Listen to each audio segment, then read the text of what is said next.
This story is much more complex than it might seem at first glance, and it began with just one premise, that unless you choose one path, in any story there is only one possibility. One path, but not for this hero. A terrifying immortal king, he became the nightmare of the entire continent, and a squad of heroes endowed with the power of light was sent to deal with him. Darkness and light clashed in their eternal struggle. The army of people was led into battle by a righteous knight. A far-fetched and cliched story as old as time itself. But the real demiurge sat in his quiet, dark closet. The arbiter of fate, the master of soda and fried chicken, epic heroes, universal villains, and even a simple guy, a resident of a metropolis, all of them could be called Ego. There was a persistent knock on the door, and through a narrow crack he encountered a specialist from the Bureau of Abilities who was tracking the movements of the awakened. Han Sung-hyun seemed to be hiding in his hole, afraid to even poke his nose outside, toward the people and bright light. He was looking away, not at the guest on the threshold. When his name was called, the gloomy young man, with a look of weariness on his eyes, briefly confirmed that it was indeed him. Having confirmed his identity, the specialist asked the boy to let the Bureau of Special Abilities know if he woke up and then left. This short meeting lasted barely more than 5 minutes, which meant that Han Sung-hyun did not plan to open the door to anyone for the next 6 months. For 2 years now, he had been living the life of a complete recluse, avoiding unnecessary social connections and going outside only when absolutely necessary. This lifestyle could easily be considered pathetic, and the guy himself could be called a loser and a weakling. The guy himself considered himself a victim of a distorted world, not the first and not the last. Every day, some kind of incidents happened with the awakened. They set fire to buildings and fled to other worlds. Suddenly, all over the world, people began to awaken, gaining special skills and abilities. As soon as they woke up, within 24 hours they were transported to another world, as if it were the beginning of a fairy tale. However, it was only possible to return back by fulfilling certain conditions of the new world. And not everyone managed to return from their story alive. This became a source of insanity. People feel that they are doomed. Before their awakening, they committed terrible crimes. 2 years ago, one such scoundrel deprived Han Sung-hyun of his legs and his family. At first, he struggled to get back on his feet and trained hard. But unfortunately, the damage was such that there was no prospect of recovery. The incident instilled in him a fear of the street. The young man believed that it was safer to live at home and not go anywhere. Having become crippled, he could not even run away and save himself if another madman started a massacre. Sometimes he thought about whether, if he had determination, something would change, whether he would be able to get out somewhere. But even if you live your entire life in a cramped, dark hole, cruel fate will still find its hero. This is what happened to Han Sung-hyun. In an instant, he saw the coveted blue window, indicating that the Akashic system was connected. A new unique skill had been discovered, the system informed him, and the boy was immediately at a loss. It was one thing to hear about it from other people, but quite another to encounter the anomaly himself. His skill was called Avatar, and a blue portal cylinder appeared in front of the hero. As always, fate found a hero at the most inopportune moment. There were rumors that some woke up on a plane, and others simply sitting on a white throne. The system was ruthless. It gave the hero a day to make a voluntary decision, then simply moved him to another world. Han Sung-hyun immediately rushed to get ready for the long journey, because even if you prepare for this event your whole life, you still don't know when you'll be called upon. In the middle, returning back took about a year, as reported by those who were lucky enough to return, but time in the other dimension flowed 10 times slower. This meant he was about to embark on a serious 10-year journey into another dimension, so he needed to take as much useful stuff with him as his budget allowed. There were only 3 minutes left before the deadline. Usually Han Sung-hyun was afraid to even stick his nose outside, but here something out of the ordinary was about to happen, so he was still hesitant. He was a weak cripple, without skills, and had no idea how to survive in an alien dimension. Then the guy had an idea after all. The system was telling him something like that. He did have the skill. So, in desperation, he loudly ordered the system to activate the Avatar skill. At that very moment, the future hero saw his full 3-dimensional reflection in front of him. It was a complete copy of him, with a crutch under his arm, wearing a helmet, and the same clothes as if he had just had a twin brother. What was even more disconcerting was that his vision was double, as if Han Sung-hyun was seeing the same thing as his avatar.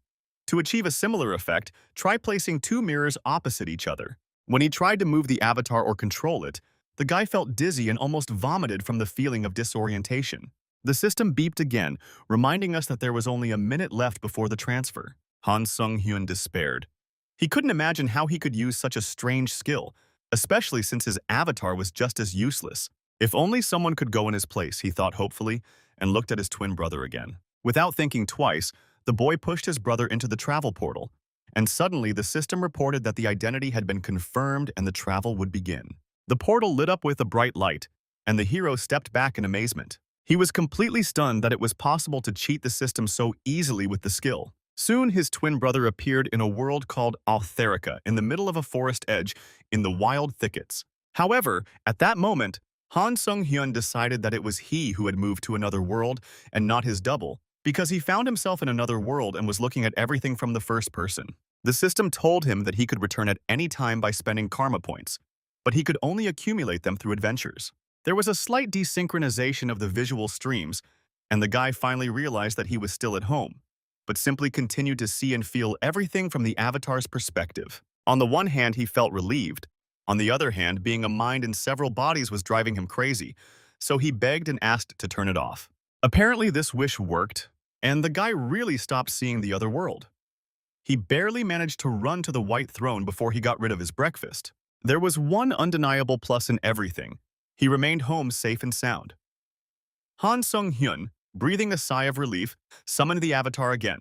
As before, a vague holographic image first appeared before him, which then took on a material form. The avatar was his copy, so it did not turn its face, and it was a bit strange to see yourself the way other people see you. The system happily congratulated him on his achievement, as he was able to return to Earth without using the karma store. As a bonus, the hero received a portal for moving between worlds, so that once a day he could move to where he was before. When he saw how many karma points he was given, he let out a cry of amazement.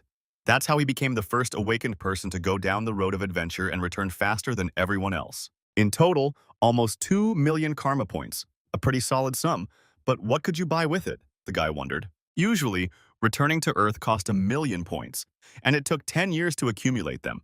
To get them, you had to gain influence in the new world. Good deeds or bad, it didn't matter. Lies, deception, dignity, or cunning, everything could be used. Accumulated karma could also be used to improve abilities or simply to return home. But now Han Sung-hyun was at a loss and didn't know what to do next. Since there was no need to return anymore, he decided to spend points to increase his status, although he did not really understand what this meant. In this subsection, for 10,000 points, you could increase your regeneration, which immediately excited the guy. Without thinking, he immediately experienced the effect of improvement and immediately felt how his old wounds were healing. His legs were itching unbearably. It was as if someone had lifted a ton of weight from his shoulders, something he'd been carrying for so long, and suddenly it was gone. It was because of this injury that Han Sung-hyun couldn't go outside and was embarrassed by his disability. The system reported that the regenerative capacity had exceeded the normal level, and the boy jumped to his feet. That's how easy it was for him to gain the super regeneration skill. The next upgrade cost 300,000 points, but even that was enough to completely heal and restore the strength in his legs. Inspired by such success, the guy began to think about where else to use these glasses. Then he decided to improve his main avatar skill. He was very interested in what opportunities this would give. When he called upon his twin brother again, he was already proud of his own appearance. His body was stronger, his face fresher and more cheerful. He looked simply excellent. Moreover, after leveling up his skill, his consciousness also split. And no matter what cyberpunk and science fiction fans say now, they will have to come to terms with the seamlessness of this magical ability, because this entire interesting story is built on it. Now the avatar could move freely, controlled by a copy of his consciousness. Han Sung-hyun also improved his weapon handling skills and gained another ability. The center of the mind allowed him to choose what information would come to him from the copies of the ego.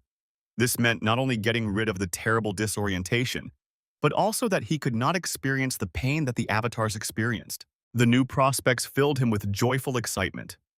Just imagine that you can travel to other worlds, while staying at home with a cup of warm cocoa, wrapped in a blanket on the sofa. Just like in the game, he could control the avatar and see the world through its eyes, which was even cooler than any augmented reality. However, this was not the only change. The skill allowed the creation of 2 copies. Since new avatars could appear during the development process, it was necessary to immediately figure out the naming system. It was impossible to call them all avatars. Hein's ketchup caught his eye, and the solution immediately came to Han Sung-hyun. The first avatar was named Hans the First. He shared his mind center abilities, super regeneration, but also possessed his own mana attraction skill. To avoid straining his imagination, the guy decided to name the second clone Heinz the Second. He had the same general abilities, but his personal skills included survivability. Khan himself didn't know where his alter ego got his personal skills from, but the guy was clearly bragging to each other. Now, the long-awaited first quest could be completed, and Hans the First went back to the edge of the forest, while Heinz the Second began cleaning up. Fortunately, they still had a subordinate hierarchy, and the completely identical clones did not rebel against him, but meekly followed his orders. Now, when Han Sung-hyun looked at the bright sun for the first time in a long time, through the eyes of Heinz the Second, he was not at all worried.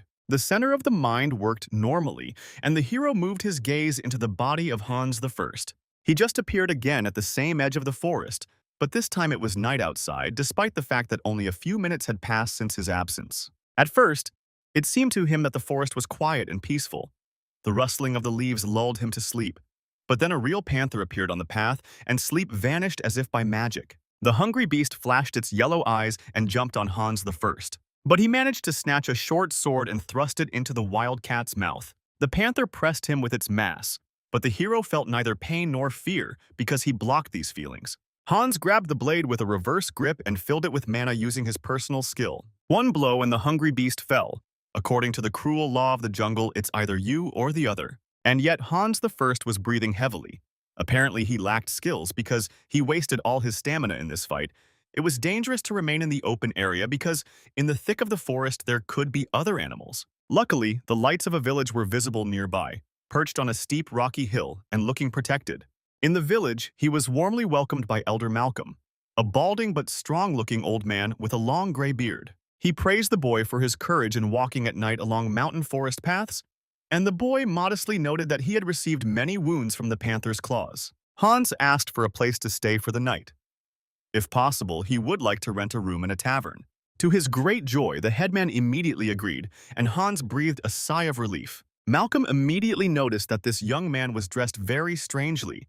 He had obviously come from far away. Since Hans did not have a special legend, he simply said that he had lost his way a little. The old man did not object and offered to drink some intoxicating kvass in the only tavern in the village. After a hearty dinner, Hans lounged in his private room. The bed was quite wide and comfortable, the mattress stuffed with fresh hay, and the linen sheets smelled of starch and freshness.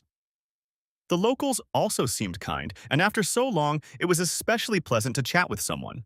It had been a good day, thought Hans the First, and fell asleep. Just as his breathing had evened out, someone entered the room.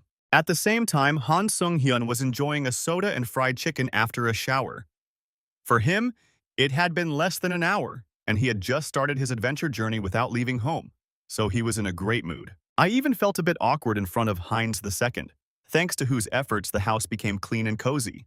Instead of resting, Heinz had to train to be able to use his vitality, but Han Sung-hyun had no plans to send him on his way yet. While the clones worked tirelessly, it was necessary to learn more about this world and its surroundings. Feeling like an excellent leader, the guy got to work. Suddenly, he felt a strange, ominous feeling, as if a part of his body had just been taken away. The avatar is dead, the system reported. All his skills will be reset. Han Sung-hyun was overcome with fear at such a quick and, most importantly, sudden death, because it could very well have been him, just like receiving a notice of his own death. There were no ideas why Hans I died in that seemingly peaceful village. Now he suspected the overly hospitable headman, who might have slipped poison into his drink. The boy realized how foolish and careless he had been in accepting help from strangers in an alien world. However, he soon discovered he could connect to his avatar again. In the darkness, he heard the hollow sound of footsteps as thick boots touched the imposing stone floor, creating a distinctive thud that echoed down the corridor. Elder Malcolm was indignant that the stranger had proven so useless, even though he had shown so much promise. After all, he was able to get to their village alone through a forest full of monsters, but apparently it was all just luck, the village elder said. Shedding his own flesh and blood, the avatar of Hans I sat on the dungeon floor like a stolen anatomy textbook from a classroom. Now his race became undead. He also received a special skill, Decayed Heart. The rest of the skills of mana attraction and regeneration were retained in the properties. Thanks to the Mind Center, the original and its avatar were unharmed, the system reported. It was difficult to understand what had happened and where it was now. Hans the First Reborn almost gave up his soul to God a second time when he saw dense rows of creepy dead people next to him, as if he suddenly found himself in a zombie movie. Judging by the fact that there were women and children among the dead, he quickly realized that the scoundrels had killed all the villagers and other random travelers. When the dungeon doors swung open again, Hans quickly returned to his original position. He recognized this guy as the one he'd been drinking with in the tavern the day before. It seemed they were all connected to this black magic. The scoundrel reluctantly descended into the dungeon and yawned lazily. Then his attention was drawn to a new skeleton, which was sitting against the wall in the same position in which it had been left. At first, Hans was afraid that he had been noticed. The necromancer's apprentice was staring at him too intently. But he only indignantly ordered the skeleton to stand back in place and pointed his finger in the direction. If Hans the First had had a heart, he would have certainly had a heart attack, and he was amazed to feel the force that kept him moving, as if pushing him forward. Hans stood up and began to walk along the line of silent dead. He felt that he could resist the order, but decided not to do so for now. And the necromancer's apprentice kept muttering under his breath that the meticulous and nasty old man was forcing him to check all sorts of little things. As soon as Hans took his place, the novice hurried to leave the place. The force that guided him was similar in its properties to the attraction of mana, and then the skeleton thought that he could take control of the rest of the undead as well. Thus a week passed in Alterika, while on Earth only a few hours. Hans the First Reborn conducted experiments with the subjugation and control of the undead. Since he was sitting in a dungeon where no one rarely entered and no particular problems arose, having given a mental command, he watched with some pleasure as the skeleton rose to its feet, obeying his will like a doll. However, the control left much to be desired because the skeleton immediately began to wobble and fall. He was still very far from his cherished goal of subjugating all the undead. He could only control one skeleton. Then Hans heard someone gnawing on bones, and looking down he saw a fat rat that had come to feast on the nutritious bone marrow. Hans immediately caught the scoundrel who had been bothering him at night for a week. Then a brilliant idea came into his empty skull. What if he took control of not a full-fledged skeleton, but a small and nimble one? Gathering mana on the tip of his finger, Hans asked the rat for forgiveness, promising that his sacrifice would not be in vain. After that, he poured power into it again, and now he could control the rat's actions. Thus began Operation Nightwatch, where the key figure was a tiny zombie named Alfred. The system had no restrictions on remote access, no signal lag whatsoever, so Han Sung-hyun could clearly see through Hans the First's mind that he was seeing the zombie Alfred. He was just then observing the constantly grumbling servant. The junior novice opened another warehouse with a key and went inside. Intrigued by what he might find inside, Hans directed Alfred there. However, even with his emotions restrained, Hans clearly felt that it was not safe to go inside. An extremely ominous force emanated from this room. Then Alfred followed the acolyte outside when he finished his work. Outside, the elder was waiting for him and praised him for his good work, and the novice began to whine that he was tired of waiting for maturity. Because of the fragment of the immortal king, every time the novice entered, he felt like his soul was being sucked out of him. His partner promised that it would all end soon, especially since the teacher disappeared there every day. They had to check the entire perimeter of the village, and even inside, there were so many posts that not even a mouse could get through, the novice boasted. Ironically, a mouse just happened to run by and overheard everything, and now it became clear what kind of sinister thing was kept in another part of the dungeon. Then Hans began to think where else he could sniff out useful information, and decided to go to the elder. Then suddenly, his connection with little Alfred was abruptly cut off. A black spike, made entirely of ink-thick darkness, pierced the dead rat's belly. "Just a simple mouse," said Elder Malcolm, pleased with his accuracy. At first, Hans the First thought that he had been exposed.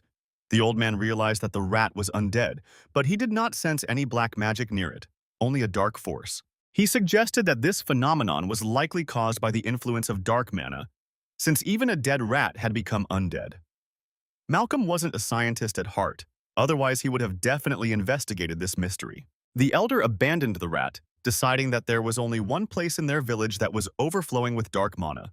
He approached the novices and asked them who was in charge of the warehouse today, remembering Jeffrey, which made them shudder. And in the depths of the cold dungeon, Hans the First Reborn asked Alfred to watch over him from the heavens and promised to avenge him. A few moments later, Jeffrey burst into the skeleton warehouse and kicked down the doors, apparently having been scolded for allowing rats to infest the warehouse. The angry novice decided to take out his anger on the silent dead, and immediately ordered the one who was standing crookedly to get back into line.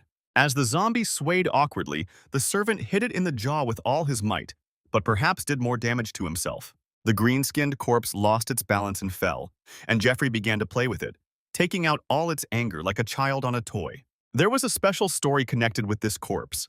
Apparently, during his life he threatened Jeffrey for touching his family. The scoundrel clearly enjoyed his miserable situation, and the fact that the poor fellow, having lost his family, was now just a helpless puppet. However, the dead did not feel pain and were indifferent to any kind of mockery.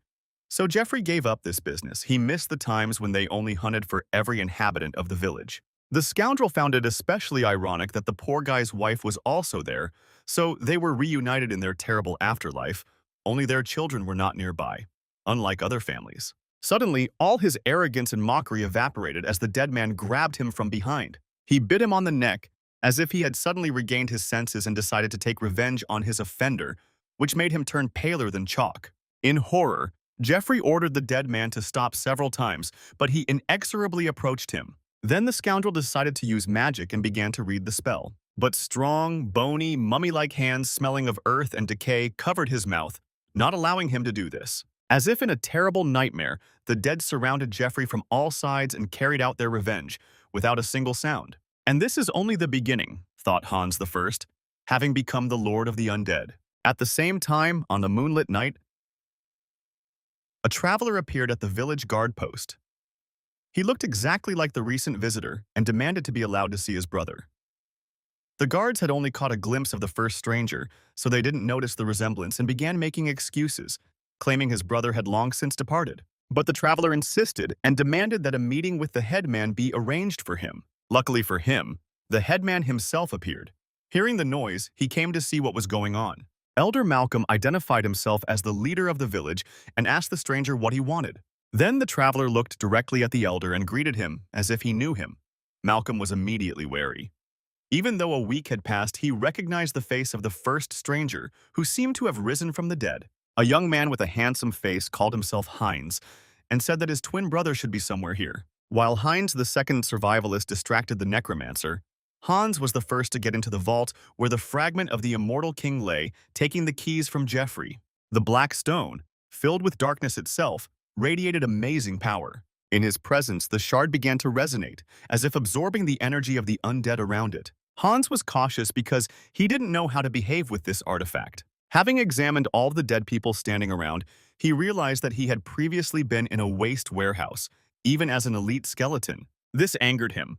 Not only did the scoundrels take his life with their meanness, but they also turned up their noses at it. Hans grabbed the stone and, clenching it tightly with his knuckles, hit himself in the chest. The full power of the dark shard was released, and the prison was filled with surges of power. At this time, Heinz II successfully distracted the necromancer with his chatter. He explained that as a twin, he had a special connection with his brother and could always tell where the other was. The headman scratched his beard uncertainly. It was hard to believe in such a coincidence. Suddenly, he became alarmed and shouted that something was wrong with the fragment.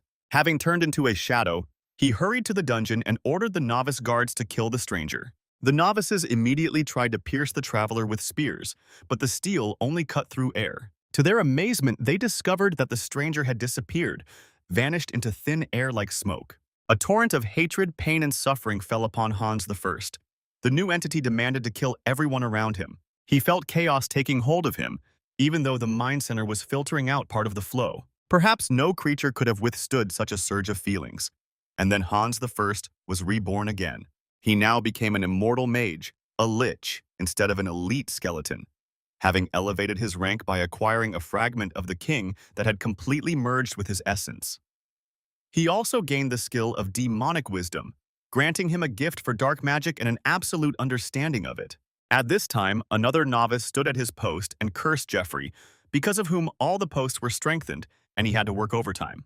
Then his head almost burst from the piercing voice of the mentor who called him. He immediately reported that everything was under control, but the senior necromancer rudely told him to shut up and check everything, and also to contact Jeffrey. The novice nodded obediently and looked inside the dungeon, calling for Jeffrey. But no one responded from inside, although the echo of his shout still echoed in the thick walls. Suddenly, the room was lit up by a bright purple flash like lightning, and then bony hands, with unexpected agility, tried to grab the novice through the bars. But he managed to pull back.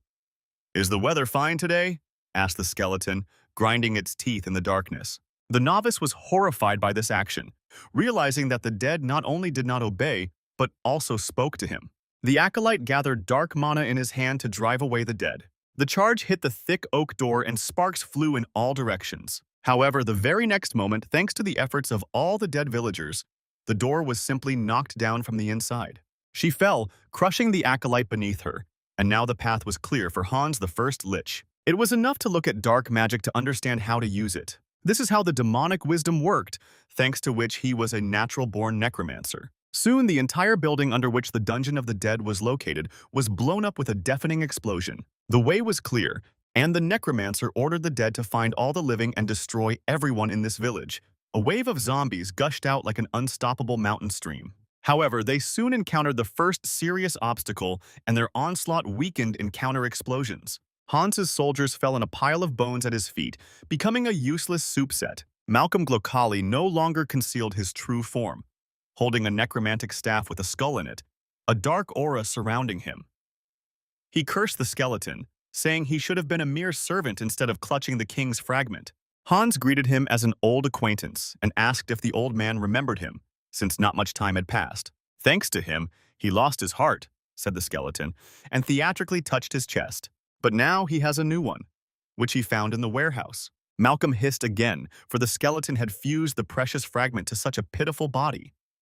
He called upon the Finger of Death spells to destroy the insolent creature. Black lightning charged with darkness struck towards Hans like a frisky snake. The bones in his left arm immediately exploded into bone meal. Hans gritted his teeth. It was not polite to attack someone who had not yet finished speaking, he snapped at the old man. But he became enraged because he had to destroy what he had spent so many resources and time on. There was very little left to gain strength and power that no one else in the world had. Could it really end with a simple transformation of a skeleton into a lich, he said, and threw 2 black lightning bolts at once. They hit the ground and took the form of spikes that stuck out in all directions. Hans managed to put up a barrier. He already understood that the old man was counting on defeating the newcomer with the help of advanced magic. He was the only one who could control the fragment, Lich Hans declared, and laughed. Then the old man promised to make soup out of him and feed it to the dogs, throwing destructive ectoplasm at the lich. However, this time the lich also repelled the attack, and even muttered indignantly that shouting out the name of the skill before using it was too stupid. "It's all because he killed Alfred," Hans told him. And then the old man suddenly stopped, thinking that the boy did know someone in the village after all. At that very moment, dense spikes of darkness, just like those the necromancer himself had used, reached out from behind him. True, the old man himself would not have missed. He managed to put up a shield in time and cover himself. The surprise attack did not work on him. However, the old necromancer himself experienced difficulties because the skeleton quickly got used to high-level magic, all because of the fragment. He could not waste any more time here and used the Pact of Destruction, while his disciples desperately fought off the villagers who had been killed. Suddenly, one of them turned pale and let out a long howl, as if all the soul had been sucked out of him. Soon, all the necromancer's disciples lost their souls, unable to hold on to them. Using their power, Malcolm collected this monstrous power into a crown. The crown of the broken, the return to the abode of the dead, he whispered pathetically, and placed the crown on his head. It was a vile trick by a vile man to the very end, who decided to use his own disciples. The necromancer shouted something about grinding him into powder and letting him sleep in the field. But Hans didn't hear it because of the monstrous howl. Instead, he simply pierced the old man's heart with lightning before he could complete the spell. That's how he was defeated with the simplest but most effective magic, since long and complex spells don't always work reliably, and there was no one left to cover for the necromancer. Lich Hans would have licked his lips if he had a tongue.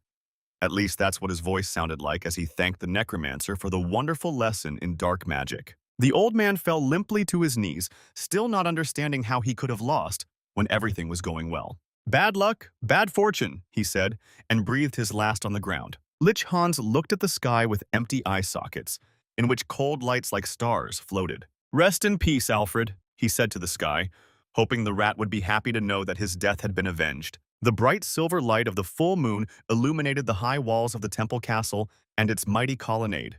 It broke through the tall stained glass windows and fell softly on the snow-white robe of the one who was praying at the altar, despite the late night. When the revelation came upon the saint, she opened her eyes in alarm, crowned with white, fluffy eyelashes like snow. Knocking on the door of Bishop Martin's cell, she woke him up in the middle of the night, and he asked the saint if she had finished praying. But prayer did not bring peace to Saint Ristar. Instead, she asked the bishop to gather everyone. In the lands far to the west, she sensed signs of the awakening of the immortal king, and this news shocked Bishop Martin himself. Understanding the danger of such news, he immediately went to send out messengers. Hundreds of years ago, the immortal king plunged the entire continent into terror, and even after all these years, the memory of this has not left the minds of people and stung in legends. Ristar was determined to prevent the nightmare from returning to their world. Lich Hans the First Reborn stepped over the scattered bones that gave the village the appearance of a cemetery. But the Lich wasn't upset about the loss of 100 dead. He could raise more, since there were no fewer new bodies lying around. But first, it was worth taking care of my severed limb. There was no shortage of bones, so all that remained was to find a hand of the appropriate size. One looked promising, and Hans immediately borrowed it. Fortunately, the regeneration skill magically worked on the dead man, so the find immediately grew onto his main body. All of this was nothing more than a convention of the system, because he still didn't have the ligaments and cartilage that usually hold bones together. The hand moved perfectly, like a native one, so now the immortal Lich could do other things. First, he raised the first dead man, making him his subordinate. The wisdom of darkness whispered a special path to him, as if he had been practicing necromancy all his life. And the king's fragment provided the necessary strength to follow this path. Obeying his will, the darkness drove out from the bones the remnants of the thoughts and feelings of the former owner. Suddenly, the skeleton crumbled into dozens of pieces, becoming a completely useless puzzle for an archaeologist or a treasure trove for dogs. Hans was surprised that nothing worked out, although it started so well. He had to repeat the undead raise several times before he fully understood how it worked. Having honed his lich skill, Hans decided to acquire a better quality servant and looked at the elder. It would be possible to turn him into a servant with a soul and extract all the useful information, the lich thought, and grinned maliciously. But the old man did not have such a thing as a soul. Where he lost it and to whom he sold it was unknown. There was a magic circle on the elder's chest, and intuition told me that the soul was pulled out through it. It was some kind of precautionary measure. However, the concern for details was not surprising. The old necromancer was preparing for a serious undertaking, and he had prepared well. The necromancer's mind was unusable, but his body was still fit for purpose, Hans realized. At the very least, the necromancer should have produced a high-level undead with good skills. Thus, the miserable wretch was destined to become an eternal servant, just as he had turned all other people into. Lich Hans gathered the remains of his energy, mind, and emotions. The old flesh disappeared, revealing the bones.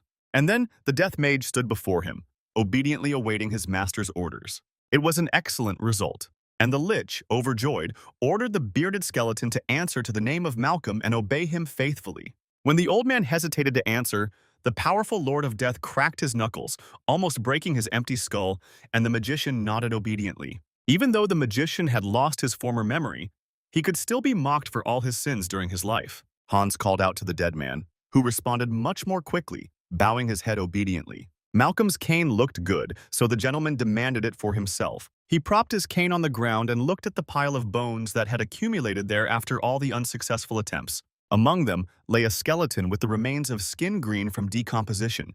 This dead man had killed Geoffrey along with him and had in fact started the rebellion, albeit unwittingly. Lich Hans stroked his skull almost fatherly, then wished them all rest in peace and committed the bones to the flames before any more madmen could use them. At the same time, Han Sung-hyuna was enjoying the simple pleasures of life, idleness, and delivering food. In passing, he became interested in the price of gold in their day and began to look for it. A gang of necromancer bandits had amassed a treasury of treasures over many years of plundering and murdering travelers, saving up their treasury just in case, making do with little. To assess the scale of the extraction, Han Song-han summoned Hans the First. The skeleton almost overturned the table with a clatter of bones at that very moment. He looked so creepy and frightening that Khan decided to immediately cancel the draft. The guy was breathing heavily after what he had experienced. He had time to think that he would die. Confused, he decided to first strengthen his main skill with karma points in order to summon Lich Hans again. The Lich's successes were valued at 400 points, so there were more than enough funds to improve the main skill. Leveling up his skill gave him more avatars, his mental strength increased, and the guy received the property of serenity, which protected him from external irritants and mental attacks. This later came in very handy for him when he was sorting the necromancer's gold. Han Sung-hyun was no longer afraid to be near the self-propelled anatomical aid, meaning the serenity skill was working, unlike the mind center, which was only intended for avatars. Each time he came across exactly the necessary skills, and this was a great success. Having taken a small part of the loot, Khan decided to go to the store and sell it. His flimsy bags were torn by the weight of the solar metal that has been driving people crazy for thousands of years, and not only in the world of Earth. The coins were blindingly shiny due to impurities, but the store still accepted the gold by weight. The deal was quick and there was no need to dwell on it in detail, but Han Sung-hyun could now rival Bruce Wayne in the number of zeros in his account. Just in case, the guy hid Hans the First in his shadow. Thanks to his dark magic, this was possible. When you walk around with a treasure trove in your travel bag, a bodyguard clearly doesn't hurt. Just in case, he even put a mask on him and some kind of cape, so that there would be at least some disguise for the walking anatomy manual. Just when the guy thought that everything was okay and he was worrying for nothing, an explosion thundered behind him and the sound of breaking glass was heard. A jewelry store that had just completed the largest transaction in its history was completely destroyed. A couple of a werewolf and some kind of swindler also just committed their biggest robbery. They didn't even have time to put the gold in the safe, and they simply took it in the same heavy-duty bags that Khan brought it in. The two scoundrels were simply incredibly lucky. Having taken a large sum, they began the second part of the robbery, the actual escape with the loot, until the police arrived in response to the noise. Unfortunately, their escape route crossed the guy's path directly, and he froze in indecision. Cries of panic and horror were already heard everywhere. The awakened ones who used their abilities against ordinary people were called villains in the narrow sense. Of course, there were those who used their powers for good and to protect people, but they were not around. Khan immediately remembered the incident that left him crippled. A wolf's fist hit him in the jaw before the boy could say anything. The wound was not serious, and thanks to regeneration, he should soon recover, and the guards should soon track down the villains. Khan was overcome with fear. After all, he hadn't gone outside for 2 years, and now he was caught up in an incident again. He thought that he was powerless to change anything. Meanwhile, a couple of scoundrels had already managed to get far away, and they had every chance of remaining unpunished this time. Their goal was a portal through which they could easily escape to another world, where no one would find them. However, their accomplice who was in charge of the portal was unconscious, so the whole plan just went down the drain. The werewolf lifted the girl's head to understand what had happened to her and whether it was possible to bring her to her senses when the unknown enemy appeared. Before their eyes appeared a walking soup set, with a mask underneath which a bald skull must have grinned. It was hardly possible to attribute this horror to the guards. The skeleton waved his bony hand, and the criminals froze in place, raising their hands up as if a gun was pointed at them. Lich Hans bared his teeth. Unlike his original, he was not afraid of death, having already crossed its threshold. A group of 3 guards rushed to catch the robbers while they were still hot on their trail before they got away. The guards were part of an association of returning heroes. Those chosen few who had been lucky enough to survive, remained sane, and retained their moral integrity. However, when they turned the corner, an unexpected picture opened up before them. All the raiders were sleeping quietly and peacefully in comfortable positions. It was obvious that someone third had neutralized them all and had already disappeared. Since this someone could be in collusion with the offenders, the guards decided to continue the pursuit. But the black shadow of Lich Hans I was already sliding across the asphalt, returning to its original form. Han Sung-hyun stretched contentedly. He was glad that everything went without unnecessary casualties, and he could feel safe walking like this through the city streets. In a way, he even closed the gestalt by dealing with the criminals, even though Hans I did all the work. But they were the same original personality, and legally, the avatar was considered just an ability. After some time, it was time for Heinz II to go to a parallel world in search of adventure. The first settlement Heinz reached was a fortified medieval town. At least the nasty old necromancer didn't lie about this. A small town was discovered in the east after all.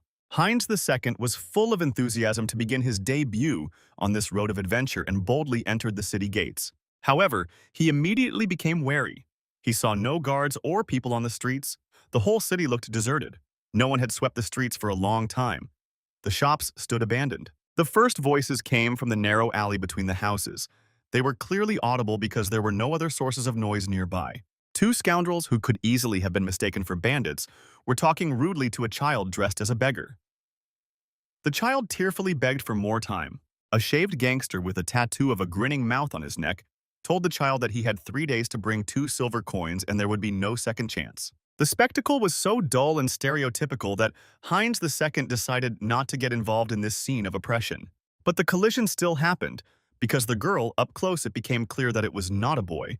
It was just difficult to tell right away because of her age and thinness, nevertheless collided with him at the same moment when Heinz wanted to pass by. She immediately bowed obediently and began to ask for forgiveness, having learned from bitter experience that if you don't do this quickly, you can get into even more trouble. Then Heinz decided to use this plot script to his advantage, since he needed a guide in the city anyway. The girl was surprised when she was asked how well she knew the city. Heinz showed her the silver and asked for a favor that cost a couple of coppers, but apparently he didn't know the local rates well, and he didn't have any other guides to bargain with.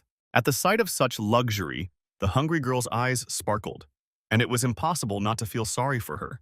After strolling through the deserted streets, she brought him to the best inn in the city. This bright child's name was Diana. Despite her poverty and unattractive appearance, she washed her face with ice-cold water every morning and kept her hands clean to appear neat. She was about 12 or 15 years old, and she also cared for her younger brother after the death of their parents. Paying the local tax was becoming increasingly difficult, but Diana didn't dare flee the city, as her brother was still too young for such a journey. Heinz handed her the fee and asked her to appear the following morning as soon as he woke up. For 2 silver coins a day, she promised to help him with his business and tell him all about the city. So the young hero could think he was doing a good deed, because the fee for his services was simply exorbitant, and he himself didn't yet realize how naive his thoughts were. The money paid to the girl wouldn't have reached her anyway, but would have gone to the local bandits who held the city in check. This could hardly be called a good deed, as it didn't solve the problem but merely delayed the inevitable. In the middle of the night, Heinz woke up tired of tossing and turning on the hard bed and scratchy mattress, which must have been in a long time since it moved inside him, seeming as if its thousands of tiny, bug-like legs would carry him away. Hearing loud sneezing and sniffling right under the window, the hero opened the shutters and saw Diana below. When she realized she had been noticed, she greeted him with a smile from ear to ear, causing Heinz to let out a cry of surprise.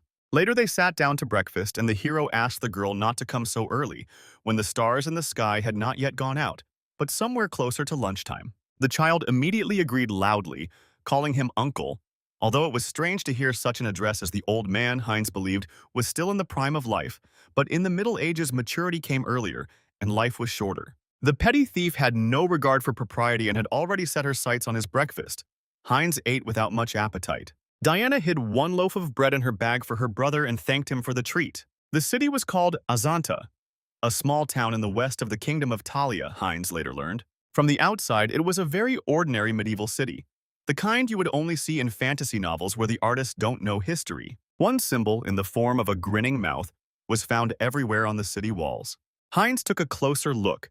The paint looked strange and unusual, and then Diana told him directly that it was blood. Having the consciousness of a modern man who is not accustomed to any horror, Heinz did not believe her and even sniffed. But Diana immediately showed her special talent and declared that yesterday the uncle ate venison soup, which was true.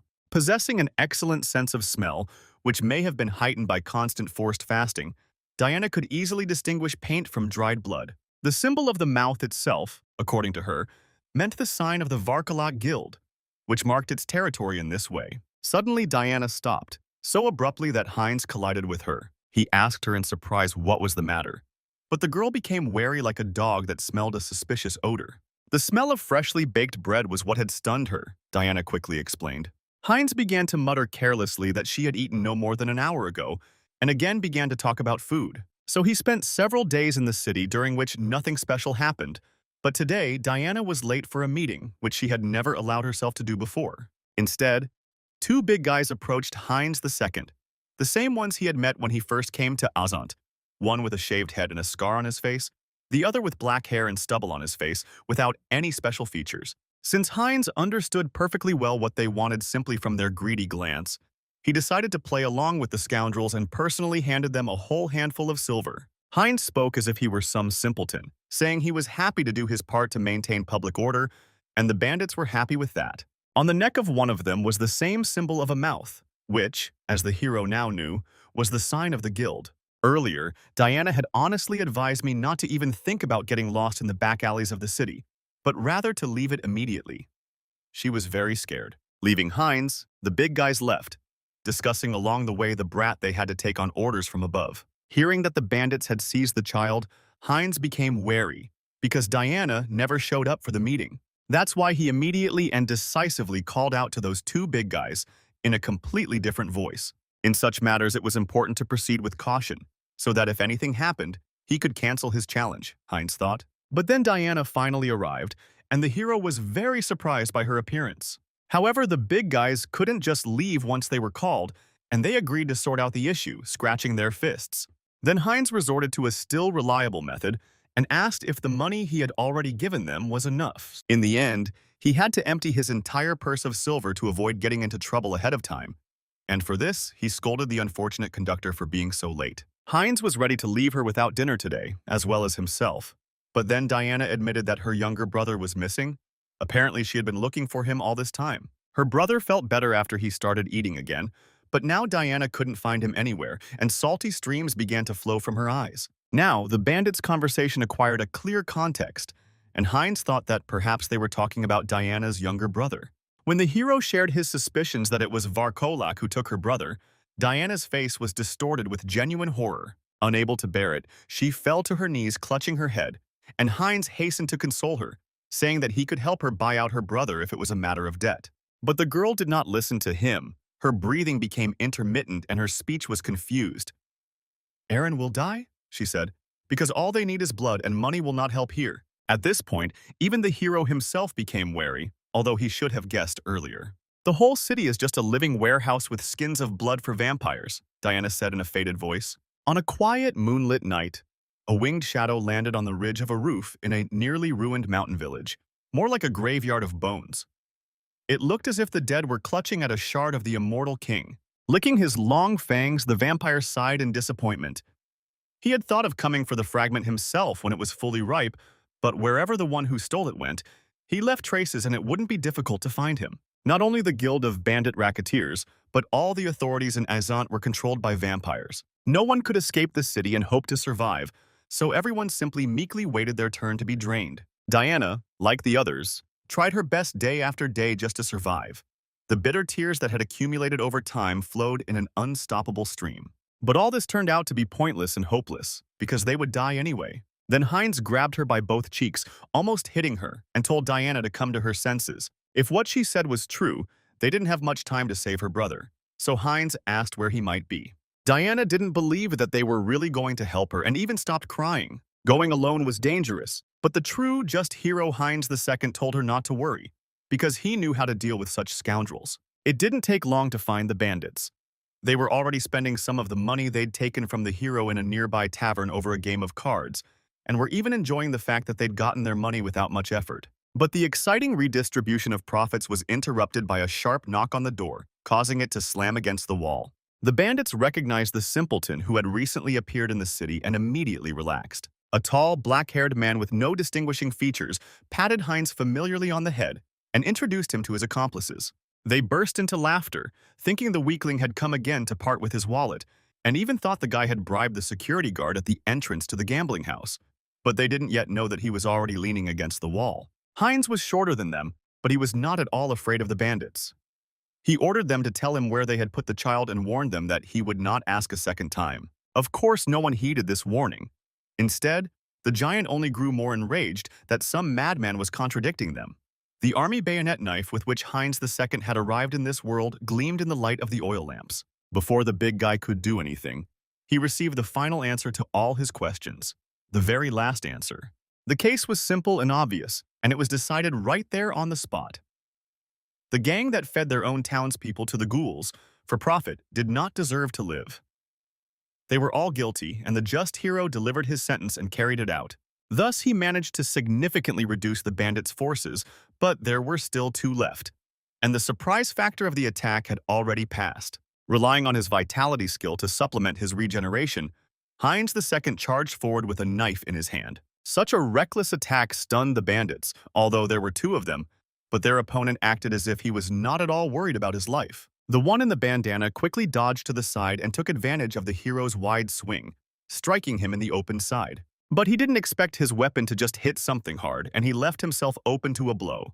Heinz simply smashed his skull with the butt of his bayonet, squeezing it with a firm hand, and that was enough. Before setting out on his adventures, the hero managed to acquire a modern bulletproof vest, rated against bladed weapons, and the purchase was completely justified.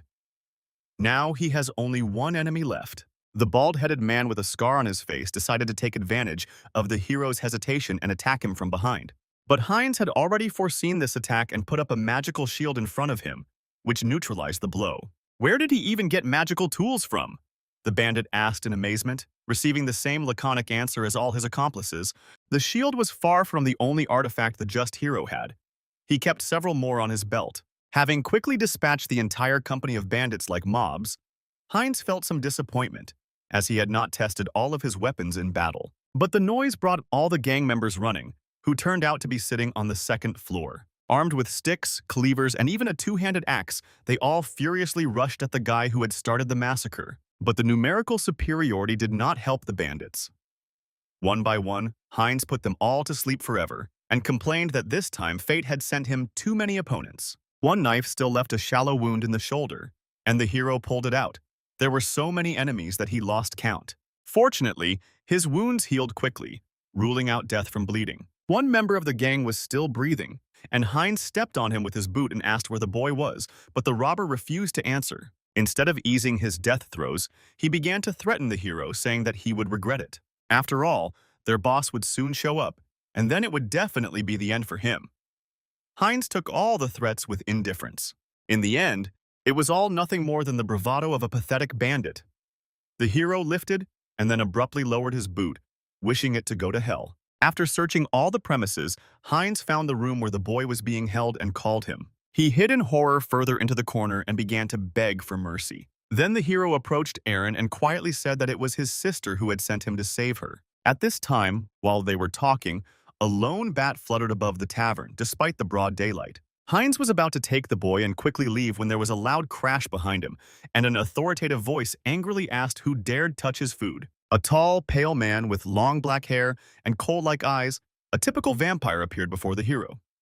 The vampire asked if he belonged to the Oath of Disobedience, but then he assumed that the troublemaker must have invaded to save his brother, and out of stupidity, because he doesn't know what happens to those who stand in their way. Heinz shielded Aaron with his body and honestly admitted that he was just an ordinary traveler who had been unfairly robbed by local bandits, and that he had helped this boy by pure chance. "What a bore," the bloodsucker said coldly, and a red clot appeared in his hand. "Now they will die," said the vampire, and red streams gushed towards Heinz. He covered the boy with his body again and told him to run away quickly. But he didn't have time. The wooden floor simply collapsed under him when the red liquid touched it. A terrible roar was heard and the hero flew down. Having gotten up, the first thing he did was check the child's condition to understand how badly he was hurt. After that, he again told him to take advantage of the chance and run quickly, but then the vampire also landed on the first floor. He was amused by the slippery food. "A good warm-up before the meal," said the ghoul, and rushed at the guy again. The hero pushed the boy back and held out his knife. No matter what happened, he had to run without looking back, he ordered Aaron. The ghoul moved very quickly and immediately began to push back Heinz with lightning-fast swings. The vampire showed off his manicure, his long cat-like claws looking deadly. Their length and striking force were enough to disarm Heinz and wound him in exposed areas of his body. Even the bulletproof vest couldn't withstand the blow. The difference in strength was too great. The ghoul licked his lips contentedly. He appreciated the strong physique of his victim and her ability to regenerate. He enjoyed playing with Heinz. It was impossible to just sit idly by, so the hero, overcoming the pain, swung his arm to strike. The vampire stopped this movement with his free hand, which was also armed with razor-sharp claws. "This is where pointless resistance ends," said the ghoul. And he was right. The hero has nothing left, almost nothing. Sharp fangs and chilling breath reached for his neck. Considering that the vampire was a man, it was even more disgusting. But Heinz II was a hero, and was created for heroic deeds. And if that didn't work out, then for a heroic death. A ring appeared in the guy's teeth. At that very moment, his entire body was engulfed in flames that quickly spread around. The ghoul panicked when the flames spread to his black clothes. The thing is that when they broke through the floor, several barrels of strong alcohol broke, and it was perfect for kindling for a large fire. Heinz immediately thought of how to use the magical artifact and removed it from his belt. Taking advantage of the ghoul's confusion, the hero pushed him right into a puddle of strong distilled product. Seriously alarmed, the vampire slashed horizontally with his claws, and Heinz felt his body become twice as light. The ghoul immediately became happy and began to mock the pathetic little man. But even after becoming a half-husband, Heinz did not give in and hit the vampire with his head. It was not for nothing that the vampire himself praised him for his strong body and regenerative skills. They made the impossible possible. The delicacy came out a little tough, growled the flaming hero Heinz II in anger. A look of surprise appeared on the vampire's pale gray face and he cursed foully. As soon as the flames touched the alcohol vapors, the entire building blew up, thanks to the bottomless reserves of the bandits who love to drink. Remember, kids, alcohol kills. Soon the fire engulfed neighboring buildings, so the fire became quite serious. Choking on the suffocating, acrid smoke that burned his lungs, Heinz waited for death. Thanks to his vitality, he lasted longer than all the others, but his body was not capable of more. At least he could congratulate himself on having honorably completed the mission of helping the unknown girl. Diana cried again, hugging her brother tightly, realizing that no one else would emerge from the burning building. Avatar Heinz II, the burning half-husband, had died and would be reborn in 7 days, the system announced. A few days passed. Life in the city suddenly returned, people took to the streets, and Diana again had a job shining shoes. After dismissing another gentleman, she wiped the sweat from her forehead as she had been working quickly and diligently when another customer approached her. Diana immediately smiled and asked him to take the high cleaner's chair. But as soon as she looked closely at the gentleman's face, she immediately beamed with happiness. She was incredibly happy to see Heinz alive again and threw herself into his chest before she could think of anything else. The hero gently patted her on the head and said proudly that he was not one of those who could die so easily. Of course it was a lie. This time Heinz II really did die. If Han Sung-hyun had waited a week to revive the Avatar, which meant almost 2 months local time, Diana would have definitely been nervous about it, so he created a third Avatar. It was decided to call him Heinz III, so that he would retain both his serial number and his connection to his deceased predecessor in his name. His general skills included acceleration. Heinz III hoped that Diana would not notice the substitution. After all, they looked like twin brothers.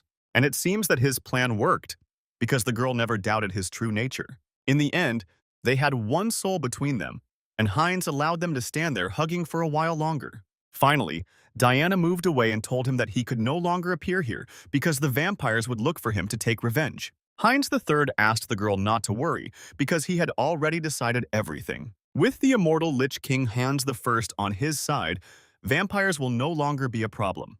All that was needed was to hold out for 10 days until the interdimensional transmission. More time than he thought, but Heinz III felt quite careless and in vain. The bat turned into a vampire, which flew through the window of his room and immediately grabbed its victim by the throat. A steel grip pinned him to the wall, and a chilling voice asked if this was his doing. This ghoul had followed his tracks from the forest, and there weren't many strangers in the city, so Heinz realized that he had been tracked down too quickly. The red coals of the eyes flashed when the monster said that this city was under their control. Heinz III could not move or give the slightest resistance. His affairs were bad. However, the vampire did not feel a drop of dark mana inside him, nor was there the scent of the murdered vampire viceroy. Realizing that the vampire had no evidence against him, Heinz III declared that he knew nothing and simply slept. Then the ghoul made his gentle bite on the neck.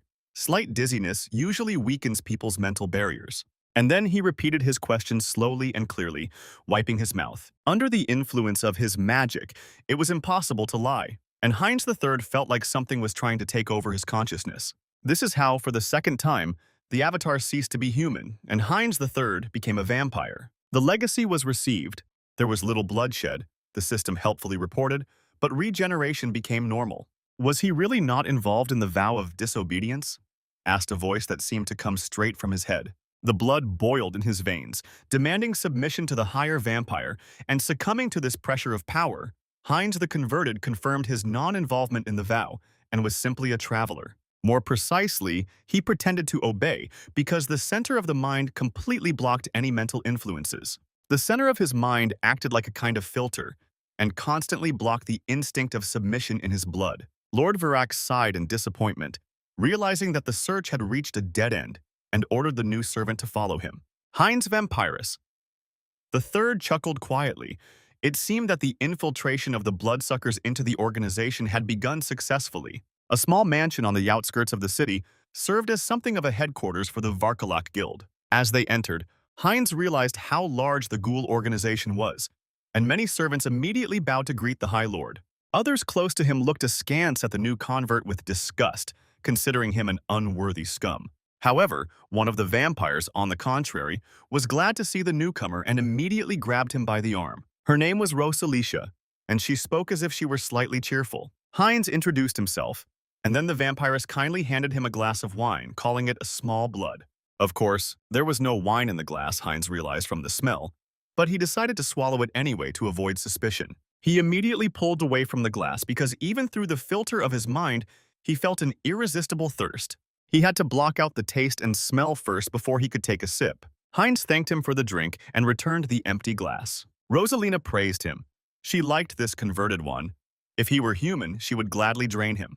Then the guy asked him to tell her about the small blood, and the vampire realized that he knew nothing about their ranks. Those of little blood were those who were equal to human knights, as opposed to those of pure blood, like Lord Virac, who was considered an aristocrat. The True Blood clan was considered royal, and they ruled over all vampires, above only those who possessed sacred divine blood. The vampires called their prophet and the one they had to obey God. Lord Virac stepped forward and tapped his glass to get everyone's attention. Now that everyone was gathered, it was time to get down to business, he declared, raising the spoon to his throat. He told the others that the fragments of the immortal king had disappeared, and their whereabouts were unknown. Beside him on the loggia stood the charming pure-blood vampire Pirita. On the other side stood the pure-blooded vampire Tiapol.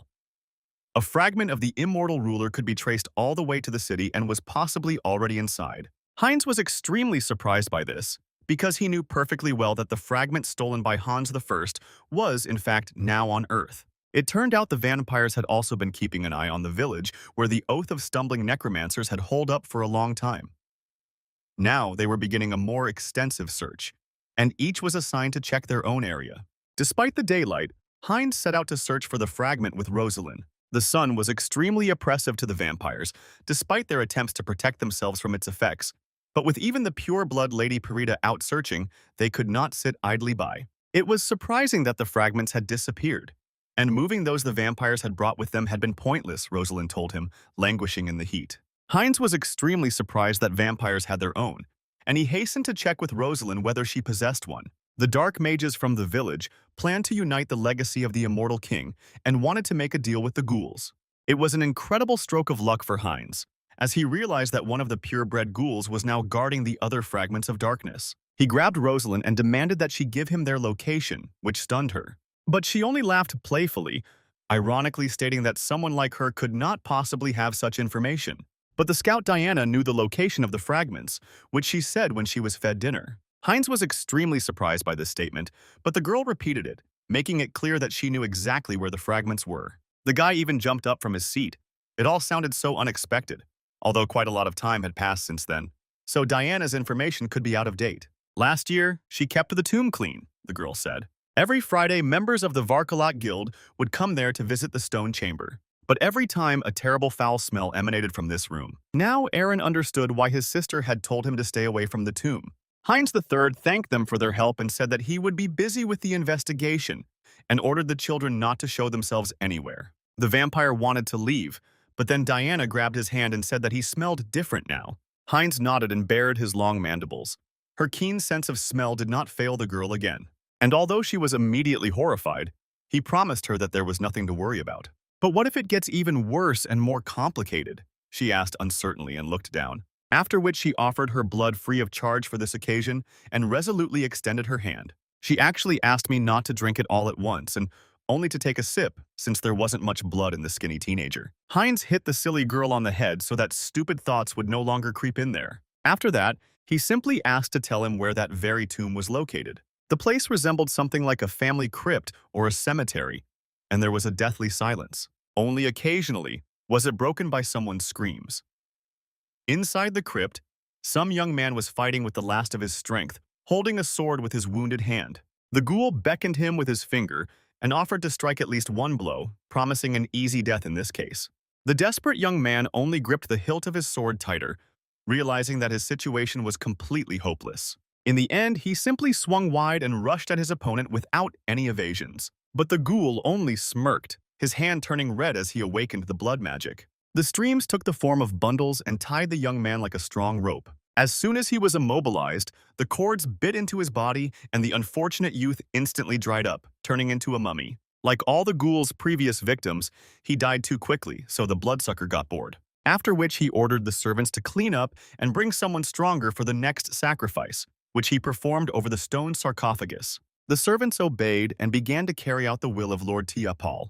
But then one of them heard a strange sound, as if someone was knocking knuckles on a stone floor. There was never a shortage of bones in the cemetery. A dozen skeletons immediately grabbed the younger ghoul. After that, they poured into the tomb where Lord Tiapol stood.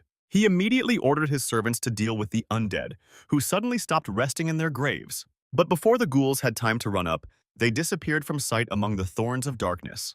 Some of them pierced Tiapol, and the upset bloodsucker asked, hissing, who he was, deciding that in front of him was a necromancer of the Oath of Disobedience. The vampire was clearly stunned that their hideout had become known. But the creepy skeleton remained silent.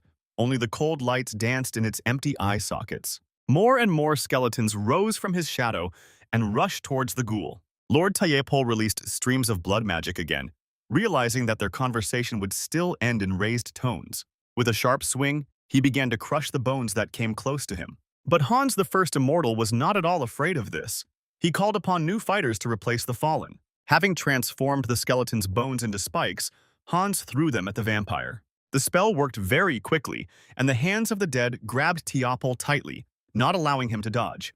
However, at the last second he was saved by a younger vampire who had only recently joined their clan.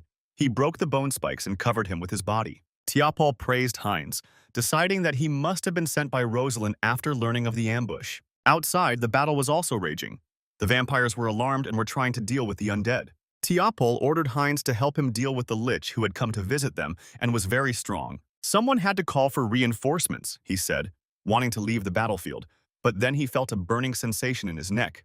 Tiapol was so confused that he did not immediately understand what exactly was happening. And when he tried to break free, the bonds of dark magic tied his hands, allowing the younger vampire to easily profit from Tiapol's pure blood. He was horrified by the idea that someone from their clan was working in cahoots with the lich.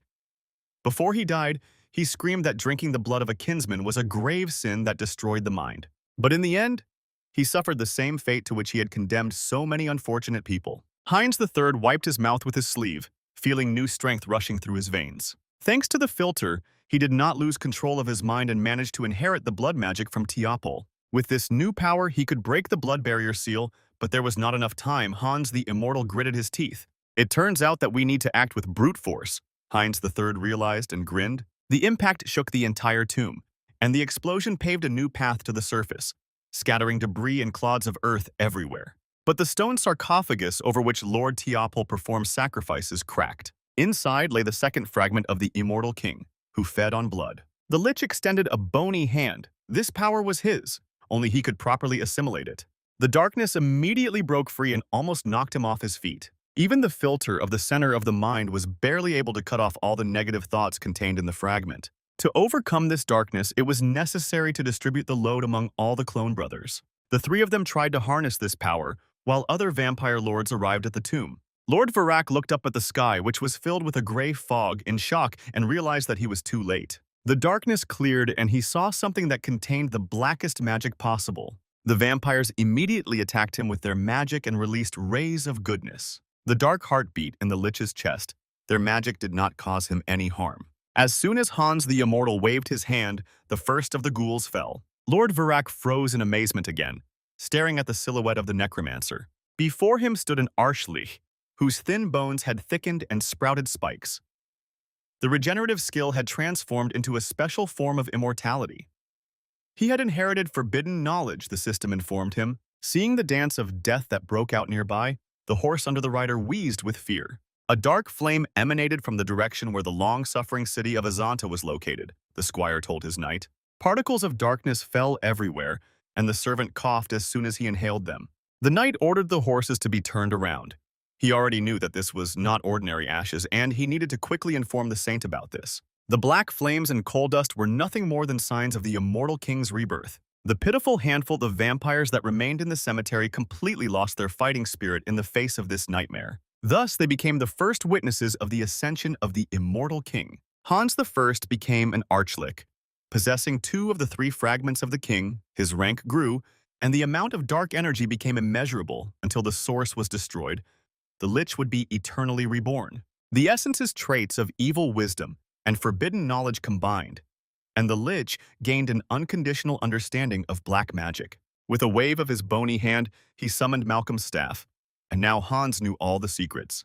The first thing he did was cover the handful of confused bloodsuckers with a veil of darkness. Lord Virak sensed danger but did not understand what his enemy had planned. His servant whispered anxiously that it was better to run while there was still a chance. But before he could finish speaking, his words were lost in the darkness and he himself disappeared into the fog. The darkness gained density and form and reached out to Lord Virak himself, and then he realized that there was nowhere to run. Black spikes pierced the vampire's body from all sides, as if he were hugging an old hedgehog friend he hadn't seen for a long time. Lord Virak felt a tightness in his chest and groaned a little.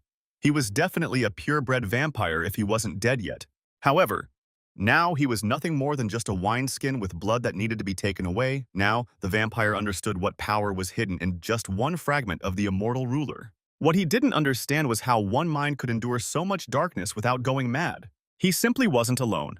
A voice from the darkness answered him, and Lord Virak felt a gentle, returning bite on his neck. Heinz III has already absorbed the second purebred vampire, and also the one who turned him. The conditions for the entity's growth were met, and Heinz dressed up as a purebred vampire. As they thought, you can become stronger by devouring other vampires, and this was great news, because the madness could be shared among all the avatars. The remnants of the vampire clan gathered around Lady Peretta in the forest, and Rosalind also arrived there. Everyone was depressed by the chaos that had occurred. They already knew that Lord Virak had been defeated, which meant their enemy was unusually strong. Lady Peretta rubbed the black ash with her pale fingers, clear evidence of the immortal king's rebirth. Not to be underestimated, before the sun rose, they had to return to the main base and request reinforcements, Lady Pirate ordered. Panic also broke out among the former servants of the vampires. Many simply fled as soon as they learned of Lord Virak's fall. Their entire organization was based on force. They can't be trusted, the fugitive blurted out indignantly when he felt icy, bony hands grabbing him. Hans the Immortal glided through the city like a black shadow, clearing it of the dregs of the Varkalak Guild. Heinz III left the city with the merchants, taking his children, Diana and Aaron, with him. Covered with a thick dark cloak and hiding in the shadows, he prepared for them the most delicious meat of their lives. The children were overjoyed. For the first time they were eating their fill in such food. The sight of their happy faces helped him overcome the pain of the sun's rays, and they chatted merrily while sitting by the fire. Once the dangers were behind them, the children quickly came to their senses, leaving all their hardships behind. Diana's uncle owned a shop in East Laplace, so Heinz III intended to take them there. Although the girl was worried that her uncle would not be very happy with the relatives that had suddenly fallen on his head, the higher vampire told them not to worry. After all, in case of failure, he could easily provide for the orphans himself. He was even sad to part with them. It had been so long since their original had felt something like this. Living in this world through the minds of his alter egos, he was gradually changing. Diana mistook his thoughtful look for something else, thinking that Heinz was struggling with thirst, and asked how he was. But the vampire said not to worry about it, because he had recently eaten his fill, having taken the power of all the vampires that remained in the city, in Ascension. At the same time, Hans the Immortal turned the corpses of vampires into undead, so they developed a waste-free recycling system. Thanks to the Archlich's new skills, Hans could open up an infinite subspace where all the corpses could be hidden. With such abilities, he even thought about opening this subspace on Earth. However, someone then collected a drop of blood from the air, which quickly gathered into a dense whirlwind. The spell struck the Archlich straight in the bony chest and passed through. How dare he vacation in their city, so brazenly underestimating the power of vampires? Asked a commanding childish voice. His name was Ovor Varkolak, and he too was a purebred vampire, but for some reason he immediately mistook the Lich for a servant of the Oath of Disobedience. Hans the Immortal did not try to justify himself. This delusion played into his hands. Pinned to the ground by the spell, he bowed his head. But this turned out to be only a test. Over already knew that the vow of disobedience's refuge had been destroyed, meaning the lich had stolen the fragment and escaped. A red scythe of terrifying appearance appeared in the hand of the higher vampire. Possessing the body of a child, this offspring of the ghoul race was very fast. With one swing, he chopped the lich's pitiful bones with his scythe and nearly killed him. However, the lich quickly recovered. Only his shadow was affected. However, for Hans the Immortal, the purebred vampire posed a great threat. He staggered back, but unexpectedly came across a thick red barrier. The vampire foresaw that the lich, weak in physical attacks, would try to escape and set a trap in advance. Hans tested the barrier for strength and realized that he could break through it if he tried, but it took time to get used to the new power. The vampire's blood took the form of raking hands, and they reached out to the lich. Realizing that there was no other way out, Hans again told the vampire that he belonged to the oath of disobedience. Now he was retreating, but next time he would definitely come back for him, the lich said, and the blue light of the portal surrounded him. Like a true villain, he had to make a dramatic exit at the very last moment. It wasn't difficult. You just had to recall your avatar at the right moment to avoid getting killed, although you wouldn't use that feature often. As soon as the lich slipped away, the vampires felt disappointed and cursed angrily. They did not understand anything of what the enemy told them at the end. Lord Ovor was also extremely stunned that his barrier had been escaped. Suddenly, one of his subordinates received an arrow to the back of the head and fell backwards. Regular arrows don't work on vampires, but the silver ones used by paladins are quite dangerous for them. From the ruined roof of the tomb, a servant shouted to the Lord that they were in trouble. People were approaching them under the flag of the Order of Paladins of the Church of the Supreme God. The warriors, covered in armor from head to toe and adorned with crosses on their armor, galloped towards them at full speed. Lord Ovor cursed again. Not only had the damned lich escaped, but he'd also brought such trouble upon them. It seemed this whole dirty plan had been his from the start. The lich had lingered in the city to attract the vampires and their enemies. Upon his return, Han Sung-hyun congratulated Hans the Immortal on his return. After all, the review was a kind of cheat code, they agreed. Later, they practiced uttering beautiful, pompous phrases, or rather, the lich practiced. Han Sung-hyun was simply burning with Spanish shame, because so far everything sounded too crude and formulaic. I would have liked to hear something more believable and cool, but dialogue has always been his weak point. Now he was afraid that in another world he would be considered untalented and would be ridiculed. On the other hand, Khan had something to be proud of. He possessed a power comparable to divine, transcendental, because it violated the usual logic of the world. The lich listened to him attentively, looking through the theatrical mask while holding his head in his hands. Then the guy decided that it would be great to be not only a villain, but also a real hero. After which I went to check my karma, because this way I could continue experimenting with my characters. He called up the status and looked inside with good expectations. However, reality exceeded any of his wishes, and the guy's face lengthened in amazement. Just recently, he'd spent all his points on upgrading, and now he'd received another 700,000, a huge amount, as ordinary time travelers spend years earning points. Perhaps the fact that Hans had thoroughly enraged both vampires and humans by affecting large organizations played a significant role. Improving a special skill cost only 300,000 points, so Han Sung-hyun chose it. His avatar limit had increased again, which was good news. Perhaps some skills had changed, the guy thought. And indeed, the system informed him that he now had a special persona skill.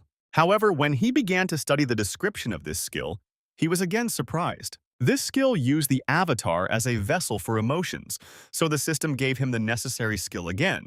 It seems like there was one fixed and optimal build in this game. Han Sung-hyun has already established connections with the inhabitants of another world. He also defeated powerful enemies in his various guises. And without leaving his couch, the system actually made him a couch god. He was an ordinary guy who had been locked up at home for 2 years. The trip to another world had amused him, but now Khan realized that he had remained a recluse. The reality he had been avoiding all along was right under his nose. The loneliness and anger he had been suppressing, along with other emotions that had been building up inside.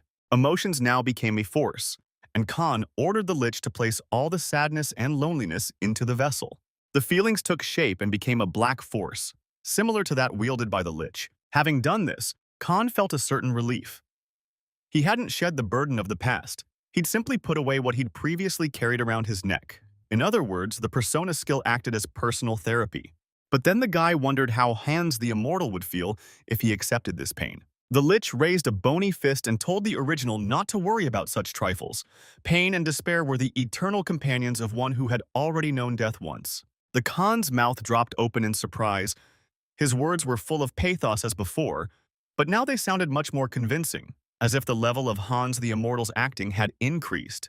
The avatar, overwhelmed with emotion, played its role better and more easily displayed its character traits. The lich gave a mock laugh, his jaw clicking. Khan wanted to say something else, but the booming echo of the explosion interrupted their conversation. He turned around in surprise in the direction of the sound and walked to the window. A column of black smoke rose nearby. Perhaps this explosion was the work of villains. They have been appearing more frequently lately. Who cares? Khan tried to reassure himself. The Guardians were dealing with the villains anyway, and he didn't feel any immediate threat to himself like last time. Is it necessary to have a reason to fight evil? Hans the Deathless asked him coldly. His eyes glittered like ice from their empty sockets. His voice sounded indifferent, but Khan felt a shadow of condemnation. Overwhelmed by the weight of his emotions, the boy realized he'd been running away from his problems and that it had become a habit. He wanted revenge on those who had orphaned and disabled him, but lacking confidence, he made up excuses. The world order has been shaken and criminals now rule the roost. This city needs a new hero, one who will bring justice under his guise, said Hans the Immortal. If there is no law in the world, he will become this law. If there is no order, then his order will be. With these words, the lich transformed into a people's avenger. As a cloud of darkness, he rushed into the sky, driven by emotions that were new to him. Guards had already gathered at the scene. This was the umpteenth terrorist attack, but they had not yet caught the perpetrator and were waiting for reinforcements. The villains had their own organization, Hans the Immortal realized, but they did not have long to live. He summoned with dark magic the eyes that acted as spies for the observers, and he sent these creatures on the trail of criminals. In addition to sight, they also had hearing. A couple of hooligans caught some weakling and made fun of him together in a dark alley. They enjoyed scaring their victims to death with their dangerous antics. The spies saw all the sinners of the city, a drunk man who beat a woman and her child. Each one was watched invisibly by the ghostly messenger of the immortal Hans.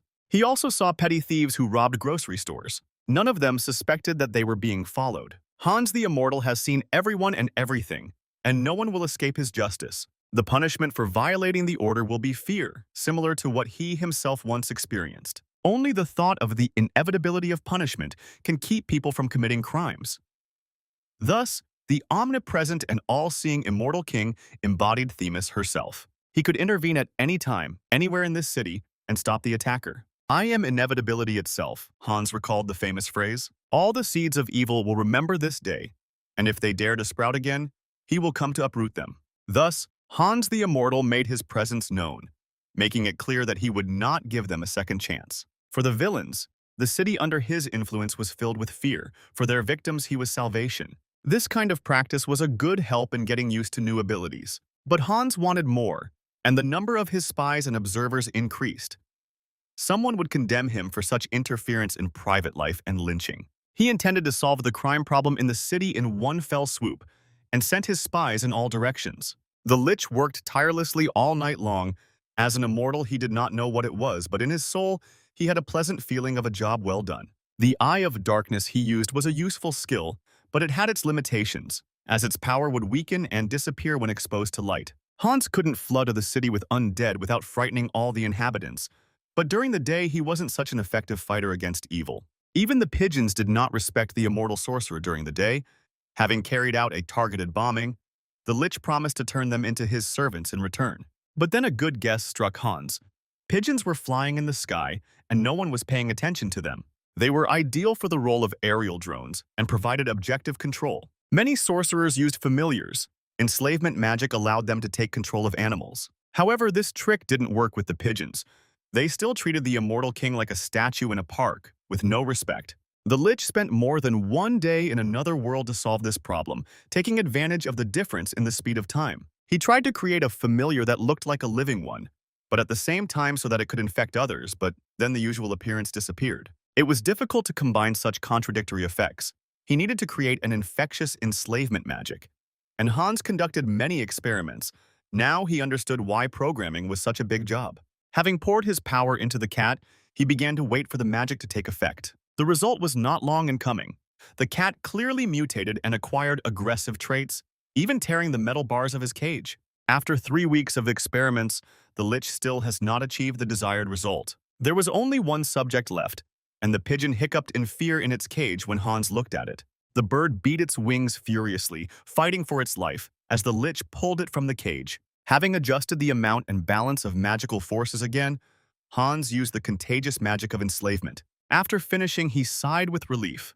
At least the bird hadn't been torn to shreds in the first seconds, as in previous attempts. Feeling freedom, the dove suddenly flapped its wings and flew away. This time, the familiar looked normal, almost no different from the other pigeons. Having calmed down, the bird sat down to peck at the grain, next to a flock of its relatives, and they did not fly away. Gradually, the magic spread like a plague to the other pigeons, their eyes turning red, a sure sign that they too were now subject to the will of the master. The infected became his eyes and ears, and in time they could cover the entire world, creating a nearly perfect surveillance network. Delighted with this success, the lich sent the birds to work, flying forward to look for his enemies. Meanwhile, the knights and paladins were doing much the same thing. They were looking for evil on their own. The man ran his hand across the ground, not only reading the tracks, but as if sensing what had happened there. In a vision, he saw an immortal king, who called himself Hans, out of an oath of disobedience. The archbishop was deep in thought, his face still gloomy, when Sir Knight Taskin approached him. The knight reported that they had captured and interrogated several vampires, and it appeared that they were not allies of the descendants of the immortal king, Sir Taskin found out. The bishop was not satisfied with this answer. More evidence needed to be collected, he said discontentedly, because while they were trailing in his footsteps, the immortal king was gaining power. Here the cross on the bishop's neck trembled and filled with light. Claudius took it as if for prayer and turned to her lordship. Saint Ristar contacted him to inform him that she had noticed the presence of an immortal king high in the mountains in a cave to the northwest, she said. The bishop thanked her for her help and humbly promised to live up to the expectations placed on him. The entrance to the cave was not difficult to find, although it was overgrown with dense bushes. In its depths sat Hans the Immortal, intently checking the work of his familiars, who were supposed to inform him of approaching monsters. The lich looked at the world through their eyes and quickly realized that something was wrong. The ground familiars acted as if they were running away, but if they encountered a monster, they were supposed to inform their master. Hans soon resolved this contradiction. The people were not monsters, but the squadron of galloping horsemen had given the field mice a good fright. In such a remote area, people couldn't just appear out of nowhere, and Lich realized that they had come for his soul. Looking at the cave entrance from the air, Hans discovered it was already blocked by knights, their troops scattered throughout the forest to prevent him from breaking through if necessary. Remarkably, the knights had managed to conceal their strength and approach undetected. Suddenly, the connection with the drone pigeon was lost.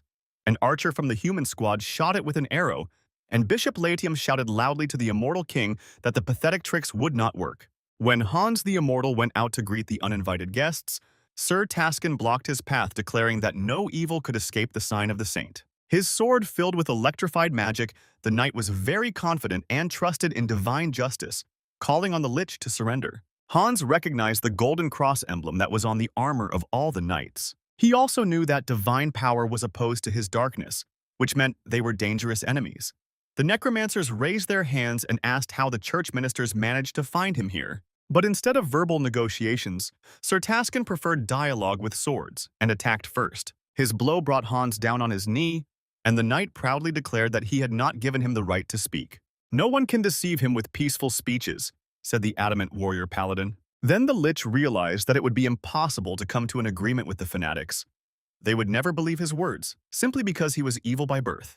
Hans decided to pretend to attack, but he wanted to quickly run away. He didn't want to fight with people. However, it turned out that the paladin was ready for such a trick. After all, he had seen a lot of battles. A divine light appeared in his hand, and the sword pierced the lich's empty, bony chest. "Can the desire to punish evildoers be considered a crime?" the lich asked the knight indifferently. But the knight again ordered him to be silent. Anyone who knew forbidden power was evil in his opinion.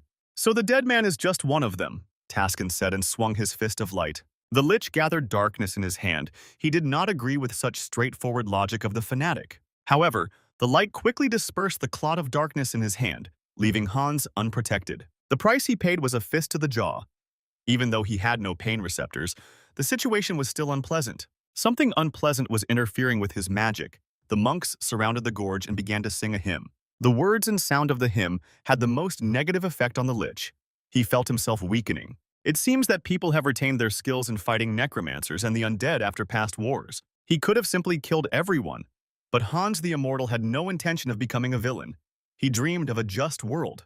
Taking advantage of his weakness, Sir Taskin pierced him with his sword again and pinned him to the ground. "This is their chance," he shouted to everyone else, "to go all out." The holy power burned his essence from within, and the singing did not allow him to gather dark magic. Things were not going very well for the lich. The prayer of the saints took the form of chains that rushed towards him. When he was tied with a burning chain, Hans the Immortal realized that he had been too careless. Now he hung limply from the chains, as if he had been crucified, a couple of meters above the ground. There was no fighting, no running because of the chains. The end was near, and Hans desperately tried to figure out how to save himself. "Nice try to catch him," the lich said coldly to Sir Tuscan. "Not a single evil has escaped from these chains." The knight answered him contentedly, and suggested that the dead man stop resisting. But in response, Hans the Immortal only laughed, clicking his jaws. "It's a pity we couldn't come to an agreement," the lich said coldly, and he was surrounded by dark power again. He said goodbye to the church footman and wished him luck next time, but today it was time to part. Sir Tuscan didn't know what the enemy was planning, but he immediately summoned a spear of light and lightning to himself. He threw it straight at the bound enemy, filled with contempt and fanatical faiths. But Hans only grinned with the mask on his bare skull, no matter how strong the chains that bound him. After all, he was the hypostasis of a god and could return home at any moment. When the lich disappeared, the spear simply passed right through the place where he had just been. Sir Tuscan was extremely stunned by the fact that the enemy literally jumped out from under their noses, which meant he was completely elusive to their methods. Meanwhile, the surviving Hans the Immortal returned to the original world. Han Sung-hyun, who was watching everything through their communication channel, was also worried. People had forced him to use extreme measures, and that was a problem. He had too many enemies wherever he went. There was chaos, the dead, the damned, vampires and paladins who hunted them down in droves. The Oath of Defiance. Shadow faction was quite large and influential. The vampire clan formed its own independent network, subjugating bandits and others. The Order of Paladins spanned the entire continent and was the most powerful organization. Then an idea came to Khan and he shuddered with excitement. It seems he understood the reason why he had earned so much karma until today, and went to check his guesses. It wasn't just like that. The whole point was that Hans the Immortal attracted the villains of the entire continent of another world. However, the guy decided to put these thoughts aside, leaving them for later. Now it was important to focus on current tasks. At night, it was time to reap the fruits of long research, and Hans the Immortal fed the stray cats. The principle was simple. A controlled entity spread black magic to them, infecting all cats that came into contact with each other. And since cats are almost everywhere, they all became reliable servants of the immortal lich. Each cat had a territory that it patrolled, thus creating a kind of network of observers. Soon Hans received the first signal. The system worked very quickly. The unfortunate girl became the victim of a villain's attack and pitifully begged for mercy. A passerby passed by, and the girl began asking him to call for help quickly. However, the bespectacled man simply walked past, not wanting to get involved in other people's problems. Apparently, he didn't have a drop of civic consciousness. The ugly maniac grabbed the girl by the hair and said in a satisfied voice that she could scream as much as she wanted. It turned out the room was covered with a noise-absorbing spell. Moreover, no one could see them in this place because of his ability, so the criminal enjoyed her helplessness. He grinned carnivorously and was already swinging the knife in her direction. However, the worst did not happen. The masked hero by night, the billionaire by day, broke through the ceiling and the maniac's barrier. Immortal Hans didn't care about sound suppression and invisibility. These abilities did not work on him, and he promised the villain that his crimes were over. The criminal grabbed the hostage and used her as cover from the unexpected attacker. He panicked because he was exposed. Like all pathetic individuals who fed on the fear of others, he himself was a coward, but threats did not work. Suddenly, the criminal realized that he could not move. With the help of his powers, Hans the Immortal freed the hostage, and the criminal realized with horror that he was facing a returnee. Fear gave him new strength and was replaced by rage, since someone dared to take his prey. Overcome by anger, the criminal attacked the immortal king with a knife, but his hand was again intercepted by a dense cord made of darkness. The investigation was short. The criminal was caught red-handed, and he probably had other victims on his count. Hans shut his mouth and touched his head, wanting to check for himself what the man had done. This spell was called the Cry of the Dead, and in an instant the necromancer penetrated the thoughts of the villain. He saw all his victims and his entire vicious nature, and there was no need to look further. "The verdict is guilty," Hans the Immortal said briefly, in a chilling voice, and pressed his finger into his skull. It was a merciful execution, a direct brain injury without unnecessary pain. The criminal let out a death cry and went straight to hell. "Even death is merciful to him," said the Immortal King. In any case, he had no intention of letting the murderer lie peacefully in his grave. To control the city, the undead were needed. For his own purposes, the Lich invented a new spell that deprived the body of blood and transformed it into a pumped-up undead. Aghast, the ghoul was immediately sent to storage. It could be useful in the future. As for the rescued girl, Hans entrusted her care to emergency services by calling them. This case became very high profile and attracted a lot of attention from the city's citizens. Investigation team leader Park Han-chul from the Special Capabilities Bureau examined the crime scene. After checking the available CCTV footage, it was determined that the perpetrator was a serial killer who had long been sought to be caught. It's clear that the man who dealt with the maniac was also a returnee from another world. The killer's body was never found, but investigators did find traces of blood and evidence of the use of a huge amount of dark force. The junior investigator was pleased that at least in this horrific case the real culprit was dead. But Park Han-chul gave him a stern look. "There is nothing more dangerous than power in the hands of an idealist who intends to change the world," said the seasoned investigator, pointing to the message left by Hans the Immortal. Another fanatic appeared in the city who personally carried out executions, and he was in extreme danger to society. So Investigator Pack really wanted to see his face and catch this bird by the tail, but he didn't even realize that he was being watched at that very moment. The Association of Returned Citizens had its office in the city center and occupied an entire skyscraper. A female employee dressed in a formal business suit entered one of the many offices. She walked up to the table, which was covered with piles of papers, and told a certain Yoon Ji-yoon to wake up. They had important business, she said, and the disturbed employee with difficulty tore away his sleepy face, which had long since taken the shape of a table. Having difficulty coming to his senses, Yoon Ji-yoon asked what had happened, and it turned out that the Special Opportunities Bureau had sent them a request for cooperation. The Bureau believes that the recent robbery of a jewelry store, where the criminals were detained, was somehow connected to the recent murder. The dark mage, who wore a mask and a thick dark cloak, gave everyone no peace. Yoon Ju-yoon leaned back lazily in his chair, declaring that the public safety situation was already difficult, so he almost sent the case to that guy. But the secretary angrily reprimanded him. She didn't trust that guy, considering him a murderer and a criminal. Yoon Ji-yoon was also indignant. The evil dog could be tamed to work for them. That guy could join them as a guardian, Yoon stated confidently. But the secretary told him to shut up and not to talk nonsense, no matter how busy he was with work.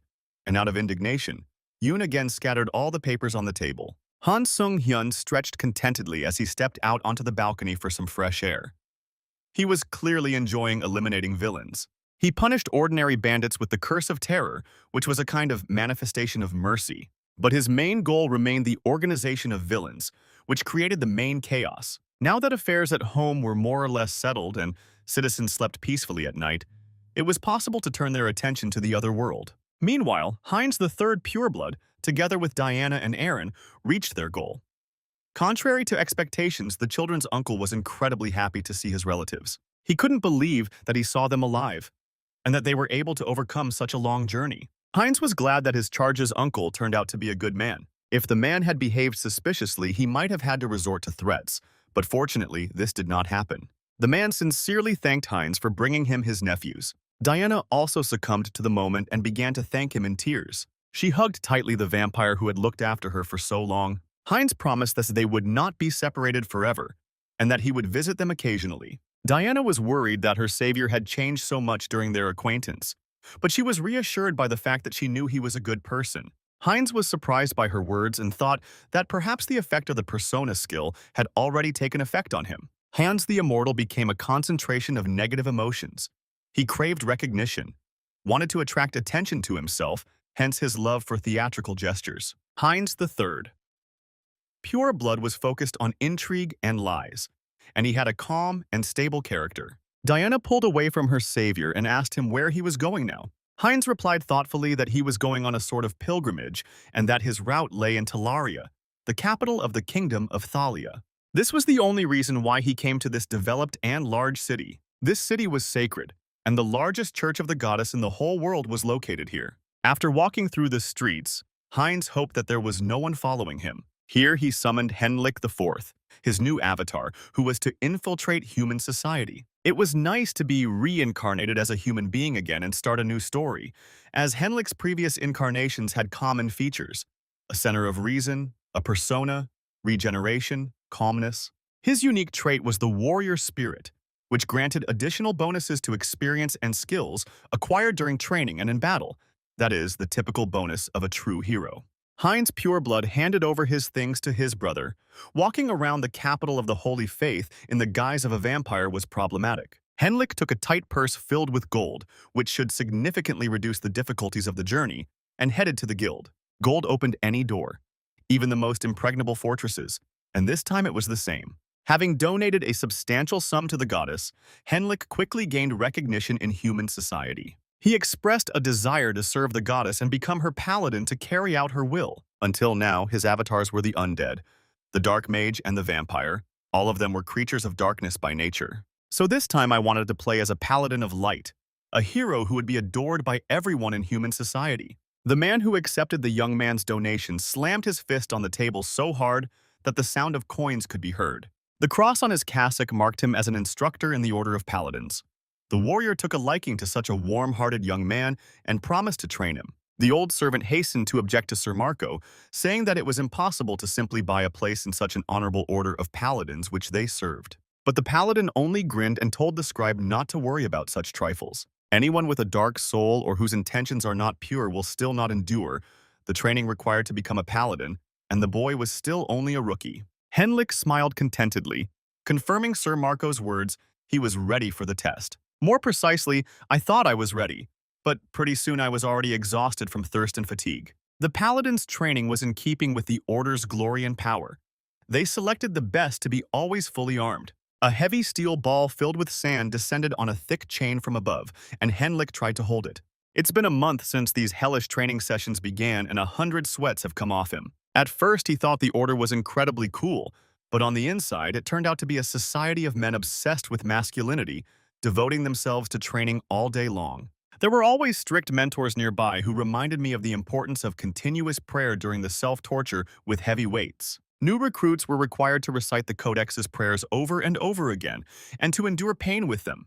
The Order believed this strengthened their spirit and body. Thus, they glorified the goddess and groaned from the tension, accompanied by the loud shouts of the instructors. Prayer was the answer to all the calls of weakness from the body: pain, fatigue, thirst, or hunger. Fanatics of faith accumulated divine power in this way. Only by overcoming harsh training conditions could such faith be obtained, and Henlik IV recognized this method as effective. The warrior monks constantly supported the new recruits by stroking them with spiked clubs. In the hands of experienced instructors, steel broke like glass. But at the same time, it was extremely strange to be on the site for days with men constantly shouting and praising the goddess. One of the senior mentors praised the new recruit that Sir Marco brought in. The guy looked like he was no simpleton. Even without baptism, he lifted heavy weights. His shoulders and back became incredibly strong, and it was hard to imagine what he would become after the rite. Feeling the intense gazes on him, Henlik shuddered. He was still unaccustomed to the Order members' peculiar way of thinking. Time flew by, and now 3 months have passed since he became a new recruit of the Order. Without the warrior's spirit and regeneration, he would have long ago exhausted his body and broken down. During this time, his body became stronger, and his endurance improved. The future paladin could boast of enviable abs. Having barely finished his leg workout, the guy felt a heavy hand on his shoulder. Sir Marco immediately suggested doing a few warm-up sets for the chest. "On such a beautiful day, one couldn't skip back day," said another instructor, and began posing like a real bodybuilder. Henlik no longer knew what exactly these knights worshipped. It looked more like a cult of the body. Henlik was languishing from the boredom of endless routine training, but the senior knights also invited him to join them every day for an intensive training program. He and another recruit sat down to rest when he saw an excited crowd greeting someone. The great Archbishop of Latium and Sir Knight Tuscan were returning to the city after their not entirely successful expedition, but here they were revered figures. The boy next to Henlik was amazed at how quickly the great warriors returned from their campaign with the Crusaders. But Henlik recognized them for another reason. Tuscan was the same paladin who tickled Hans the Deathless's ribs and almost caught him. So all this time, the paladins had been searching for traces of the immortal king, Henlik realized. Later, the time came for the baptism of the most worthy recruits, and for this they were brought and gathered in the church. Due to special circumstances, the order's ministers had to conduct the ceremony earlier than scheduled, and they asked for understanding.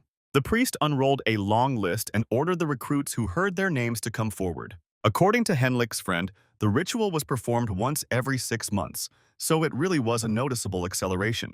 It was not difficult to guess that the revival of the immortal king had alarmed the paladins. They were in a hurry to strengthen their power and obtain fresh reinforcements, sacrificing their training. In any case, this was great news for Henlik, as he could shorten his ascent time. Moreover, I wanted to test a new application of the skills of the persona and the center of the mind. The first to go to the altar was new recruit Max Verowan, who knelt down. The high priest asked him if he was ready to serve the goddess all his life and live as a paladin, and the novice loudly answered that he was ready. Those who undergo the baptismal rite transfer all their mana to the goddess. Because of this, they can no longer use magic, but in return she bestows blessings and immense sacred power. Each novice receives a different degree of this blessing, which comes from the goddess of light. And the main criterion for selection was the purity of faith. The less doubt there was in it, the more sincere it was, the stronger the paladin became. After Max, it was Henlik's turn and he was called to the altar. He himself was now surprised at his desire to become a paladin with such conditions. Until this day, the center of the mind served as a filter and a barrier, protecting both the avatars themselves and the mind of the original from penetration. But this skill could also be used in the opposite direction. Through the persona, Han Sung-hyun intended to convey to Henlik something resembling sincere faith. At the priest's command, he poured all his mana into the goddess's altar. Afterwards, using the center of his mind as a filter, he erased all doubt and mistrust from his consciousness. Thus, his mana and faith would become crystal clear, like those of a hermit monk. To fully absorb the blessing to its maximum potential, all the spiritual power of the avatars gathered in Henlik. His eyes sparkled with an unbending spirit that knew no weakness. The amount of sacred power was so great that it burst forth as a stream of light. A dense beam of light fell on the altar and blinded everyone who was watching the ceremony. It looked as if the goddess herself had descended from the heavens. The novices and veterans of the order stared up in amazement, trying to discern the source of the light, and saw how the sacred power filled the entire statue. The high priest placed his hand on Henlik's shoulder, now addressing him as Lord. Having barely received baptism, the new recruit had already reached the level of an experienced priest. Such deep faith shocked the priest. He wished the guy to work hard and become even stronger, with a smile on his face. Thus, Henlik acquired the skill of holy baptism, which allowed him to freely distribute spiritual power among avatars. This could be considered a success, as one could hardly expect more from a faith built on illusion.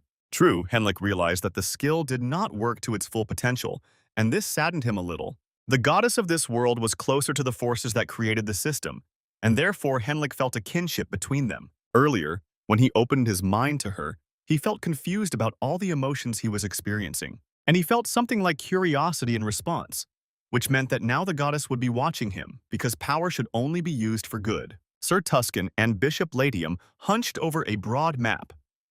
For months they had found no heir to the immortal king, and they had nothing to show the goddess. Moreover, further support from the kingdom of Talia was difficult. No one wanted to waste money, and the shadow of influence of another enemy of the order, an organization of vampires hiding in the kingdom, could be seen everywhere. During the crusade in search of the immortal Hans, the paladins learned that the vampires were openly hostile to the Oath of Defiance. However, as the paladins failed to achieve results, political pressure from Talia on the order increased dramatically. The crusade had to be disbanded and the men sent home, the bishop said, although it seemed to him a terrible mistake, and he could do nothing about it himself. The enemies were getting closer and closer to them, and they were surrounded from all sides. The order's forces were no longer sufficient, Sir Tuscan thought. He left the bishop alone and went out to the gallery, exposing his face to the sun's rays, thinking about what to do. On the platform below, the noise of intense training could be heard. Only the baptized novice paladins were practicing. Max fought desperately, not giving Henlik any slack, wielding a long spear. He had a hard time fighting off the polearm with his sword, and the guy missed one blow. However, he took advantage of this to quickly close in on Max and knee him, knocking him to the ground and ending the fight. The system immediately reported that the Avatar had achieved enlightenment and gained the Crusader fighting technique thanks to his training bonuses.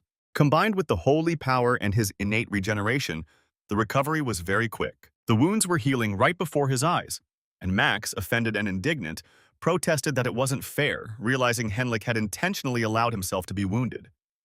The game was still worth the candle and gave him a slight advantage, but Max also had a spear. However, the tricks were clearly not enough. New changes were needed to grow. Then someone came up to them from behind and praised the guy in a commanding voice. The level of his sacred power was truly impressive and was like that of a paladin. But his experience was still not enough to become a full-fledged paladin, Sir Tuscan said. He shook the guy's hand and realized that he felt and understood more than others. The paladin told the boy to go with him to the Temple of Rosalia and promised to make him stronger. Henlich was extremely surprised that he, only recently become a novice, would be led to the Great Temple, but Sir Tuscan did not see a problem in this. The boy immediately agreed, and the knight ordered him to follow him immediately. As a military man, he was accustomed to acting confidently and decisively. He didn't even let Henlik pack his things, but ordered his comrades to do this. Sir Tuscan clapped him on the shoulder. He himself understood the unexpectedness of his order, but promised to explain everything on the spot. So together they entered the portal circle, and Henlik experienced the familiar feeling of disorientation as he moved. The Great Temple was stunning in its size and decoration. It towered over the plain like a luxurious palace. It was the largest temple in the world, and it was located in the very center of the continent, wanting to be the center of the world. His Holiness the Supreme Pontiff and the Saint, symbols of the Church of the Goddess of Light, were in this temple. When the paladins bowed respectfully, Saint Ristar herself came out to meet them and thanked them for the long journey, which could have tired them. But the paladins did not know such a word, so they humbly responded to her greeting. Henlik himself did not believe what was happening to him at that moment. So far, his development was ideal. He could quickly become a famous and recognized paladin in the main temple. Henlik's path was fast-paced, but at the same time normal, unlike other avatars who were less fortunate. After all, it was those guys who got all the dirty work. Each of them died as a person, to be reborn as a different entity. Now they will bring justice from the shadows, while Henlik can operate openly. News of the masked and caped Avenger quickly spread online, and people were talking about him not only in the capital, but throughout the country. Hans the Immortal has become a celebrity and has already destroyed many criminal organizations, including those that were involved in human trafficking. He was openly referred to as a Dark Knight, but there were also strange reports that mentioned a Society of Divine Retribution. This society was also mentioned by members of the gang that the Necromancer had just defeated and interrogated a couple of scoundrels. However, this could be put off for now because it was time to distribute the income, Hans thought and stretched wearily. To do this, he needed the identity of Heinz III Pureblood. Having changed clothes and with a mask on his face, he could freely walk the streets of the Night City. If Hans the Immortal sells a lot of valuable items, various agencies will quickly become suspicious of him. So Heinz Thoroughbred decided to choose a more private location to conduct the sales transactions. He found one on the outskirts of the city. The buying salon for various items was empty, and that was for the best. Heinz placed a heavy sack of loot in front of the seller and said he was ready to sell it. However, the man at the table showed no interest in the deal. They were not a pawn shop, so he told the stranger to get lost. Then Heinz emptied the contents of the bag, and heavy gold coins fell, clattering onto the wooden table. Perhaps this should have changed the seller's mind. Each coin bore the symbol of a scale, the kind used by a criminal syndicate that trafficked people, and which had recently been destroyed by some masked madman. Heinz saw the man's eyes change and asked him if he was now interested in the deal. The man smiled crookedly and told me to go in through the back door and not even think about running away. Inside, there was another, hidden room, in which a masked man sat behind a glass screen. Heinz handed him the bag and asked if he could take the payment in cash.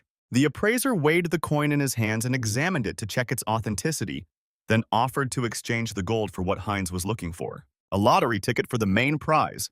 And as soon as possible, Heinz asked, raising his finger meaningfully. Cash alone was useless to Han Sung-hyun, who needed legal funds, and lottery winnings could provide that. However, such a deal would come with a high commission, the appraiser warned, and Heinz agreed, asking how much he could get in the end. The ticket was worth 6 million credits and could be redeemed within 3 months. The vampire agreed and ordered 2 more to be prepared. The masked man immediately said that with the amount the guy had deposited, there would be no deal. But Heinz Pureblood told him not to worry. He still had plenty of material. 3 more gold bars, each weighing at least several kilograms, were placed on the counter. However, what struck the buyer even more was not the gold, but the guy's possession of a sub-dimensional storage facility. It couldn't be obtained just like that. Heinz didn't like such brazen interest and the fact that his secrets were being pried into, so he immediately put the buyer in his place. And he coldly stated that he had not come here to chat, that the deal needed to be completed as soon as possible. The buyer in the Plague Doctor mask immediately let him go and politely asked for forgiveness. Now he realized that the smell of blood emanating from the unusual guy was real. Heinz leaned towards the salesman and quietly said that this was not their last deal, and from now on, they would see each other often. On the way home, Heinz thought that fulfilling his dream and winning the lottery turned out to be quite simple. Beaming with happiness, he thought about what he could buy for himself with this money. It was time to get a couple of henchmen for such things. And not go everywhere personally, the vampire decided. However, walking around the city at night also gave him pleasure. Just a few months ago, these streets were half empty, due to an organization that kidnapped people and trafficked them. But now life was in full swing again. Perhaps the rumors circulating around the masked Avenger contributed to this, and Heinz was pleased to realize that he was involved in these changes. Suddenly, someone leaned towards his ear and asked in a whisper where he had come from. Heinz winced and pulled away. It was unpleasant to realize that someone had managed to get to him unnoticed, although the stranger tried to calm him down, saying that he only wanted to talk. But this could hardly help. Heinz only got angry because what conversations could there be if he had just been sniffed? It turned out that the stranger knew about his vampire nature. Because he himself was a vampire, removing his mask from his face, the red-haired guy bared his fangs and said that he was on the 6th level, originally from the dimension of Dotmere. In front of Heinz was another interworld traveler. The stranger began to ask him about his return, when and how. Heinz wanted to lie about something and just leave, but unexpectedly, submitting to someone else's will, he gave his name and said that he had not been on Earth for a long time. Heinz immediately stopped short and clenched his teeth. He himself did not understand why he was answering like that. The red-haired guy reached into his pocket. He already realized that there was a newcomer in front of them, after which he handed over a business card with his information. The red-haired man introduced himself as Gamma and said that he represented the organization Blood Packet, which was gathering all the returning vampires into its ranks. Heinz was amazed that such an organization existed, and Gamma threw up his hands. For them, this was the only way to survive.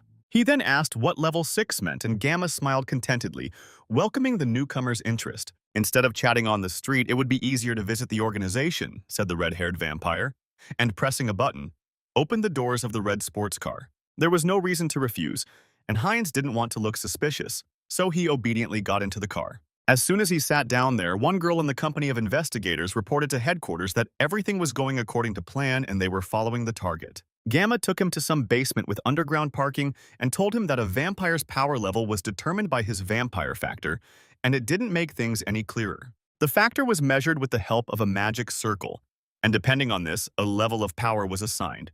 4 priests were already standing in the room, and it all resembled a meeting of Satanists.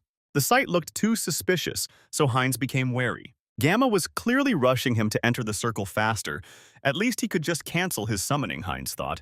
But then he saw the skull and felt traces of black magic in it. And it wasn't just black magic, it combined shamanism, alchemy, curses, and who knows what else. It is hard to imagine that this was possible. Only 20 years have passed since the returnees began to appear on Earth. The reason why magical tools are still rare and technology is not developed is because the energy laws of abilities are different in different worlds. And uniting systems from different worlds is an impressive achievement, so the Blood Pack organization was more dangerous than he initially thought. The priest asked for his hand and said that it would burn a little, after which he slashed his palm with a ritual knife. Under the influence of the circle, 5 round clots of blood gathered from the wound. The balls were connected to each other, which spoke of Heinz's ability to achieve high levels of regeneration. Thus, Heinz realized that purebred vampires from Alterica correspond to the 5th or 6th level in the Earth organization. Gamma was disappointed. He was afraid that the guy from another dimension, whom they had not heard of, would be strong, but the 5th level of strength was not worth such worries. There is no need to cut off limbs on level 5, he said ominously, and ordered them to begin. The priests immediately activated another seal on the magic circle, and the basement was filled with red light. It was now clear that the vampires had had a different motive all along. The ritual was too complex for a simple measurement of power. And then Heinz realized that he needed to quickly call Hans the Immortal for help. Then a noise was heard outside. A knock on the door and the stamping of feet. The uninvited guests did not wait for the door to be opened for them and entered themselves. The girl who was in front shouted out Gamma's name. She told everyone that they were arrested for kidnapping relatives. Gamma recognized the girl and told Jin So-ran that it was rather rude of her to barge in, but the vampire seemed completely unconcerned about what was happening. So-ran bared her fangs and declared that Gamma had been caught red-handed, especially since this wasn't his first crime involving kidnapping vampires. She firmly ordered him to release the hostage and surrender. Gamma snorted contemptuously. He considered her a pathetic slave of the blood pack, who never asked themselves why they needed to be slaves. Vampires are much stronger than people, said Gamma, and spread his hands. Why should they walk on tiptoes, living underground in secret? But So-ran answered no less firmly.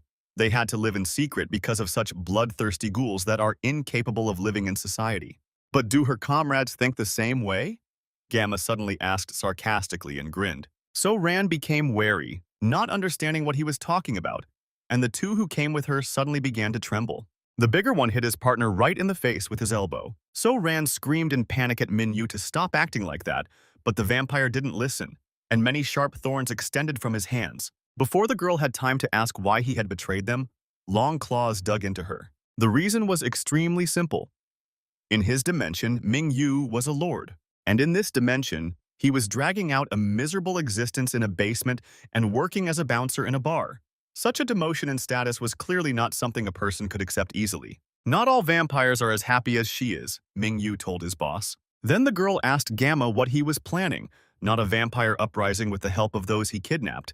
But the criminal only laughed. With such losers and weaklings, it would take 100 years to execute the plan. On Earth, it was impossible to accumulate karma points, meaning that no one could become stronger after returning. But after conducting thorough research, Gamma found a way. A reliable and quick way to gain power, the vampire said, dragging the unconscious boy into the magic circle. Realizing what he had planned, So-ran was horrified. She couldn't believe anyone could break the ban. Where did she think all the kidnapped vampires went? Gamma asked her sarcastically. The girl screamed desperately because it was because of the creation of the mad vampires that they were being persecuted. Heinz understood what she was talking about. It seemed that in all worlds, vampires were built the same way, and those who became cannibals went crazy. However, the cannibalism of vampires from different worlds was somewhat different. It was possible to assimilate different factors, but this had to be paid for by a huge price. Serious mental disorders. A creature that cannot control its thirst turns into a monster, and it is because of this that vampires began to be seen as a global threat. Gamma hastened to reassure So-ran and stated that they had a way to curb the bloodlust. The unfortunate one in his arms twitched as the ritual of absorption began. Before Heinz's eyes, he literally turned into a wineskin of blood, mutating beyond recognition. The magic circle not only separated the vampire factors, but also transformed the test subjects into a drug without side effects. Ming-yu demanded that Gamma keep his promise, since he was taking a risk by following him, and the villain agreed. As he promised, he threw Ming-yu a dry red ball, all that was left of his former employee. Ming-yu immediately took the pill, and he began to swell with renewed strength, so much so that even his t-shirt was torn on his body. Power boiled within him, and the traitor rejoiced. This was exactly what he wanted. Without thinking twice, he grabbed So-ran and ordered her to prepare it. He wanted more drugs, because that was what Gamma had promised him. Then the leader of the villains told him not to rush. Another guest had been waiting his turn to be processed all this time. He touched So-ran and asked her to wait, wanting to consume her last. 2 purebreds and 4 half-breeds counted his enemies Heinz, who rose to his feet tired of putting on a comedy. Cannibalism really was an effective method. In anticipation of his future power, Heinz III grinned carnivorously. He touched the floor and opened a portal to another dimension, which greatly frightened his accomplices. At that very moment, Hans the Immortal appeared from there, and banging his knuckles began to mock their security measures. The undead poured out of the portal after him, with orders to detain everyone in place and not allow anyone to leave the shelter. The vampires huddled together, panicking in the face of the unknown enemy, and Gamma told everyone to stick together or they would be killed. Yu Ming showed his thorns again. He was frightened and quickly fell into a desperate rage. With his first blow, he crushed several skeletons into powder, leaving their bones scattered. After which he rushed at the necromancer because everyone knew that if the summoner was defeated, the army of the undead would fall. Hans appreciated his transformation. It was quite unusual. After all, there were species differences between vampires from different worlds. However, the vampire had no defense against the thorns of darkness that impaled him like a butterfly on a needle. Following this, Heinz jumped forward. For the second time, they worked as a great, well-coordinated team and left no waste behind. They may have acted more gracefully, but Heinz lacked normal development. However, this was not a problem, because he still had a lot of food ahead of him, and with these thoughts he sank his teeth into Mingyu's neck. Gamma understood perfectly well what this meant and was horrified. Even for him, this was a reckless act. All of Mingyu's thoughts flashed through Heinz's head, as if a bridge of communication had formed between them. Such direct consumption of a fellow human's blood did indeed cause madness, Heinz Pureblood agreed. The changes happened immediately. The first thing that happened was that the baby vampire teeth started falling out of the mouth. Various vampiric factors combined and evolved within Heinz, causing him to grow new teeth and claws and his bones to become stronger.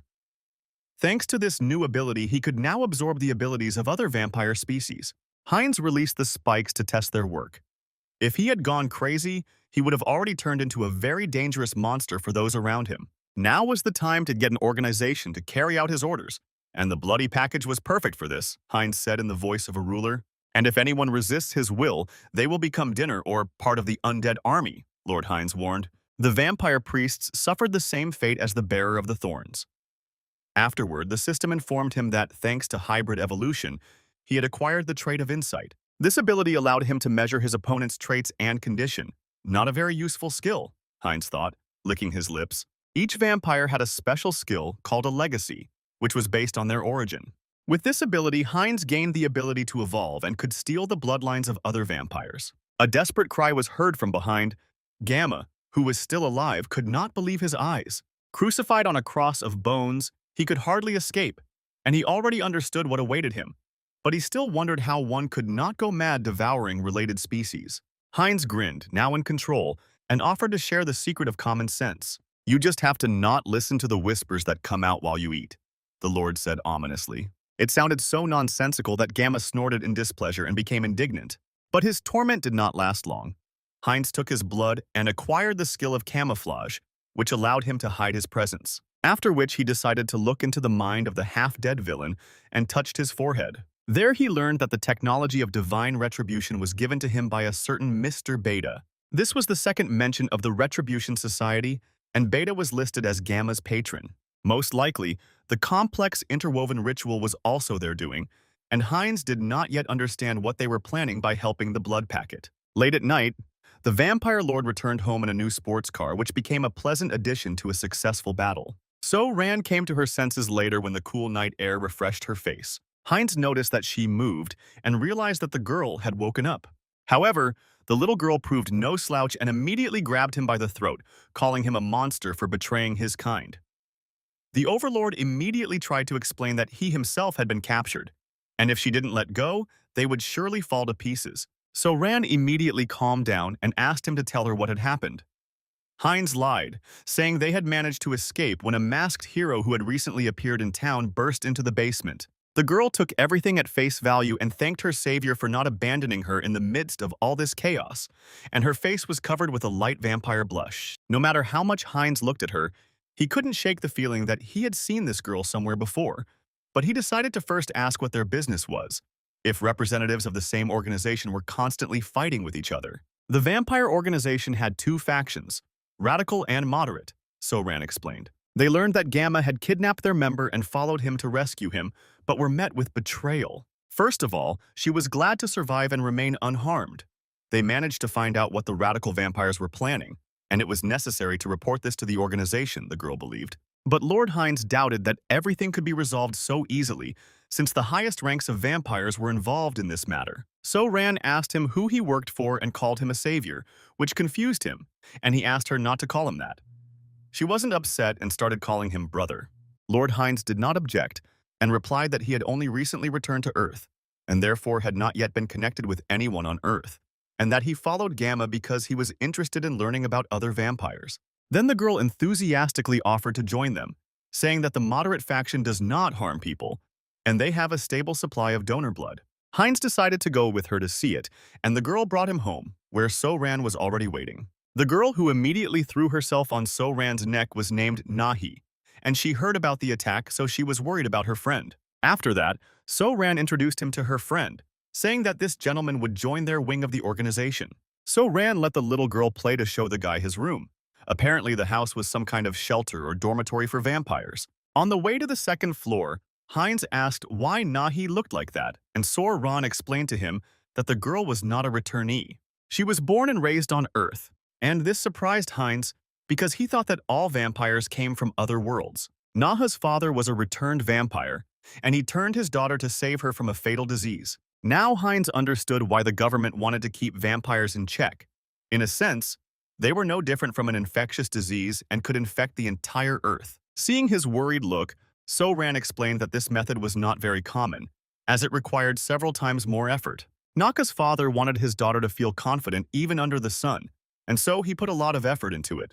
The spare room was clean and quite spacious. The girl told him to rest and to tell her if he needed anything. At this, she smiled sweetly and said goodbye to him, and then it dawned on Heinz. This gesture, this pose, and this voice, he had already seen them and remembered it. Streamer nicknamed Orchid, Heinz said, staring at the girl in amazement. Realizing that she had been exposed, So-Ran was very embarrassed by the surprise. The gesture had simply become so habitual that she unconsciously repeated it and hoped that the guy wasn't following her. Heinz quickly replied that he had just seen a couple of videos, and this calmed the girl, who was almost dying of shame.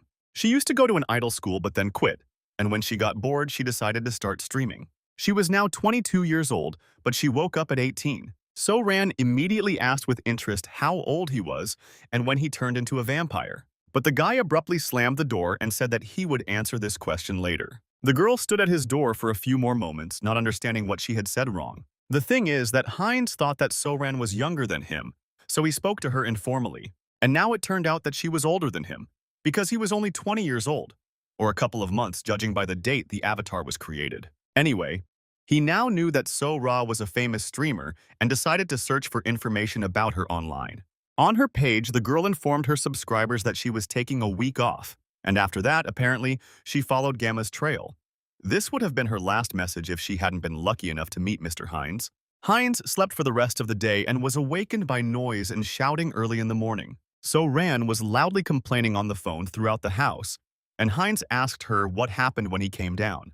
Her colleagues from the organization went to the crime scene yesterday, but were unable to find anything, as all the evidence had been burned.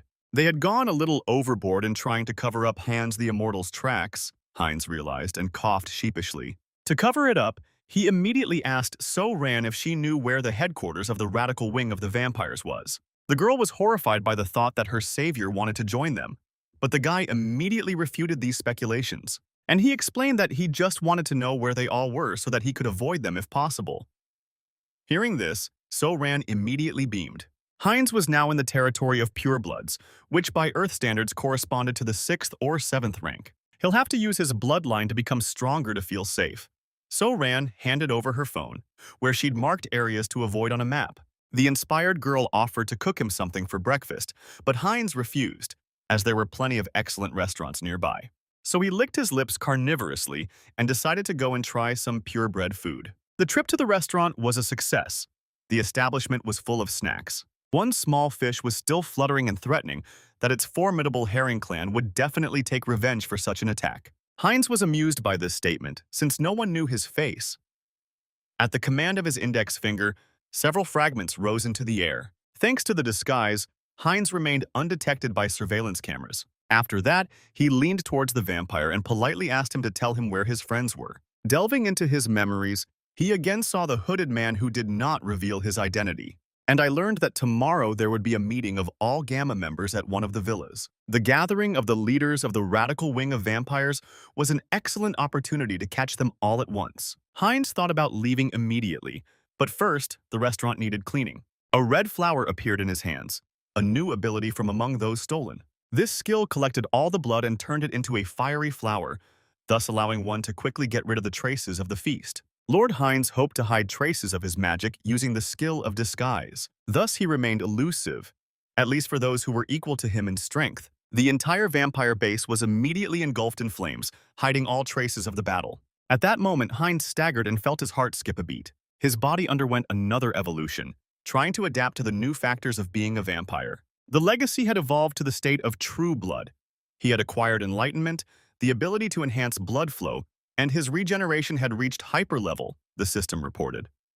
Lord Heinz's face had acquired refined, pale, and noble features. Now he became a true blood vampire, something like a duke, and acquired new skills. He immediately decided to test his new skills and slashed his veins with his claw, causing a red fountain.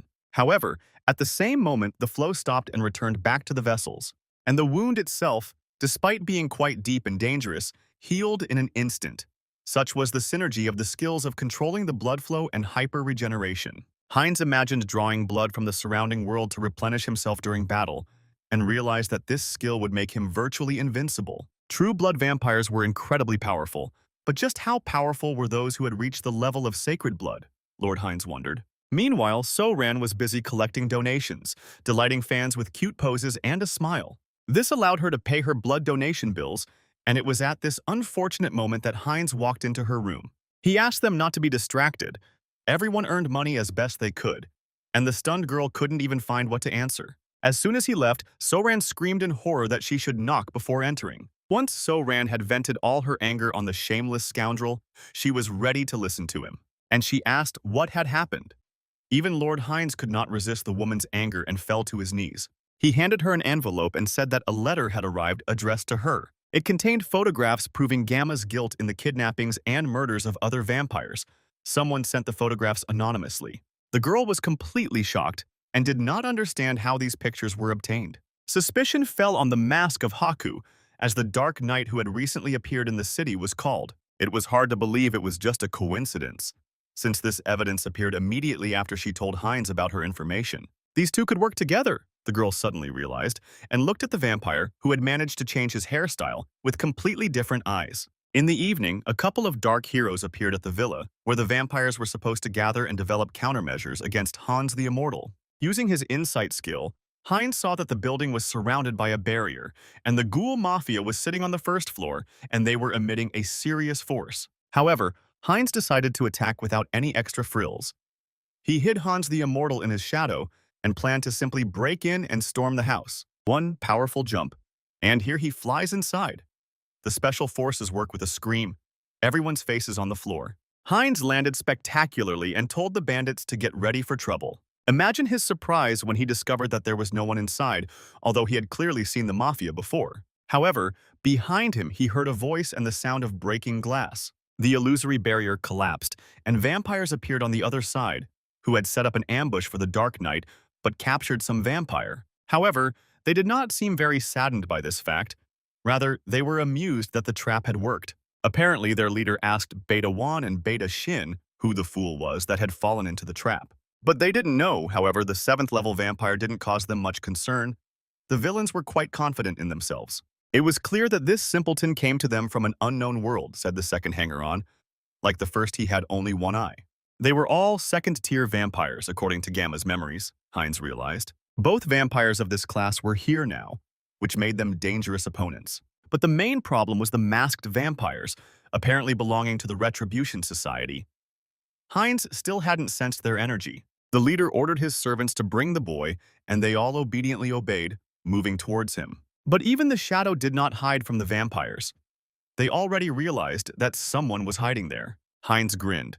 There was no need to hide anymore, he said to Hans the Immortal. The vampire's blood boiled in his veins and gave him unprecedented acceleration. Heinz simply broke through the crowd of ghouls, tearing them to pieces. It was enough for him to wound them, then drain them of all their blood and take their strength for himself. When the ghouls realized what he was doing, they screamed in horror, but were unable to stop him. It was too late to be surprised. The darkness beneath their feet also began to move, and the ghouls could no longer move. Skeletons rose from her and instantly surrounded the entire bloodsucker mafia. Pushing the others aside, the leader of the ghouls tried to quickly escape since things were starting to get hot. But there was nowhere else to run. They themselves were now ambushed and surrounded. Vampires weren't the only ones who could set up barriers, Hans the Immortal told them, and panic spread among the ghouls. They were like chickens locked in a coop with a fox, with no chance of escape. The enemies lost their heads and could no longer put up organized resistance. Even the elite true-blood ghouls were frightened by Heinz's speed and cruelty. Now, it dawned on them that the guy they had caught was not an ordinary vampire. One of the Beths made a desperate lunge towards Heinz from behind, but he managed to release his cat claws, long and sharp. However, this beta had the ability of stone skin and blocked the blades by breaking them. Heinz chuckled and changed tactics.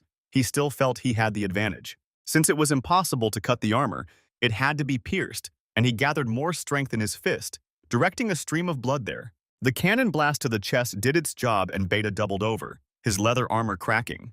The ghoul was very upset by this, because he had never lost a battle with this skill before, and he was also surpassed in strength and speed. With a deep dent in his chest, he collapsed to the floor, completely helpless. The remaining ghouls rushed to protect their master so that he would not be finished off. But Heinz was unstoppable, mocking their futile efforts and raising his hands in front of him. Long tentacles shot out from the holes in their palms and pierced the ghouls through and through. Panic grew as the vampires realized that they were being killed off one by one without much difficulty. Beta gathered his strength again and decided to attack while the enemy's hands were occupied by his comrades. Covering his arm with armor, he turned it into a sharp semblance of a sword and attacked from the side. The blade easily cut through flesh and bone, and in an instant, Lord Heinz was left without an arm. But this was a completely useless action against him. He drank the blood of his enemies to recover, and he only became stronger with every minute of the fight. Everything was predetermined. In addition to this, Lord Heinz received a new skill and instantly disappeared from sight, as if he had put on the ring of omnipotence. He disappeared for a second and appeared behind Beta while he was blinking his eyes in shock. The ghoul felt a sharp pain in his side and he screamed in pain. "Checkmate," said Heinz Trueblood. From this powerful ghoul, he gained a new factor of vampirism. Blood magic evolved into the sacrament of blood, which absorbed the skills of the flow and flower. Now Heinz could control his abilities with just his will and use them more freely and quickly. The others lost heart completely from such a terrible picture of their brothers being devoured. Now they understood why his abilities were so strange. The ghouls spoke about it with disgust. But Mr. Heinz didn't care. They were all a bunch of killer ghouls. He told the second beta to become his strength, just like half of the ghoul mafia had already done, and not to waste time chatting. In desperation, Beta rushed at him in a futile attempt to fight back. Using the blood sacrament, Heinz summoned spikes and tentacles from the floor next to him. He grabbed the Striga with them and walked straight up to her. Beta twitched and cursed that they were using dirty tricks against her. But it was completely absurd on their part to talk about any kind of honesty. In any case, it was the end of their game, said Mr. Heinz, waving his hand. "Monster," exclaimed the leader of the ghoul mafia. They couldn't even imagine that the Death Knight had such an assistant. He ordered the preparation of a core, some extreme measure to deal with the enemy. A fiery pearl appeared in the hands of the ghouls. Obeying their orders, they emitted golden light, which flew in dense rays towards Heinz. But at that very moment, Hans the Immortal, who had not particularly intervened in the massacre until then, appeared before him. With a flick of his wrist, he parried the attack, and it ricocheted and killed the one holding the golden core. The ghouls' last hope was not fulfilled, and they experienced the horror to which they condemned their victims. It was time to run, thought one of them, no longer caring about his boss. But he stopped the escape attempt by harshly hitting the masked ghoul. He kicked his ally straight in the direction of the enemies. Such was the price for long service. The mafia boss himself decided to use spatial manipulation to escape, while his opponents were distracted. He ended up casting a self-destruct curse on his ally and escaping via teleportation. However, it was unlikely that Hans the Immortal could be frightened by such a trick. The force of darkness grabbed the damned one and squeezed him with a huge hand, lifting him to the ceiling. Hans the Immortal was able to decipher such a curse. Inside the ghoul, there were two cores, which were the source of power, and if they were removed, the bomb would be diffused. A huge hand woven from darkness unclenched its fingers, and the body fell to the floor, at the feet of the one who commanded death. Because of the barrier of darkness, the leader of the ghouls could not go as far as he wanted, but he still managed to break through. Just when he thought he had survived and been saved, Hans the Immortal instantly appeared behind him. The masked avenger, the Dark Knight, grabbed him by the collar like a boy. Almost affectionately, he scolded the bad guy for thinking about running away right in the middle of a fun game. Hans touched his forehead and penetrated the ghoul's mind to delve into his memories. And so he saw everything that concerned the Retribution Society, and confusing, incomprehensible images flashed before his eyes. However, at that very moment the contact was broken, and the ghoul jerked as if he had been electrocuted. The highest level of security had been activated, Hans the Immortal realized. Somehow he was dragged inside a mental sphere, some empty space. Then he heard someone's green voice, which seemed to come from everywhere. Hans immediately realized that he was facing the leader of the Retribution Society, who had been watching him all this time through his puppets. The green ghost on the throne nodded in agreement, then invited the masked knight to join them. But first, Hans wanted to know about the goals of this organization, because he didn't like joining anything, especially some obscure party. The goal of Retribution was simple: to give freedom to the returnees, and to create a world ruled by the returnees, said the Green. The idea was neither new nor simple, but also absurdly stupid. For a gang of fanatics, criminals, and uneducated madmen, the goals were too ambitious, Hans said in response. But Green stated that they have existed for a long time and have been fighting for freedom for a long time. Here, all the pieces of the puzzle fell into place in Hans's head. These guys had committed terrorist acts before. Hans was overcome with flashbacks, and the system reported that the mind center was controlling his emotions. However, Han Sung-hyun's feelings were so strong that they overcame all barriers.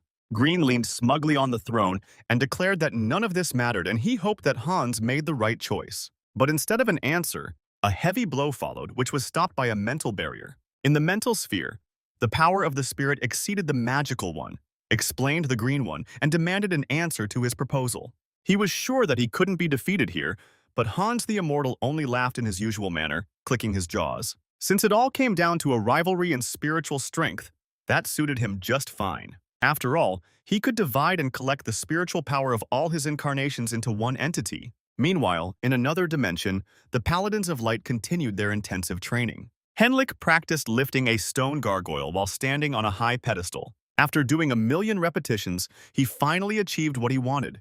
His essence received the trait of a strong body. Through regular training, he acquired the skill of autarika, a sacred art which was another step towards divine power. After this, Henlik left the gym. He himself could not believe that he had surpassed his limit through training. In any case, he now met the criteria for a paladin and could advance to the next level. Here he noticed Saint Ristar, who was carelessly studying the flowers and humming a song. Though she was surrounded by an aura of divinity, at first glance she seemed a completely ordinary girl. Ristar sensed his gaze and turned to novice Henlik, after which she greeted him with such a sweet smile that the novice involuntarily forgot how to breathe. Her aura of divinity was pouring out of the girl, making her literally glow with happiness, and the guy had to squint to avoid going blind. He leaned towards her and asked why she was alone in such a place. The saint told with the innocent smile of a child that she was watching a ladybug and did not notice the passage of time. Henlik was surprised that she was not interested in the flowers, but in the small bug. Here the saint looked at him with a different glance and congratulated him on finally receiving a blessing. This power could not be obtained with anyone's help, so he could be proud of himself, said the saint, and Henlik smiled modestly. The clock on the tower struck the bell, and the saint realized that it was time for afternoon prayer, after which he suggested going to church together, and the novice agreed. Although the saint's blissful appearance, her manner of speaking and holding herself, brought boredom and despondency upon him. In the temple, he received an important history lesson, and now he knew why the saint was so obsessed with Hans the Immortal. In the distant past, her predecessors faced a terrible disaster. The first immortal king was a disaster, turning half the continent into a land of death, despite all nations uniting to fight him. The king fell, but after his death his heart was restored by his closest ally, a dark sorcerer. The first immortal king was replaced by a second, even more powerful one, who broke the empire in the west. The chosen hero of the Order of Paladins struck the heart of the second king and almost destroyed it. But in reality, it only disintegrated, and the fragments spread across the continent. Whenever there were hints of the immortal king's revival somewhere, the Holy Order of Paladins would go there on a crusade. Many people have died over hundreds of years, so who else but Saint Ristar, who loves his flock and treats them like family, hates everything connected with the immortal king. Unfortunately, they do not know that there is no longer any point in their struggle and the order, because the new successor is extremely complacent and ambitious. Henlich thought, now Hans the Immortal was faced with a new opponent, one he had never met before, and he needed all the spiritual strength that was available to them. Somewhere on the other side of the globe, His Excellency the Judge, as his servant called him, coughed up blood. He was breathing heavily, but he still pushed the servant away so that he would not disturb his concentration. For the first time in his life, this man suffered a defeat in the spiritual dimension. His green image, which sat on the throne, was shattered into pieces under the blows of Hans the Immortal. Then the judge tried to gather his strength again and recover. He was confused, because at first it seemed that he had an advantage over the necromancer. But now his power had increased many times over and was getting out of all control. It was as if he was fighting not just one mentalist, but several, the judge thought, as his projection was hit again. Hans acted decisively, having the reliable rear of his comrades behind him. The green judge crumbled again, but he could no longer put his image back together. He still didn't understand why he lost. It wasn't just a matter of strength, but also of skill. It was hard to believe that his own skills in the spiritual world were not enough. But there was no time to think. The one called the judge issued an urgent directive to all the cells. Suspend all operations, delete all information, and go into hiding, especially for the Korean branches. There is a monster in this country, the man said, and you could tell from his appearance that he was not joking. Hans the Immortal approached the remains of the green image. Even with the Mind Center skill, this turned out to be a difficult opponent. It was worth studying in more detail. Unfortunately, all trace of it disappeared. As soon as he touched the fragment, the system reported that his essence was absorbing other people's karma, and the dark magic had grown to the path of witchcraft. Having taken the enemy's power, Hans became faster and evolved again. The fragment also contained memories with which Hans planned to find the Society of Divine Retribution. Soon the Immortal King found the enemy's hideout. They were hiding in a base deep in the forest. Turning into shadow, he headed there, promising his enemies that no one would escape. And so it happened. Not all members of the Retribution Society managed to take refuge. They did not even imagine what kind of threat they would have to face. The knuckle-tapping voice was surprised that the evacuation order had already been given. At least it's a start, he said, lifting a member of the Retribution Society into the air. He looked like a scientist and was wearing a lab coat. Unfortunately, the enemies managed to get rid of many useful materials that they were working on. However, while the scientist was trying to save at least a fragment of the valuable data, it fell into the hands of Hans the Immortal. He took several sheets of paper from the prisoner's hands and began to study them carefully. When Hans the Immortal realized what they were doing, he immediately dealt with the prisoner. Their crime deserved vengeance. The villains of the Retribution organization were responsible for the explosion that destroyed Han Sung-hyun's life. All enemies deserve to die. When the explosion that destroyed his life occurred, Han Sung-hyun consoled himself by saying that it was just an accident, that he was unlucky, and there was nothing he could do. But now he is on the trail of those guilty of this terrorist attack, and this is a Retribution Society, an organization pursuing insane goals. The members of this society were on a completely different level, since Khan had only recently become a returnee. But now he knew his enemy by sight and understood that they needed to expand their influence and accumulate strength, because the strategic advantage was on their side. They could grow much faster than others. To do this, a plan was needed for all of Han Sung-hyun's personalities to unite and help each other. First, Heinz Trueblood decided to use the new skill and created a purified blood crystal. He had accumulated too many vampiric factors in his ocean of blood, and some needed to be removed by placing them into another vampire. Such a blood transfusion will bind his new allies more strongly than family ties, and if anyone opposes his will, Lord Heinz will simply destroy them. Returning to the location of the peaceful wing of the vampire faction, Heinz told So-Ran that he had gotten rid of their opponents from the other wing and asked the stunned girl to arrange a meeting for him with the leader of the moderate vampires. The main forces of the radicals were routed, with the exception of a few alphas, so Lord Heinz had much to talk about with the leader about what had happened. So-Ran asked him to slow down, as she still needed to confirm his words about what had happened. Then Lord Heinz impatiently showed her the most direct proof of his triumph, his monstrous power. Streams of blood engulfed So-Ran, and she froze in place in horror. His monstrous power was reflected in her eyes. So-Ran had thought that Heinz was strong before, but now she saw that he was 7th rank or even higher.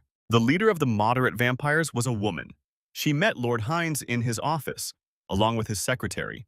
She was astonished by his victory and his desire to absorb the remnants of the radical faction. But such a strengthening of a single vampire could not help but alarm this woman. She understood perfectly well that after Heinz's victory, he would become so strong that he would be able to dictate his own terms. The Lord hastened to assure her that he would not give them any crazy orders and that his main goal was peace and order. Moreover, the Retribution Society is the main and personal enemy, so he intends to direct all his efforts towards their destruction. The leader of the moderate faction was also not a simple person. She understood that the desire for order and the desire to wage a personal war were very contradictory goals. It all depends on what you consider order, Heinz answered her. He already understood that it would not be so easy to convince her. However, he had no intention of leaving the peaceful faction alone. The Lord could simply force them to help and reveal everything they knew about the warlike party of vampires. The tense silence dragged on as the leader apparently weighed the consequences of her decision, but ultimately agreed. It was such a sudden decision that Lord Heinz even asked her what had convinced the leader to change his mind. But this cunning woman only smiled slyly. She believed only in her own strength, but still promised to help Heinz. She also appointed So-Ran as his assistant and liaison between them. In other words, the girl was supposed to keep an eye on the powerful ally. Lord Heinz didn't object. He had nothing special to hide, and besides, he didn't consider So-Ran to be any great threat to his plans. They then moved on to a more detailed discussion of how to destroy the warlike vampires. The secretary filled the glasses, and the leader proclaimed the birth of a new centrist faction consisting of an alliance between her wing and Lord Heinz. Heinz smiled. He had no doubt that he could easily absorb the remnants of the enemies, and after that he would simply subjugate the peaceful wing, becoming the leader of their union. This was the first step to control over the bloody package, and they sealed it with the clinking of glasses. In the evening, having already returned to the dormitory, even a powerful vampire on Earth had to live somewhere, Heinz prepared for the ritual. Since So-Ran had given her consent, he immersed the purified crystal of his power into her body. The purified blood crystal entered her heart through her veins and began to warm her body from the inside. The blood flow accelerated, muscles began to grow, bones became stronger, and So-Ran quickly went through a metamorphosis. It felt like a rebirth. She actually changed her vampire genome to become a different species. The crystal was supposed to increase the assistant's powers by about a third, which was also quite significant. Once the transformation was complete, So-Ran, happy and satisfied with her transformation, asked the Lord what to do next. So-Ran appreciated these actions, saying that now Lord Heinz had created his own clan, and she had entered his lineage, becoming the first heir. Since they became a new kind of vampire on Earth, they needed a new name, So-Ran said cheerfully. Heinz thought about the options. He would like the clan to stand out somehow. Then an idea came to his mind. All vampires who accept his blood through the crystal will inherit his bloodline and special vampire factor. Since he himself was a hybrid and a mutant, he decided to name his clan Heterosis, because it was his special code that would now dominate his descendants. Then Lord Heinz bared his fangs in satisfaction, already anticipating how he would gather his personal army of the strongest subordinate vampires. When Lord Heinz's affairs were resolved, Han Sung-hyun stretched wearily. He still served as the liaison between all his incarnations, overseeing their actions. What had been accomplished was still not enough to defeat the Retribution Society. Their trace in the country has been cut off, but it seems that the organization has long since become global. To avoid chasing them around the world, it was necessary to force one decisive battle and end everything at once. To do this, Han Sung-hyun needed to increase his influence in another world and accumulate karma, perhaps by starting a war there. When Han Sung-hyun realized the direction his thoughts were heading, he immediately jumped up from his seat, angry at himself because his actions could have harmed innocent people, and this went against his main goal of achieving peace. He needed a way to create an adventure that wouldn't harm innocent people. The idea itself sounded counterintuitive, since adventures always involved saving someone from disaster. Then he came across a book. After leafing through its pages, a great idea came to him, and Khan chuckled. The world was now threatened by the risen Death King Hans, while the righteous hero Henlik began his rise to oppose him. Han was effectively orchestrating his own battle, controlling both sides of the conflict to the acclaim of the rest of the world. Moreover, to fight the common enemy, Henlik could gather the forces of corrupt nobles, and Hans the Immortal would simply destroy them, so that even in the event of defeat, life in the kingdoms would become even better. It was a perfect cycle, allowing Hans to use his powers to dispose of villains and other social trash, and most importantly, to earn karma. But it was necessary to act gradually. Having decided everything, Han Sung-hyun called Harley V, announcing that it was his turn to go on the road of adventure. This hero's sole trait was adaptability, allowing him to adjust to anything, even in extreme conditions. Khan thought about pumping him up properly after expanding the limits, but he couldn't send a weak hero, otherwise he would simply die like Heinz II. There had to be some way out, and Khan had it, so the guy was in a good mood. At this time, Hans the Immortal was investigating the remaining traces of the Retribution Society. The building they had previously been in had been destroyed and was in ruins, but the underground part was not damaged. The laboratory looked like it had just been abandoned.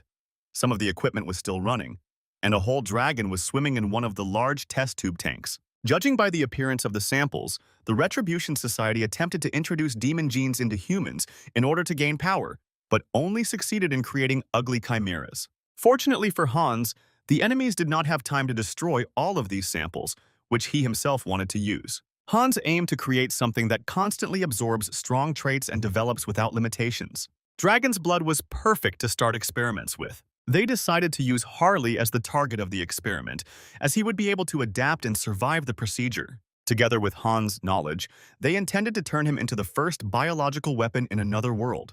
Clouds gathered over the Temple of Roselia, and a cold rain began to drizzle, but Saint Ristar was in no hurry to take shelter from it. Someone saw her thoughtful look and gently asked what was bothering her. Henlik covered the saint with an umbrella so that it would not get wet, and Ristar turned to him in amazement. The rain made her sad and brought all her deep worries to the surface. The weather was so gloomy that Ristar felt a tightness in her chest. Henlik suggested they go inside, otherwise she might catch a cold, and the saint agreed. And right at that time, high in the mountains, lightning was flashing and darkness was thickening. The ashes of war were in the air. As expected of a saint, Hans the Immortal was amazed. She was able to sense their presence even beneath the thick stone of a deep cave, beneath dense barriers.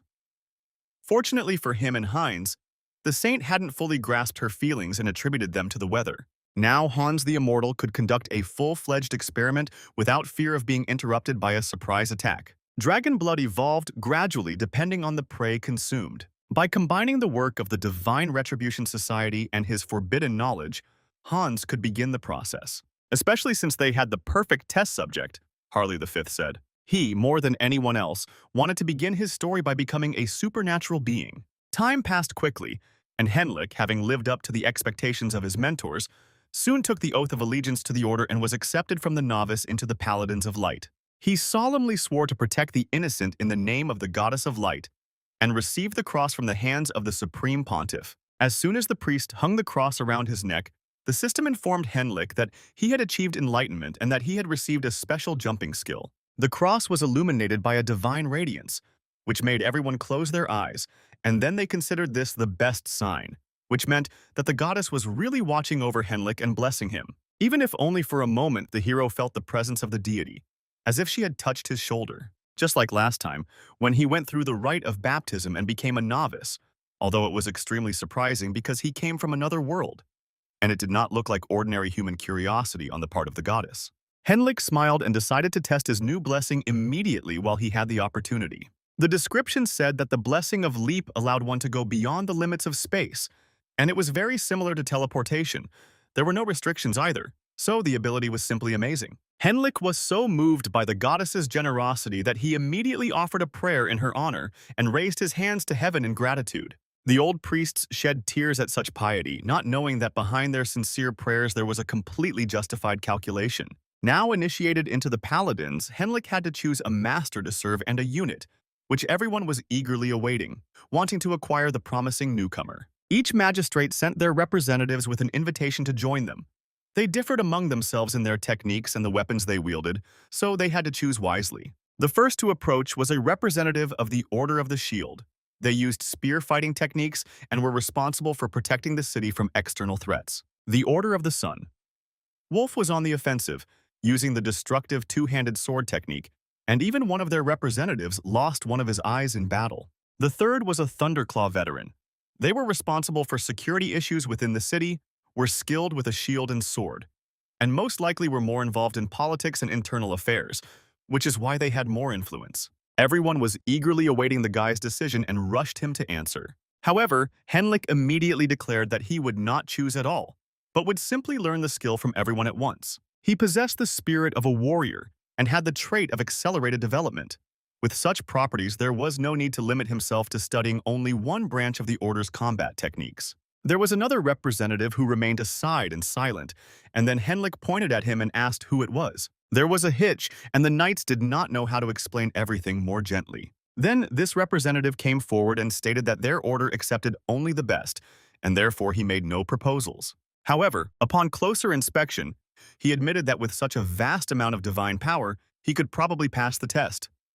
Henlik had no doubts, as his level was higher than that of the high priests. Henlik was amazed at the criteria for joining such a magistrate and followed this representative. Their unit guarded the most important fortress of the Great Temple, the representative said as they walked down a long corridor. The representative promised to tell about the true goals of this detachment of paladins only if Henlik passed the test. And then they entered a large room where there were many books, and behind the person sitting there was a statue personifying death. Henlik immediately recognized the Inquisitor's mask and became wary. He was required to read aloud the words written on the scroll held by the statue. It could have been a spy screening device, so the hero couldn't help but worry that his true nature might be discovered. Henlik asked what it was and stated that he was troubled by doubts about his faith. "Standard procedure," the representative replied coldly, looking at him with blue eyes. Since Henlik had no justifiable reason to refuse the test, and he began to read the words loudly, "The messenger of the sword and the deity swears to remain silent under any circumstances. To protect the faith, I will throw myself into the fire and burn its sign on my body." With these words, the statue's eyes lit up, and a seal appeared on Henlik's tongue. He immediately closed his mouth because the seal burned with fire, as if it had been burned with a hot iron, but he passed the test. After they left the Inquisitor's office, Henlik asked what the seal was, assuming it was some kind of prohibition against revealing the Order's secrets. But the guide replied that it was a blessing.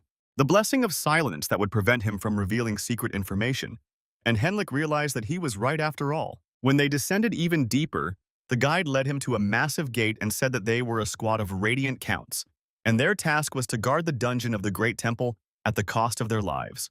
"And today is the first and last time in his life that he will see this place with his own eyes," said the guide. And with these words, the guard grabbed his sword. Both guards inserted their swords into the slots in the gate, apparently activating the locking mechanism. Of course, Henlik expected that the ancient order would have many secrets, but he did not expect to see what was behind the gates. When he realized what he was looking at, the reason for all the barriers and such a number of knights concentrated in the temple became clear. The temple was the last line of defense that guarded the heart of the immortal king, preventing him from being fully reborn. The Great Divine Order kept this fragment for centuries, secret even from the ordinary members of the order. Henlik could have taken it right now. Ironically, no oaths or seals could protect people from the resurrection of Hans the Immortal. In fact, he already knew the location of the last fragment of his power. But the shard couldn't be retrieved so easily, as it was guarded by the forces of 4 Order Masters. A careful plan had to be thought out to take everything into account. "Because of the sign of blessing, he won't be able to talk," the guide whispered to him. But he still warned the boy not to dare tell anyone about the seal on his tongue. Henlik, hand on heart, assured the paladin that only he would know about the Heart of Darkness, but he simply did not specify that it had many faces. "What luck," said Hans the Immortal, standing in the cold cave. However, Harley Five's unstable condition prevented him from leaving the cave. In theory, everything should have gone perfectly, but in reality the process dragged on and didn't go according to plan. Harley moaned and screamed as his blood boiled inside him. The dragon blood had definitely taken root in his body, so Hans decided to adjust the intensity of the process. But this didn't help either. They were losing Harley, apparently having exceeded the regeneration limit, and the subject's condition was rapidly deteriorating. All the research could go to waste if they lost this avatar, Hans realized. He then decided to put everything on one card, rather than use half measures, and poured the remaining dragon blood into Harley. From its excess, he screamed again throughout the cave, and it seemed his scream could be heard far beyond the mountains. The dragon's power was bursting out of Harley, so much so that even Hans could hardly stand next to him. Suddenly, everything went quiet, as if they were about to fail, Hans thought. Since Harley was no longer breathing, Hans left him lying in the cave in disappointment and was about to leave. But then the system informed him of a unique increase in skills. The number of avatars and their control increased again. Hans was amazed at this turn of events and did not understand where the growth came from. And then Harley began to move again. The 5th of the avatars acquired the trait of physical mutation. Adaptation and regeneration were developed. The immortal lich cried out in joy. Clicking its jaws, their investment had finally paid off. Harley scratched his tough, scaly skin and grinned wryly, realizing that he was no longer a member of the human race due to the mutations that had occurred. The good news clearly didn't end there, and Hans the Immortal made a few notes in the book. The number of avatars increased naturally, and this was an incredible achievement because they did not spend karma points. He was already thinking about how to use the new avatar when Harley put his hand on his book. And grinning, the Titan declared that he wanted to test his new abilities in battle. Harley the Dragonborn left the cave in just shorts and sneakers, but nothing fit him anyway, due to his increased size. All his senses were heightened by the mutation, and now he was like an animal on the hunt. He immediately heard the footsteps of a mountain panther, which was quietly sneaking up on him from behind. Like Hans the First, Harley also became a victim of a wildcat attack. But Harley was only glad to see a representative of the same ferocious species that had become their first victim.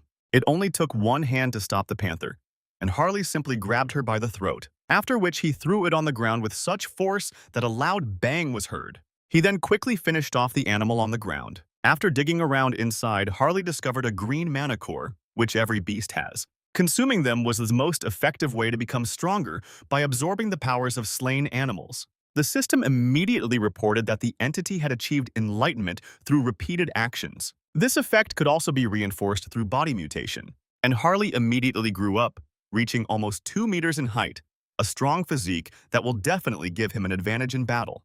The first skill he acquired was the gluttonous feast, which allowed him to quickly digest any food and consume it in large quantities. The hungry Dragonborn immediately satisfied his hunger with his prey. Harley grinned carnivorously and began to eat the raw meat, tearing it into pieces like a wild animal. Since his taste buds had also been mutated, he did not experience any aversion to the food. Harley was barely holding back his contented purring, so that from the outside he must have seemed like a real madman to people. Thinking that he looked more like a barbarian, he remembered that in the southern part of the continent there lived many barbarians united in tribal unions, and this was perfect for creating a legend about a new hero. Soon, a barbarian from distant lands arrived in a port city of the Kingdom of Tulek in the south. As he walked through the narrow and busy streets of the city, everyone made way for him so as not to accidentally bump into him and then stared after him in amazement. His height made him stand out in the crowd, and his appearance on the streets did not go unnoticed, especially since southern barbarians were a rarity here. The barbarian went into the nearest tavern, and everyone there looked at him with concern. Hardly anyone could imagine what to do if the giant with an axe on his back decided to start a row. Harley the Dragonborn still walked around naked to the waist, wearing only a fur cape, showing off his excellent muscles for everyone to see. His goal was to achieve fame, to make the entire continent aware of him, to leave such a bright mark that his story would become a legend. The innkeeper asked the menacing-looking and silent barbarian in fear what had brought him here. Then Harley impatiently slammed the bar, almost cracking it, and loudly declared that he had come to this town to destroy all the monsters in the mountains near the Steel Fortress. When the innkeeper realized the barbarian had come to recruit himself, he promised to take him to the rally point. Meanwhile, Paladin Henlik continued to learn the Order's techniques and gradually overcame their best representatives. He soon mastered all the combat techniques at the Order's disposal, except for his personal techniques, and the system gave him comprehensive weapon mastery. Now, it didn't matter what he used. His fencing and understanding of combat was impeccable. This experience could greatly help other avatars. Walking through the long corridors of the temple, Henlik encountered Saint Ristar, dressed in full ceremonial attire. Surprised by this meeting, he asked her what she was doing there. And then Saint Ristar shared that during the rain, she liked to encourage the worms that crawl out of the ground. This raised doubts about her mental development and the wisdom of using divine powers. Henlik pondered the consequences of such a blessing, hoping that the worms would not become giant sand trains like in a science fiction movie. Then the paladin asked if there was some kind of event expected and pointed to her clothes. The saint nodded happily and announced that a guest would soon arrive who could track down the immortal king. Henlich immediately became wary, wondering if this guest would be able to break through Hans's barriers. Seeing his confusion, the saint thought she did not know if she could explain everything in her own words, and she invited Hennelik to participate in this event as an honorary knight guardian, which was an incredible fortune and honor for the paladin, so he immediately agreed. Later they lined up in the main hall to greet Lord Granwood. Henlik had never heard of him before, nor had he seen anyone greeted with such honor, so he must have been a strong man. But one could only be sure by seeing it with one's own eyes. And then guests appeared on the threshold. And then the guest himself introduced himself, revealing his long ears and delicate, girlish features. Rafori Granwood, the high elf of the kingdom. Somewhere far from these places, a bored shop owner got tired of looking at an annoying customer. He had been walking around the store for 2 hours already, but still hadn't bought anything, so the salesperson was rushing him to make up his mind. A tall, handsome young man with a monocle turned around and apologized. his knowledge was still insufficient to make a choice. His name was Hubert VI. This avatar was born because Harley quickly achieved enlightenment. The original skill of this hypostasis was analysis, the ability to see information about an object, but so far, the level of proficiency was too low. On the other hand, with the development of skills, it was possible to become the best merchant on the continent, of course. Before this, it was necessary to displace all the other large merchants, unions, guilds, and capture the market. And for that to happen, Harley the Dragonborn's heroic influence had to become even stronger. Meanwhile, the barbarian himself climbed high into the mountains, and even the deep snow of the passes was no obstacle to him. There he found a bear who had either forgotten to sleep in his den or had woken up for some reason and was now harassing the area, hunting everyone he could catch. The bear growled and rushed at the barbarian, but he only smiled and took out his shining axe. Claws and steel clashed, but Harley stood firm despite the bear's 3-meter height. He even managed to push aside the beast's strong paws, leaving it open for attack. The barbarian soared into the air like a bird with wings and swung his arms wide. A powerful vertical blow landed right on the bear's skull, but then an unfortunate incident occurred. The axe shaft could not withstand the force of the blow and broke. Harley only had time to curse in a barbarian dialect before he received a heavy slap, after which he counted all the fir trees on his way with his back before he fell into the snow. Unfortunately for him, the bear could not be defeated with ordinary weapons. But the Dragonborn was not so simple either. He covered his hand and fist with dragon scales for greater strength, and when the bear pounced on him again, it hit him right in the jaw. So much so that the bear started rolling around collecting pine cones on the ground, and since he couldn't use his weapon, he had to use his body instead. However, due to his monstrous strength, Harley was afraid that he would not be celebrated as a hero. He needed to use the monster's power without changing his body. Concentrating, he tried to do it on the other hand. It was necessary to summon the monster's power without resorting to transformation, and Harley even closed his eyes. The entity had fulfilled the conditions for enlightenment, the system reported in its ugly office language. The new skill the Dragonborn received was called Bio-Aura, and his idea worked. This skill seemed like a special power and looked more human as opposed to a mutation. However, a shadow loomed over Harley, and the barbarian at first thought that a cloud had passed over the sun. Suddenly, a huge giant emerged from the forest who must have been hiding behind a fir tree before, and he walked so quietly that he could not be noticed for 10 miles around. The real ogre decided to attack the insolent barbarian who had wandered into his territory, but Harley still grinned because he wanted to test out his new skill.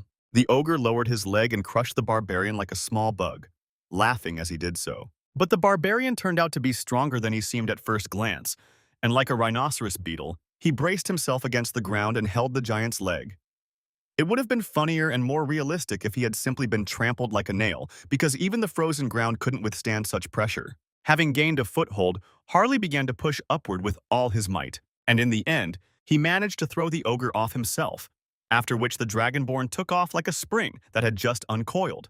A spare axe appeared in his hand, with which the barbarian intended to cut the ogre's head off his shoulders. He struck several swift blows, and unlike the bear, the ogre did not have the necessary strength to withstand them. After that, Harley slid down his back before the ogre fell under his own weight like a felled tree. Now, raising his axe to the sky in honor of the god of war, Harley the Dragonborn was confident that he could become famous as a hero. After finishing the battle, he followed the trail of a strange smell that led him to a cave. The smell was reminiscent of the power of the Oath of Disobedience. It was hard to imagine what the necromancers were planning, but it was definitely worth checking and stopping them. The rotting shoots of Hans the Immortal's competitors had to be uprooted, the barbarian proclaimed. Meanwhile, a tea party was taking place in the Great Temple, and Saint Ristar was treating her guest. They exchanged the pleasantries that protocol for such a meeting required, and Saint Ristar said she was pleased to welcome Granwood as her guest. Henlik stood at the right hand of the saint and maintained a tense silence, not knowing what to expect from the High Elves. The elves had their own continent. Their kingdom was called Inamel, and their main cult was the worship of the World Tree. Although humans and elves served different deities, they also had common goals. Both peoples recognized their equality and were bound by a close friendship, which was strengthened by the custom of exchanges, leaving religious questions aside. The High Elves were the elite of their kingdom, and the arrival of their representative could mean that the mages of the World Tree could be used to search for Hans the Immortal. In any case, Henlik watched everything with great curiosity, and he was especially interested in looking into Granwood's pupils. which resembled stars. But apparently, he looked too long and too intently, so the elf caught his gaze. Henlik immediately asked for forgiveness, and the saint coughed in embarrassment. But Granwood did not object, and politely explained that his eyes were a sure sign of a high elf. Their lineage has served as a link between the elves and the world tree since ancient times, and very few are born with this trait. There were only 2 or 3 elves in a generation. Most of them were already old, so the birth of a new owner of starry eyes was desperately awaited. Here, Saint Ristar asked the elf whether their requests for urgent help were related to the elves' problems, and Granwood nodded. They had recently received a revelation that a special child was born on the continent, but he was captured by slave traders and sold to a dark sorcerer. The elves wanted to ask the saint and the Order of Paladins for help in finding this child, and Ristar immediately responded to the request, asking if there were any leads. The trail disappeared somewhere in the northern mountains, Granwood said. The kidnappers were somewhere there. It was a dangerous and remote place. At this time, the barbarian Harley was making his way through a narrow passage, constantly hitting his head on the low arch. But he still stubbornly continued to crawl forward, following his sensitive sense of smell. Suddenly, among the narrow passages, he came across a niche in which sat a girl, thin as a teenager with long ears. She was chained and could not leave the cave. Light green hair and green eyes, which had not yet awakened and were therefore ordinary, were how they described the elf who had become the new high elf, but did not yet know it. The barbarian asked the child her name, and his booming voice echoed in the cave. The girl stood up in fear and introduced herself as Cecile, the tight collar squeezing her throat. When the barbarian found the girl in the mountains, an earthquake began, and to prevent them from being trapped in the cave, Harley picked her up on his shoulders and quickly carried her to the exit. The dark cultists tried to stop him. They wanted to push the barbarian away from the main warehouse. But the monster that burst into their shelter was unstoppable and rolled through the entire shelter like a steamroller. He simply pushed aside the idiots in cassocks who were rolling helplessly on the floor. Thanks to the elf, they reached the very warehouse she had spoken of. According to her, there was an item lying there that needed to be taken before escaping, and the barbarian ordered the girl to get down. Then she pointed to a branch of the world tree that looked more like a broom. Harley handed her the item that was valuable to the elves and lifted Cecile onto his shoulders again. Now the road would be more difficult, he said, and ordered her to hold on tight. To make it easier for her, the barbarian tied Cecile to himself with a rope and began to warm up. He rushed forward before Cecile could ask him to slow down. A gust of wind hit her in the face and almost knocked the elf over when Harley started to run. Henlik, who was watching everything live, suddenly raised his hand and said that he had an idea where to look for the girl. Granwood was amazed and asked if the goddess had blessed him for the search, but the guy only shook his head. However, he immediately added that he could feel her presence. The paladin standing nearby asked to refrain from using imprecise language. But the saint, on the contrary, was very interested in his words and asked for details. Meanwhile, the barbarian found a way out and was rushing towards it, while the cultists tried with all their might to prevent this. One of them grabbed the scroll and blew into it, and Harley, hearing it with his heightened hearing, stopped in his tracks. The ground shook beneath their feet as a pathetic imitator of Shaikulud burst forth. Harley used his animal abilities to simply break through the worm. Jumping up, he hit him on the head with all his might, so that the worm's body turned in the other direction. But the monster quickly turned back and opened its mouth full of sharp, long teeth. A seal was visible in the worm's mouth.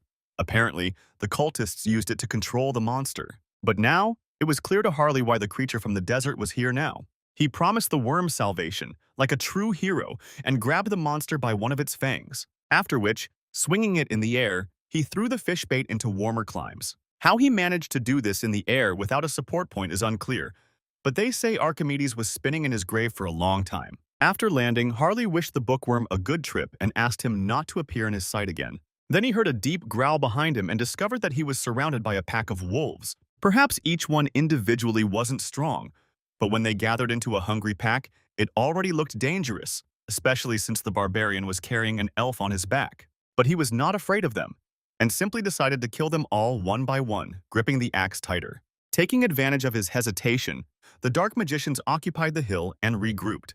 They were still perplexed about who attacked them. Tomorrow, the leader of the cultists wanted to perform a ritual with the elf and the branch of the world tree, and even hid their presence, so it was unclear how they were discovered. But now they will end it all, the elder of the Oath of Disobedience, Nurab firmly declared. Harley hadn't lost his fight to the wolves yet, but he couldn't break away from them either. One gray wolf tried to bite the side, but quickly realized that his teeth were not strong enough. The barbarian chuckled contentedly. Numbers didn't matter against his armor. Harley pulled out a purple mana crystal from one of the enemies. The stone immediately went into his mouth. With its help, the barbarian intended to restore his stamina. He felt a new strength pouring out within him, so much so that he even froze for a moment. And then, the boy's body was transformed, his head became that of a wolf, and although he did not lose his mind, his body began to move of its own free will. It defended itself, attacked its enemies, and fed on their flesh. Having reached critical mass, his essence once again achieved enlightenment, as reported by the system. Harley gained the wild instinct skill and began to fight even more fiercely. The necromancers began to hesitate. They could no longer imagine how they would defeat such a terrible monster. Then Elder Nurab ordered all summoning circles to be activated. Although it was a shame to open up to the world so quickly, they had no choice. The first thing to do is to release the two most powerful creatures, the Elder said. Harley took a liking to the animalistic way of fighting, and now the wolves trembled before him like dogs. He was about to end this fight with a broken axe handle, when something pierced the barbarian's arm despite his natural armor. Harley looked in surprise at the shiny toothpick sticking out of his hand. It was an arrow that seemed to have been carved from a single crystal, and others followed after it. Harley dodged, then stared in amazement at his opponent, who reflected him dozens of times in each of his faces. The Crystal Man, with a crystal in his forehead, used telekinesis to control arrows that were also made of crystal. But another threat was waiting for Harley from the sky, and Cecile let out a warning cry. There was a blow, and the ugly red face of a demon appeared in front of them, who immediately declared that they would not take another step. He called the barbarian a half-breed and brought down a heavy blow on him with a fiery sword. Although the barbarian was surprised to see a demon there, he did not lose his spirit. Brute force could not overcome him. However, as soon as he turned his back on the gem, it treated him to an arrow in the backs. One enemy tied Harley up in close combat, while the other attacked with long-range attacks. A very unpleasant combination for the barbarian. The warrior staggered, and the demon gleefully suggested that the half-breed surrender. He swung his fiery sword at him again, like a balrog. However, a third force unexpectedly intervened in their battle when a second sun lit up in the sky. In a blinding flash, everyone who fought, both the demon and the barbarian, disappeared, and the necromancers were horrified by the holy power. The barbarian growled just in time and grinned, seeing the knight next to him. Throwing his sword back onto his shoulder, the paladin Henlik entered the battlefield completely relaxed. Then, at the meeting, the saint nevertheless decided to trust Henlik's words, despite the objections of her secretary. Henlik was someone they trusted, though still not blessed with research. But Saint Ristar countered that even the goddess had shown interest in him, meaning that this paladin had received some kind of revelation from her. However, the high elf was not concerned with revelation or just a guess. He was ready to check any clue. If it would lead them to the child, he was willing to go anywhere, and asked Henlik to lead them. The paladin took on the demon, knowing that his powers were the best match for him.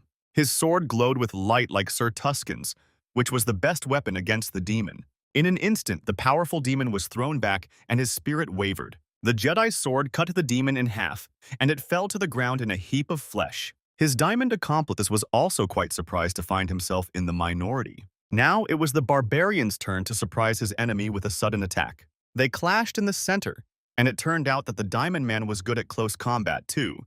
The opponents showered each other with a hail of blows, and the diamond enemy held on well, but then the fierce barbarian grabbed him by the head and said, "Eye for an eye." Harley took an arrow to the eye and miraculously survived, so he decided to get even with the monster. With a mad grin, he destroyed the Diamond Man with his bare hands. The head couldn't withstand the pressure and shattered into hundreds of pieces. Even pierced by a dozen arrows and looking just like a hedgehog, Harley managed to defeat his enemy. He picked up from this pile of rubble the one that most resembled an eye, after which he inserted it into himself, replacing the lost one. The system immediately recognized the device that gave the barbarian the skill of pyrokinesis. Now the Dragonborn had a skill for a long-range attack, and right in front of him there appeared a convenient target to test out his new ability. The necromancers had still not left the hill. Despite the defeat of their pets and the arrival of the Holy Knight, they did not run away. Elder Nurab ordered them to wait. There were only two of their opponents, so he ordered that all remaining monsters be released and that they prepare to retreat. One of the novices either did not hear or did not understand the order and asked again. But instead of an explanation, he received a steel mace right on the head and immediately fell asleep. The cavalry, as always, appeared on time and completely unnoticed. No one heard the clatter of dozens of horses carrying heavily armed riders. The acolytes realized that they were completely surrounded by paladins and pressed their backs to the elder, asking him for teleportation. But he only grabbed his confidant and declared that they would not return now anyway. Just like last time when things were going really badly for the cultists, the younger acolytes were sacrificed, which showed their low value. Elder Nurab used this power to summon the archdevil. A huge magic summoning circle appeared in the sky above the hill. Waves of dark power surrounded the necromancer, preventing anyone from approaching him, and horses dropped their riders. However, when the monstrous demon emerged from the rift, a symmetrical response was already prepared in the sky to suppress it. The holy power gathered in the divine spear pierced the demon before he could escape from the rift and do anything. Bishop Laudium arrived on the battlefield, calmly leafing through the holy scriptures. "All heretics must burn in the sacred fire," said Laudius, and dealt another blow to the sorcerer. Another explosion thundered on the hill, and the actual fight was over before the barbarian could test his new skill. Harley turned towards the forest where Cecile was hiding and said that she could come out. Cecile immediately ran up to the barbarian and began to complain about how scared she was, how stuffy and cramped it was, but Harley only laughed because this meant that she had not lost heart. Although their acquaintance was short-lived, they seemed to hit it off, and the barbarian ruffled her hair. Afterwards, Sir Tuscan and the High Elf Granwood approached them. The paladin's appearance came just in time, otherwise Cecil could have been harmed. Sir Tuscan praised Henlik for his good work and asked the boy how he knew where to move to. Granwood cautiously called Lady Cecile, who was still huddled hesitantly close to the barbarian. The High Elf knelt before her and introduced himself, saying that he came from the land of the elves. Harley looked closely at the elf's face, as if studying his intentions. And then he laughed so loudly that their ears were blocked. The barbarian was glad that the rescued one was now reunited with her family. Granwood offered to reward the barbarian hero, but he chose to nobly refuse, saying that he did not expect to receive anything in return for his help. However, the elf insisted, especially since he wanted to secure the friendship of such a noble man, and the barbarian agreed to accept the gratitude. Harley slapped the skinny elf on the shoulder so hard that he actually crouched down, and Cecilia asked the barbarian to do the same. She touched his high forehead with her lips and gave him the blessing of nature, holding in her hands a broom from the world tree. A small spot in the shape of a green leaf immediately appeared on the barbarian's forehead, and he felt the presence of new strength within himself. Granwood explained that this was a blessing that could be bestowed by the High Elves. It was a high-level enchantment that could only be cast a few times. Since Cecil had not yet awakened, the effect of her enhancement was not that high. Besides this, Granwood asked the barbarian to extend his hand and handed him a promise ring. If Harley ever needed help, they would come, the elf said. The barbarian laughed again and modestly asked not to be so appeased, but accepted the gift. After this, Cecile handed him the broom of the world tree as another gift. Sir Tuscan appreciated the barbarian's impressive physical prowess. He reminded him somewhat of Henlik, and the paladin asked if they knew each other. But the boy honestly replied that this was their first meeting. Assessing the circumstances, Sir Tuscan decided that the order should also thank the noble barbarian for his assistance. Henlik chuckled contentedly. Their team of doubles had already earned the elves' gratitude, and now the order was also benefiting. And if the temple also supports Hubert VI, he will be able to become the best merchant in the empire. Granwood approached Sir Tuscan and thanked him for his quick assistance with an important matter. Now it was time to repay the order. The knight had only one request. For the sake of world peace, find the immortal king. After all, contact with the elves was precisely for this, Henlik thought, and became wary, not knowing what to expect from the search. The world tree is so called because it is connected to all the trees in the world. The high elves were able to draw on its energy and sense the power of any place where trees grew. Here, Granwood said that he needed help and pointed to Sir Tuscan. To find the immortal king, a piece of his power was needed. For starters, Sir Tuscan understood what was being said, and the detachment quickly moved from the distant northern mountains back to the sacred temple.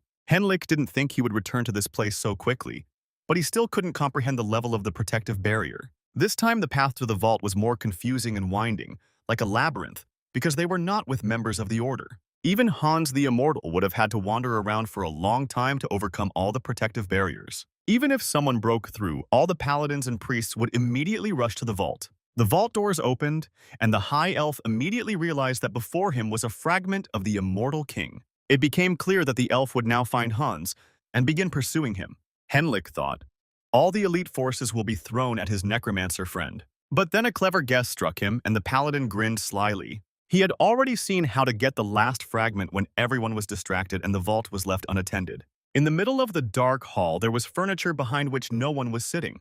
The hall seemed completely empty, but soon the voices of the leaders of the Oath of Disobedience were heard, and then their vague shadows appeared in the hall. The representative of the Empire said here the first shadow. Following him, the representative of the East also responded, but Nuraba's chair remained empty. To this day, the members of the Oath have not yet figured out how the Order tracked down their location and was able to defeat them there. First, Malcolm, who had been cultivating the fragment, was killed, and now Nurab has fallen too. They have become too careless, said one of the shadows.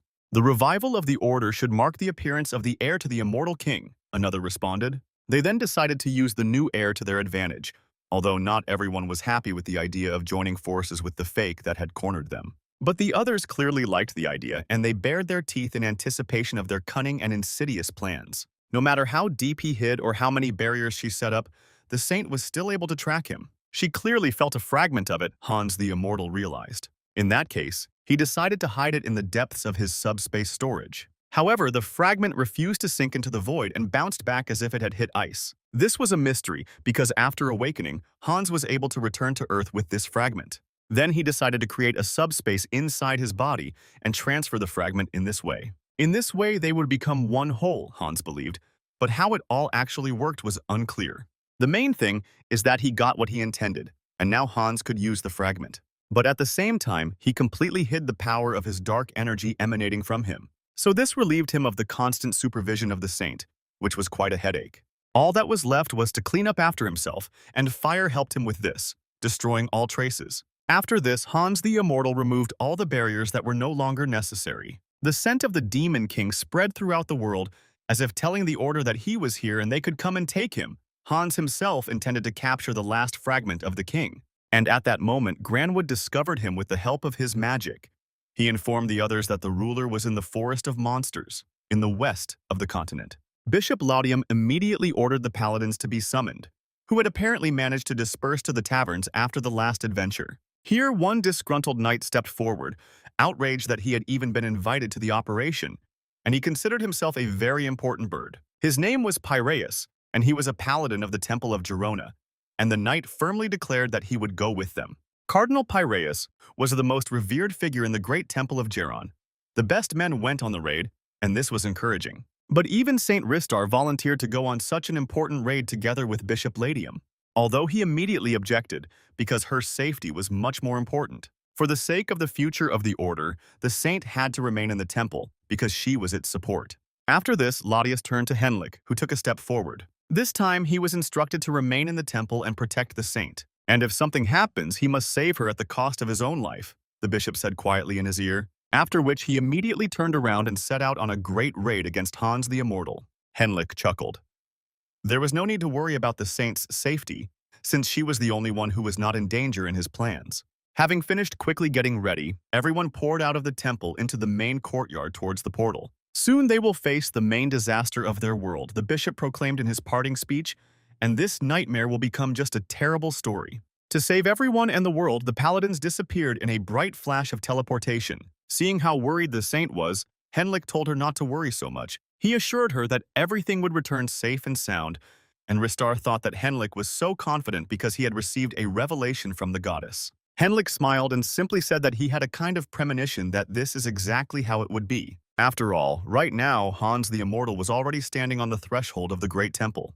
There were many barriers blocking his path, and even if Hans had penetrated the walls, they would not have gone anywhere. Then he decided to get rid of them in one fell swoop and buy himself some time. Dozens of explosions thundered above his head as dark power clashed with divine. The soldiers who were standing guard immediately became alarmed when they saw the glow above their heads. Hundreds of dead people appeared right under the walls and rushed to attack. At this time, the paladins searched in vain the empty shelter of Hans the Immortal, not realizing that they had been tricked, and the main temple was under attack. They didn't find anything in the cave either. Everything inside was burned, and even the elf was upset.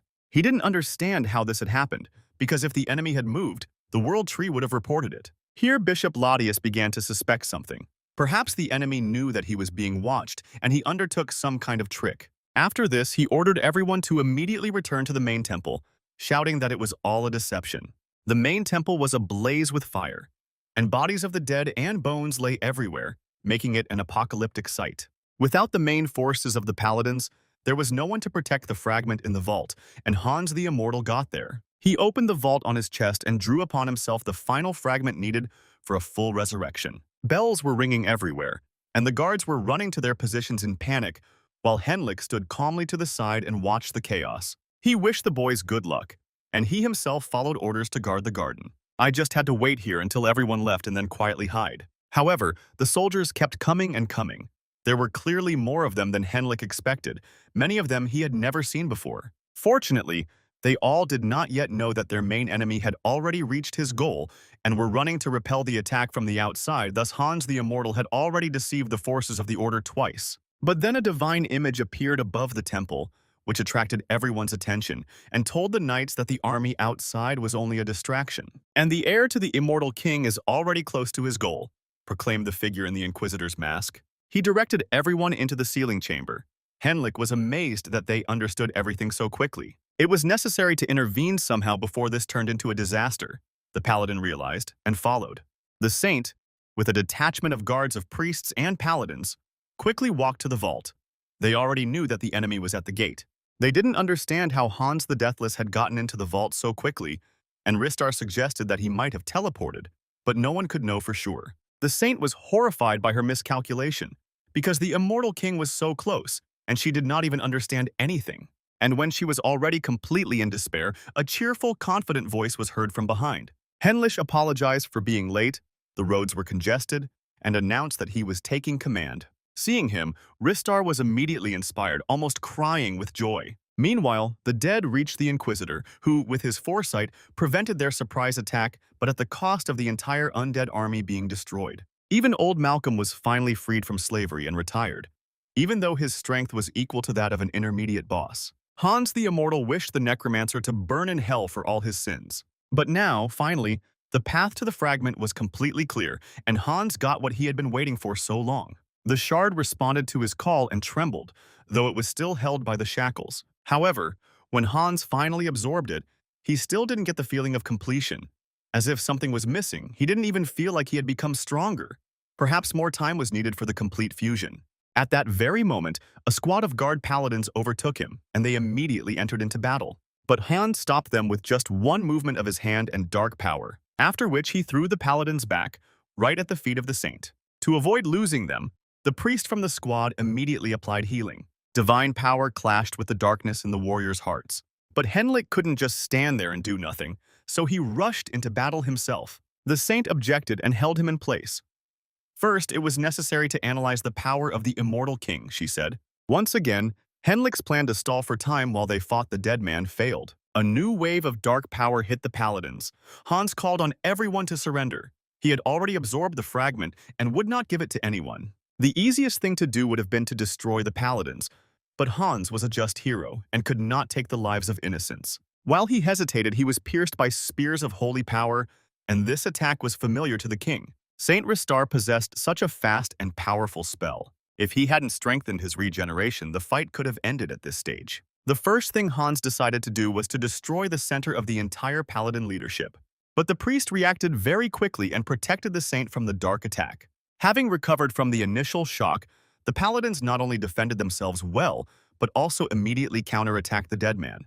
Hans was surprised by this and thought that someone else had passed on his strategy to the knights, so he decided to look into their minds. Because of this, he became distracted, and then a priest appeared nearby, taking advantage of the king's confusion. The tide of battle turned in favor of the paladins. They already realized that the necromancer had not yet completely absorbed the fragment. The saint, inspiring everyone else, began a new attack of light spears and called on them to follow her example. The simultaneous attack of spears and swords deprived the king of the opportunity to recover his strength. However, the knights suddenly encountered a dark barrier and recoiled. The second paladin, however, was able to continue the attack and got very close to Hans. Such a half-hearted attack couldn't even frighten the immortal king, and he only snapped back angrily. A grip of darkness erupted from the ground, a special binding magic that grabbed the knight. He found himself locked in it and could not move. For some time, the paladin was taken out of the battle. Now Hans was reading all their movements, although the paladins thought they were well protected from mental influence. Henlik could not directly intervene in the battle, so he spied on the priest's plans and secretly passed them on to Hans. The battle died down again, both sides testing each other's capabilities, thinking about what to do next. But it was too late for the knights. The strategic moment had already been lost. Hans had completely absorbed the king's fragment. The fused fragments began to resemble more the heart that he had lost long ago, at the beginning of his journey. A wave of dark power hit like a surf, causing everyone around the king to stagger. The knights shielded the saint, but the power of darkness continued to grow. Ristar was in complete despair, her spirit deserting her in the face of the worst possible disaster. The immortal king was reborn right before their eyes, his appearance rapidly changing. Hans the Immortal commanded the dogs of the order to tremble with fear. He had experienced death and surpassed it, the system reported. And then everyone saw the new appearance of the ruler. Now he looked more like a dark knight, a hero in a mask. The disaster of the outer dimension, the immortal king, has fully returned.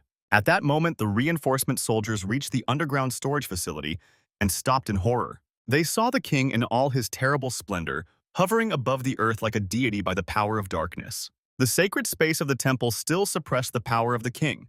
The seasoned veteran of the order shouted to everyone. Sir Puny was ready to put his life on the line to destroy the death demon here. Together with the rest of the knights, they went on the attack and began to storm the vault. King Hans just flashed his eyes. No one saw his status, so they thought they could defeat him. Now he was immune to instant death.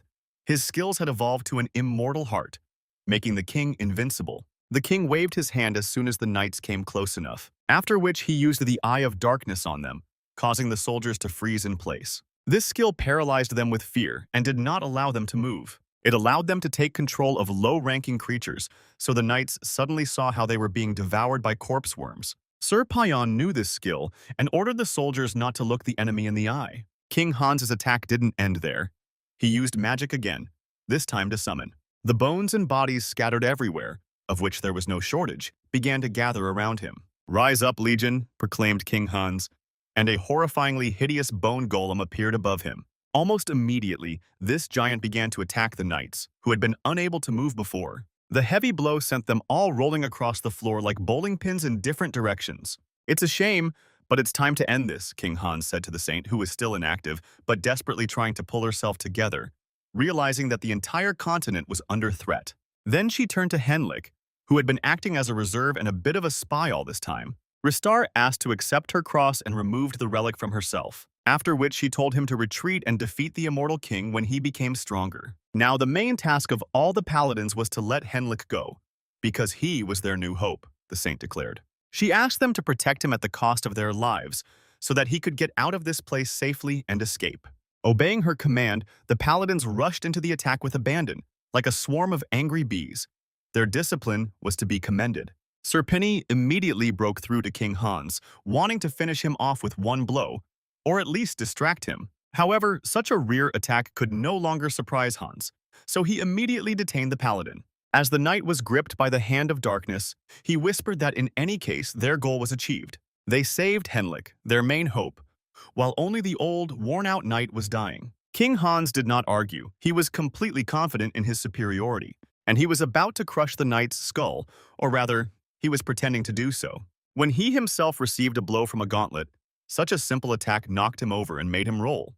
Henlik immediately used the blessed jump and found himself behind Hans. He brought down a monstrous blow with his sword, which should have broken all the bones. But the immortal King Hans stood firm without even a scratch. He praised the boy for his efforts, but his sword was too dull to inflict death. Spikes of darkness pierced Henlik's body, which had no protection from them, although this was also only a theatrical effect, and his body was not affected. Henlik himself took the hit and rolled away, making as much noise as possible. Everything looked beautiful and dramatic, like in a movie. The beautiful Ristar screamed desperately again, not understanding why he was risking himself. He should have fled, but Henlik pompously declared that he had not joined the order in order to flee like a coward from the battlefield. The cross in his hand was filled with light. How could someone who believed in his victory lose? He swore to protect the world, and striking his chest with the cross, Henlik rose to his feet again. He then asked the king why he thought his blade was dull. Henlik's sword filled with light like a true Jedi's. He achieved enlightenment and received the blessing of the Sword of Light. This was already the third on his account. Henlik's sword received fiery letters on its share. Then, He took a step forward to meet the dramatic climax and its denouement. The Holy Jedi's fiery sword pierced the necromancer, causing a stream of light to emerge from his back. Finding themselves centimeters apart, both comrades grinned. It was a wonderful performance in which each became stronger. In the final part, King Hans had to say goodbye to his audience. He grabbed Henlich's sword with his gauntlets and asked the knight his name. He gave his full name, shouting it out like a true hero. Thanks to his immunity to lethal attacks, King Hans was able to survive all the damage from the Jedi's lightsaber. But he pretended to be expelled and wished everyone a quick meeting, after which he vanished into black smoke in the wind. Henlich let out a disappointed sigh as his enemy escaped. And then, he pretended that his strength was leaving him and he began to fall, just like in those cheap comics where the heroes always win with the last of their strength. Henlich was picked up by Sir Pigeon, who was deeply impressed that the boy had managed to capture the heart of the great king. Now everyone recognized him as the chosen one, almost the messiah of the whole world. Thus, through a joint effort, a heroic tale was brought to life. In our days, it would seem more like a hackneyed cliché, but for ancient people it was just right. Hans was eventually reborn as king, and Henlich defeated him with the goddess's blessing. A perfect rivalry between good and evil under the strict supervision of the behind-the-scenes demiurge Han Sung-hyun. Now, all that was left was to collect the reward for a successful performance, and Khan looked into the system. Improving the unique skill was available, but it cost a whopping 800 karma points. Khan didn't even think about it and chose to improve. This was the most important thing for him now. After this, he was able to customize his characters, and Khan immediately began to figure out what it was. Everything was exactly like in the game. The skill opened up two amazing possibilities: creating an avatar and modifying an avatar. The modification allowed changing the appearance and individual features of the character. As for creation, you could come up with the character's appearance once and choose the starting characteristics. But the most intriguing thing was that you could choose the character's gender. There were only two available, but that was already something Han Sung-hyun thought about to start with. It wasn't that he had any strange intentions, but curiosity pushed him to try it right away and see the differences. That's why he chose a female character without hesitation, clicking on the system's display. But for some reason, the choice was unavailable at the moment, and the guy still didn't understand the reason. However, the system also offered him the opportunity to change his race by placing a special item in the basket. Han Sung-hyun immediately remembered the World Tree broom Cecile had given him, and it seemed to have found a use for it. He'd planted it in a pot beforehand, and it had even sprouted roots and new leaves, serving as an excellent air freshener. But there was no other choice. Since Khan wanted to create an elf, he had to use a flower. The system recognized the sprout of the world tree and began creating an elf. The appearance of the standard avatar began to change under the influence of the tree's power. But black hair and eyes were not a characteristic of the immortal people. Fortunately, Khan had access to customization, and with its help he repainted the avatar, giving it beautiful facial features that were exactly like a woman's. And since the main characteristic of elves is their connection with spirits, Khan invested all his points in closeness to nature. The new avatar was named Harris. His seventh unique trait was the child of the world tree. Thanks to his kinship with the broom, he was supposed to quickly develop his connection with nature. The elf turned out to be wonderfully handsome, tall, and slender. Khan was pleased with his work. However, the newborn himself suddenly twisted his refined face in disgust. He pinched his nose and looked very unhappy, leaving Han at a loss. Harris's entire body seemed to be decomposing under the influence of Han's the Immortal's aura. Their essences were completely opposite to each other. This seriously alarmed Khan, and he didn't know what to do. Here he realized that he simply needed to cancel the summoning of Hans the Immortal because the elf was too weak. Even the center of this mind that separated them did not work, perhaps due to the deep closeness with nature, so Khan almost lost the newly created elf. Having dealt with this, he decided to return to the affairs of Harley the Dragonborn. I came across an excellent book about Conan the Barbarian, which could become the basis for the story of the famous mercenary. Harley himself, meanwhile, has acquired a couple of upgrades to better suit his wild image. Like an aqualifer of the Roman legion, he walked through the streets of Tarach, a city of artisans that was famous for its goods throughout the empire. Lately, some bandits have been causing trouble in Hubert VI's shop, and the Dragonborn decided to help. While the barbarian was walking down the street and not bothering anyone, some madmen decided to make fun of him because of his wild appearance. The tough-looking bully looked askance at the barbarian and told him that he was disturbing all the southerners with his presence. It was said in passing, but the Dragonborn's sensitive hearing caught everything. and he stopped to sort this matter out. Harley approached the bullies closely and suggested that they discuss their recent statements. They immediately jumped up from their seats and began insulting the barbarian. One of the tattooed hooligans even took out a club and ordered the barbarian to stand still. They held themselves self-confidently, despite the intimidating appearance of the Dragonborn, feeling superior in numbers. Then Harley smashed the baton with his bare fist, depriving the bully of his main argument. This made the desired impression on them. The bullies immediately quieted down and lowered their tone. Harley wondered if this gang really came from the south. Each had distinctive tattoos, and all had black eyes, a sure sign of Southerners, the barbarian noted as he looked at them. He had already imagined himself at the head of the barbarians of the south, who would revere him as a great hero, which suited the next plot perfectly. The bully pointed a finger at the barbarian and told him to wear such clothes only on traditional holidays. And Harley realized that he had misread the cultural context when preparing the image. After all, he was not a true Southerner. He told the Southerner in surprise that he didn't know they didn't wear that anymore. But the Southerner took this as a mockery of their culture, and his patience ran out. The Southerner slammed his fist on the ground and declared that he was challenging the barbarian to a traditional duel. Harley had already heard that this meant a bare-knuckle fight, but he also had his own condition, he said with a happy face. They must all fight at once, the barbarian growled and grinned. The Southerners took this as an even greater insult to their honor. Then the Dragonborn showed them with his fingers that two would attack, and the third would stay aside to help them get to the infirmary afterward. After which he attacked without any warning, causing chaos in the city streets. As Harley had promised, the two Southerners immediately took flight like birds. The remaining one was amazed that a Southerner with such skills did not have a single warrior's mark and suspected a fake. Harley thought about it.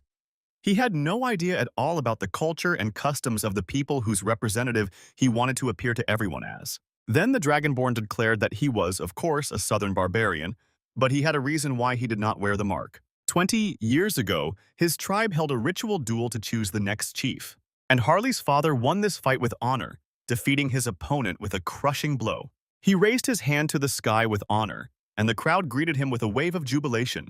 The old chieftain congratulated him on his victory and said that he could grant the warrior one wish, according to ancient tradition. Then the brave and strong warrior said that even before the battle began, he knew what he wanted, and he declared that he did not want to marry the chieftain's daughter, sharply pointing his finger at her. The chieftain's daughter was deeply hurt by such an abrupt refusal. It hurt the pride of the southern beauty, and she called the warrior a fool. She ordered him to explain himself immediately. The whole point is that they were related by blood, the warrior said humbly. The news stunned everyone because people have always loved series about broken families, betrayals, scandals, and intriguing investigations. Popcorn sales skyrocketed in response to such news. The chieftain's daughter turned to her father, demanding that he immediately stop these dirty rumors. But the father, hiding his face from her, was forced to admit that it was true. In fact, the chief's daughter was not of his blood, he said. In revenge for revealing the secret, the leader ordered the daring warrior to be killed. Then Harley's father shouted to his wife to run, promising to buy her time. His mother was pregnant with him at the time, so she couldn't rush to the defense of her husband, Harley's father. His father fought heroically against all the warriors of the tribe, but the forces were unequal, so he fell in battle. Harley's mother ran away and raised her son living in a cave, all alone. Unfortunately, due to the harsh living conditions and to add more drama to the plot, she died. The Dragonborn finished his story. That's why he didn't have the tribe's warrior mark, because he was forced to grow up far away from everyone. The story was so pathetic that the sensitive and simple-minded Southerners were immediately touched, shedding a stingy, manly tear. Then they rushed at Harley, not to beat him, but to ask for forgiveness for doubting his belonging to their family. They could not believe that the barbarian had been able to endure so much suffering, and they accepted him into their family. And the Dragonborn himself praised his acting skills and chuckled, because if you don't praise yourself, no one will. To cement their touching reunion, the men headed to the tavern, where they began to question what had brought the barbarian so far north. Harley returned to his dramatic persona and began to tell the second flashback of his fictional biography. After he buried his mother, he had nothing left but himself. He didn't know what to do or how to live on. One day, while wandering, he met a man who did not pass by but spoke to him. Dressed in a formal suit, with an umbrella and a monocle, this man seemed the complete opposite of the wild, ragged barbarian. But he still offered his assistance. His name was Hubert, and he had been the noble barbarian's comrade until now. This man became a true benefactor and helped him get settled in life. But then Harley heard that his friend was in trouble. He was being threatened by local bandits. Unable to abandon his friend in trouble, the barbarian came to the city to sort things out. The gang of Southerners immediately became inspired. The enemy of our friend, our enemy, they proclaimed in chorus and beat their chests militantly. They stated that they would do everything possible to help Harley and his patron. Then the barbarian gratefully grabbed them in an armful, all three of them, and hugged them so hard that their ribs cracked. Now it was possible to use some fools against others, and thus help Hubert. It's good that the Southerners are so gullible, Harley thought. One day, the time will come to start a real creative economy project. For example, Hubert could easily buy a ton of black pepper in a land where it was not such a rarity these days. However, it was highly prized on the continent of the Empire, which had not yet begun the Age of Discovery. In exchange, magical instruments could be brought back to Earth. All parties would benefit from this deal, and the difference in rates would allow Hubert to quickly make a fortune and take over all trading operations. The boys expressed a strong desire to immediately keep an eye on Hubert's store and went to check how things were going there. Having subordinates, comrades who were trustworthy, greatly simplified matters. Life was much simpler with them. With Hubert's problems resolved, Khan could now devote his full attention to the debut of the elf Harris. Late at night, Harris approached the gates of the great temple of Roselia and puzzled the guards. The elf gave his name and said he was a close friend of Harley's, and that he was listed as a close friend of the Order, though there were doubts the guards even understood what he was talking about. Harris had heard that the elven envoy was present and had come to request a meeting with him. He even had with him a letter of recommendation written by a barbarian, which even a child could easily forge. However, for the sake of plot conventions, the guards pretended to accept this document and confirm the elf's identity, although in reality they were unlikely to know the barbarian, whom only the top officials of the Order had personally seen. Perhaps the elf didn't arouse their suspicions, because the guards, pitchforks in hand, let the Goldilocks through and led him to the chambers of the elven envoys. When the guard brought him to the place, he said that Lord Granwood had already been informed of his arrival. Harris entered the chambers and immediately asked for forgiveness for such a late visit. But the Lord was glad to see him. He introduced himself and greeted the guest, inviting him to sit down. Harris returned the greeting, although it was difficult to act as if he were meeting someone he knew for the first time. However, the more he looked into the elf's starry eyes, the more it seemed to him that they were becoming brighter. Harris felt as if he was drowning and falling asleep in that gaze. Lord Granwood took his time and looked at his guest as if checking him out. He saw the guest wearing the bracelet he'd given Harley, confirming his words of friendship. Harris himself stared at him in amazement. Harris immediately apologized and said that he would take it off if it offended the Lord, but he did not object. He was satisfied that the bracelet was worn by a representative of their family. Then Granwood got down to business and wanted to know what had brought Harris to him. The young elf admitted that he would like to learn to sense the power of spirits and make contracts with them. He spent most of his life alone, away from his relatives, and was unable to develop this power. Granwood examined the guest again with his inner vision.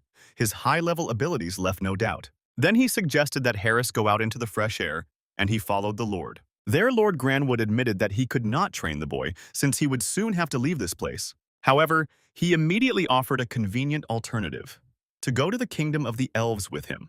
Harris couldn't believe his luck. He even asked about it again in amazement. The land of the elves was located on the continent of Enamel, and there was a world-famous academy of high elves there. The young elf immediately agreed, saying it was a great honor for him, but he feared it would require special skills. Granwood agreed. Only children of high elves could enter. But there were exceptions, he said, approaching the young man. The exceptions were the elves, who possessed the power of the higher ones, he stated, before anyone could think about anything else. Harris must have felt it himself when he looked into his eyes, Lord Granwood said. And it happened again. The bracelet on Harris's arm seemed to move, and a familiar sensation appeared. It was a feeling as if he was being pulled somewhere, sucked in, against his will. To his surprise, Harris found himself in the middle of an endless blue, as if he were standing on the surface of a lake on a calm day. At first glance, this place resembled the mental sphere that Hans the Immortal entered when he fought the vampires of the Retribution Society, but the energy inside was much purer. Feeling a light breeze and the scent of cherry blossoms, Harris turned around. At first, he thought he was seeing an elven goddess in front of him, but then he realized he was looking at the world tree, and the elf sitting on its branches personifies its essence. She landed softly on the ground, fluttering like a bird, and approached Harris, and so quickly that he was even confused by such pressure, not knowing what to do. The elf gently touched his cheek with a gentle hand. Perhaps this was the first time a girl touched him, so the guy felt embarrassed. He looked into her emerald eyes like spring grass and drowned in them, forgetting about everything in the world. The scene made Harris blush and his heart pound in his chest. The spirit of the forest told him to go to the kingdom of the elves. Although she spoke a different language, Harris understood everything. Her image swayed in the air and slowly melted away, turning into a pile of green leaves. So he understood that she was definitely the spirit of the world tree. At least the spirit accepted him. That could be said for sure. Harris asked her to stay and explain everything that was happening to him, but no one else responded. As he reached for the image, the world was replaced by a bright flash in his eyes. A stunned Harris easily returned back to the real world. Looking around, he asked Granwood what it was, and he explained that the boy felt the presence of the world tree. Harris told him about what he had seen and about the unusual image of the beautiful elf. According to the Lord, the goddess took the form of a tree because it was the image that the elf himself could understand. This also meant that the world tree had taken a special interest in him, the Lord said, stunning the boy again. It was not enough for them to act under the supervision of the goddess of light, but the spirit of the world tree also turned its influence on him. Meanwhile, Hubert VII's business was not going well. The gang of Southerners returned to him again, demanding payment for protection, and threatened to destroy the entire store. Hubert was still looking for ways to resolve matters peacefully.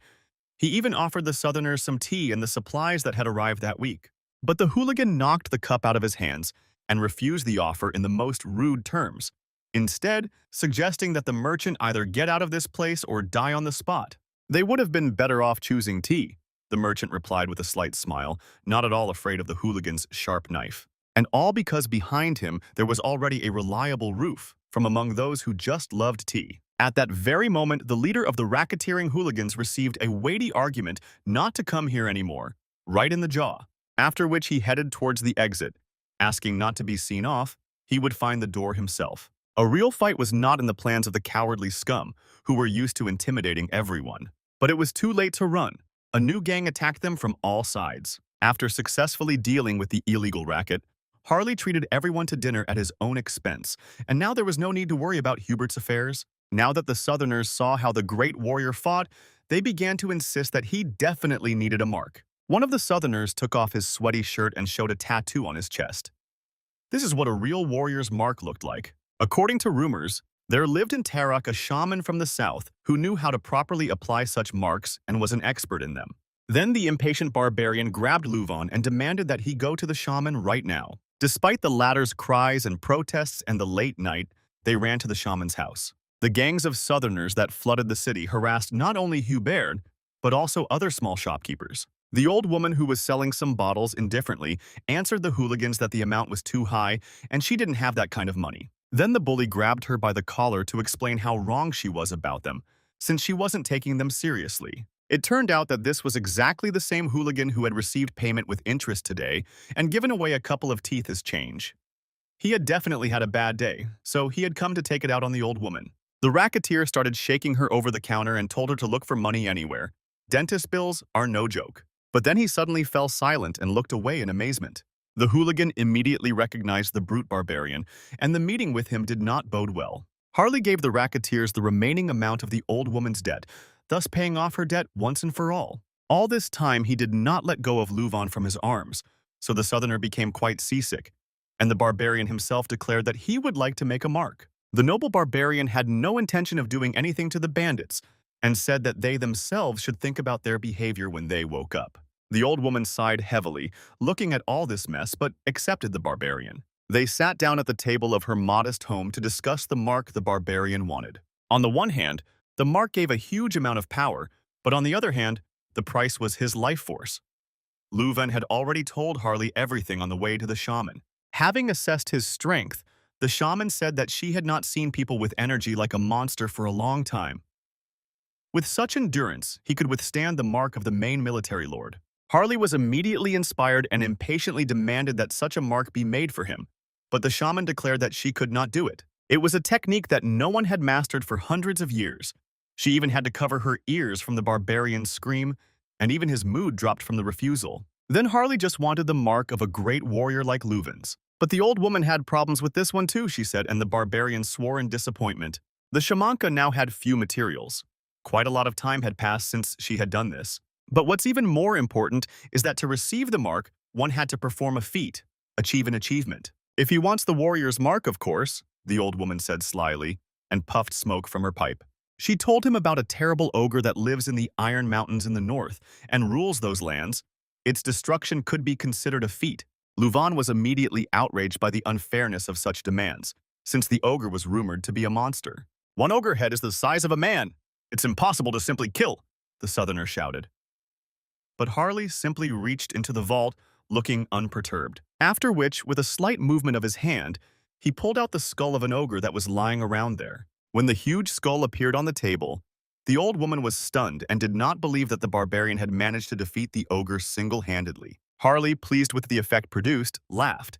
He had killed much stronger creatures, so the ogre was a trifle for him. Scratching the back of her head, the old woman realized that he was indeed a very strong warrior, but she still told him to come back in a few days. She hadn't been feeling well lately, and applying the mark required considerable stamina, and she hadn't eaten or drunk properly for a long time. Harley promised to take care of these matters before she retired to her room, as restoring vitality was his department. Before the shamanka could answer, the barbarian had already left, and she hoped that he would not cause himself any unnecessary problems. Harley headed straight for the racketeers, who had just woken up and were crawling home. It seemed to him that the hooligan asked for more, and the barbarian immediately provided it. He was glad to have met for the third time today, but the hooligan was not so happy and was counting the teeth left in his mouth. The frustrated bandit desperately asked the brute who he was, who sent him, and why he was treating them like this. Then the noble barbarian told the bandit he shouldn't have messed with their shaman. This information shocked the bandit. He did not know that the old woman was a shaman.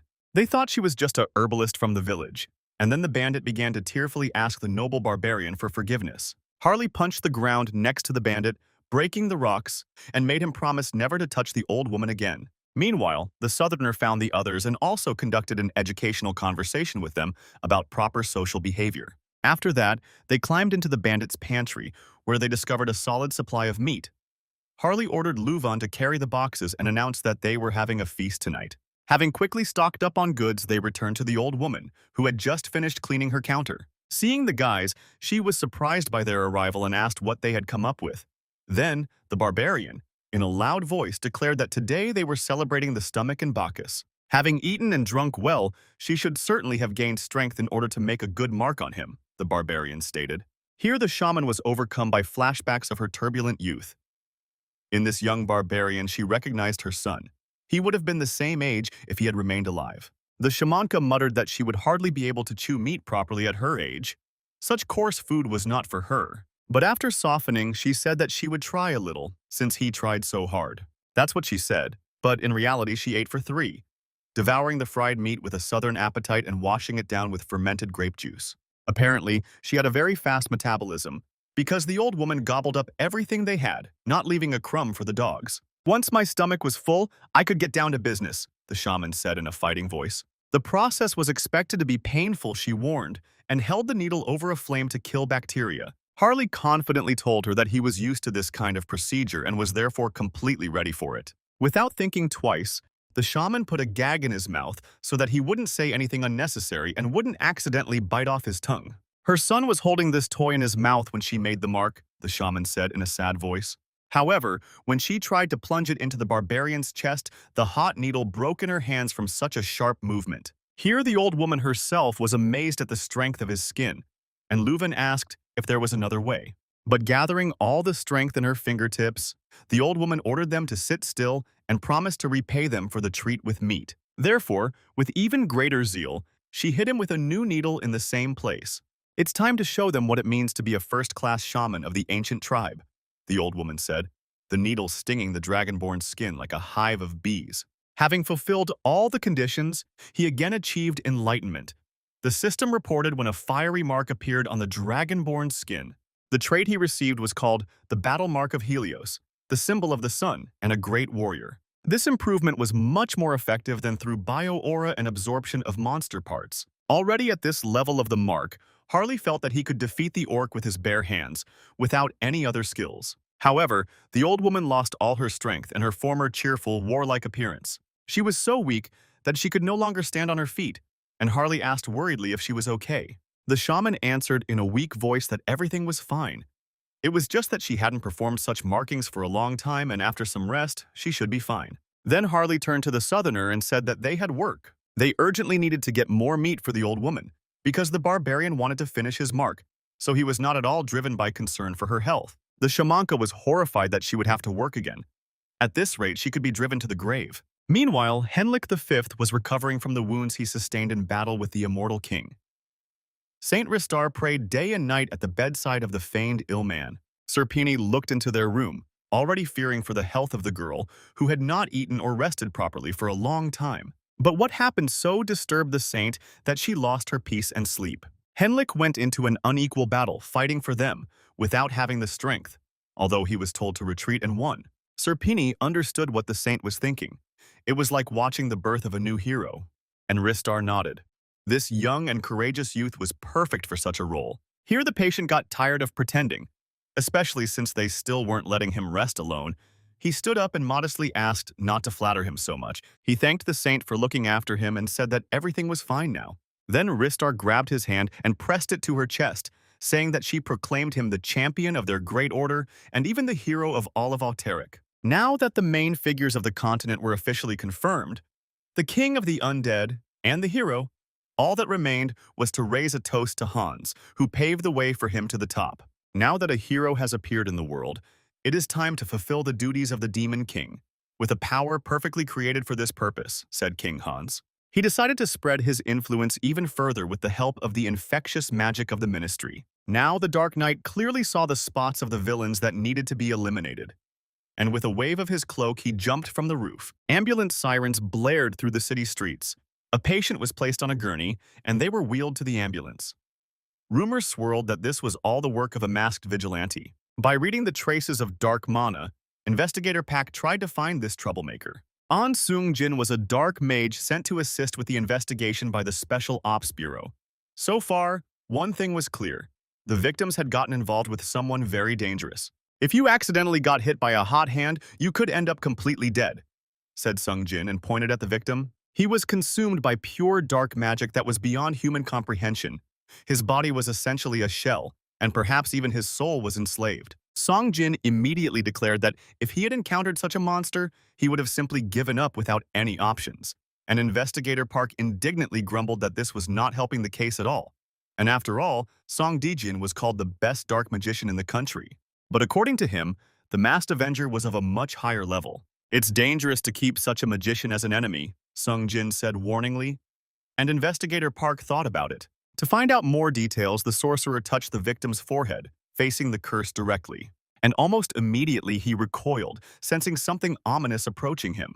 The magician fell to the floor, his legs giving way from fear, and stepped back. Investigator Pak asked him if he had managed to find out anything.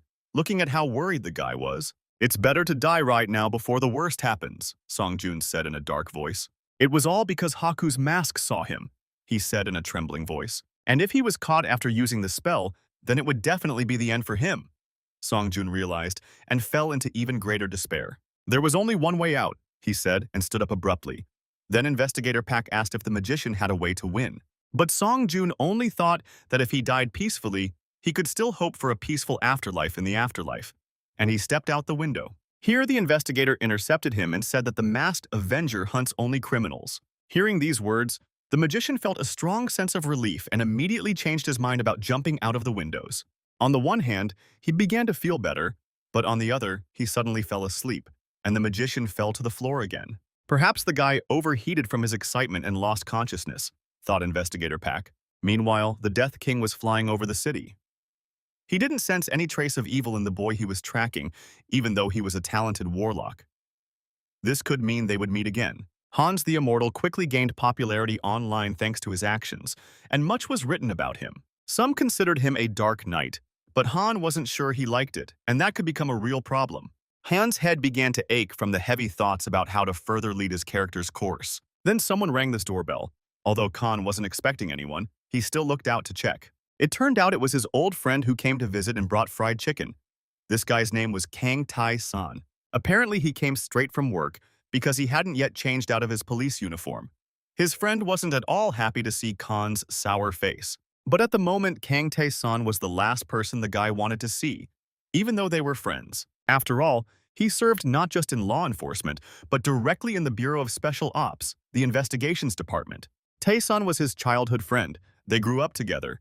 Even when Han didn't leave the house, his friend was the only one who came to him. After drinking the kvass, Tae-san noticed the changes in his comrade.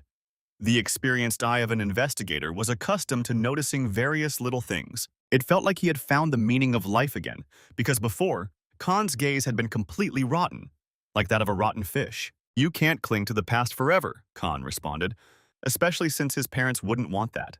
And Tae-san immediately agreed with him, saying that he had been very worried about his friend all this time. Then Khan boasted that he had even started going outside, though not for long, and this news pleased the investigator. And Han also thanked him, which discouraged Tae-san even more. His friend always showed up when he was in his worst time, and only now could Han sincerely thank him, appreciating this support. Realizing that he was okay, Tae-san could finally tell his friend something important. Now Han had to understand why Tae-san decided to become an investigator. Han knew that his parents treated Tae-san well. He was like family to them. After the incident, his friend decided to join the department. Previously, he also thought that it was just an accident, but the latest developments led investigators to a group responsible for many incidents. The Retribution Society was behind these events, but until now they had not been caught. But thanks to the Masked Avenger, investigators got their first lead. Khan chuckled nervously, wondering if he had had much of an impact on the world with his actions. Tae-san promised to tell him the details as an involved party, if there were any, but only if Han didn't tell anyone. The guy promised to keep the investigation secrets and change the subject to the Masked Avenger who had caused a stir in the city, and it was clear why the investigators were looking for him. But this was precisely what irritated Tae-san, because the Dark Knight was doing his job well and helping them. There was no need to look for him. At least his friend was on his side, even though he didn't know it, Khan thought. The evening continued until they had eaten everything they had, and the conversations became slow and drawn out. Han shared his dream of becoming a writer with his friend, and showed him sketches of the Demon King Hans and the hero Henlik, but his friend laughed at him. The names sounded like they were made up over a cup of coffee. Khan began to defend himself offendedly, saying that there was nothing wrong with this. On the contrary, this legend is a classic. Even if the theme was hackneyed, it was necessary to come up with an interesting abbreviation, saying that Hans is a derivative of Hannibal Strauss. It sounded great, and Han appreciated his friend's idea. Then a pleased Tae-san said to call him for help if needed. Then his phone rang, and looking at the time, Tae-san said that it was time for him to go. The boring boss ordered everyone to gather, so the young investigator had no other choice. Before his friend left, Han asked how his grandmother was doing, and after a pause, Tae-san sadly replied that she had been unwell lately and it was better to prepare for the worst. His grandmother was a dear person to him, so Khan immediately asked if he could help with anything. But Tae-san advised him to continue writing books and not to worry, he would deal with the problems himself as before. Han immediately remembered his childhood. He often walked with Tae-san and his grandmother. The old woman treated both boys with great pleasure and told Khan to come to them at any time for some goodies. The boy always responded to her happily, so she became part of his dear childhood memories. She always watched over them, and these memories were the few things that remained for Han of the past and what kept him going. And now he found out that she was sick, and his friend who had been there all the time was going through hard times. At the same time, the guy did not know how he could help. But then an idea came to his mind. Tae-san definitely had to apologize for making fun of Hans's name after that. Because these funny characters will eventually help him. Because among Henlik's traits was holy power. To heal a person, it would take someone like a priest, familiar with the faith recognized by the archbishops, and overwhelming divine power. Henlik was just such a person, and he can heal Tae-san's grandmother. However, it was impossible to simply call him off the adventure, especially after the boy had been officially recognized as a hero. Due to the time difference, his absence would certainly be noticed, so Han decided to wait for the right moment. Meanwhile, Diana and Aaron, the wards of Heinz III Trueblood, were doing well. The children were dressed decently in accordance with city fashion, and could even treat themselves to some fruit. Then one of the apples fell out of the overflowing basket onto the ground and rolled, and the boy immediately ran after it. But the apple had already rolled quite far, and the sister worriedly shouted to Aaron not to run.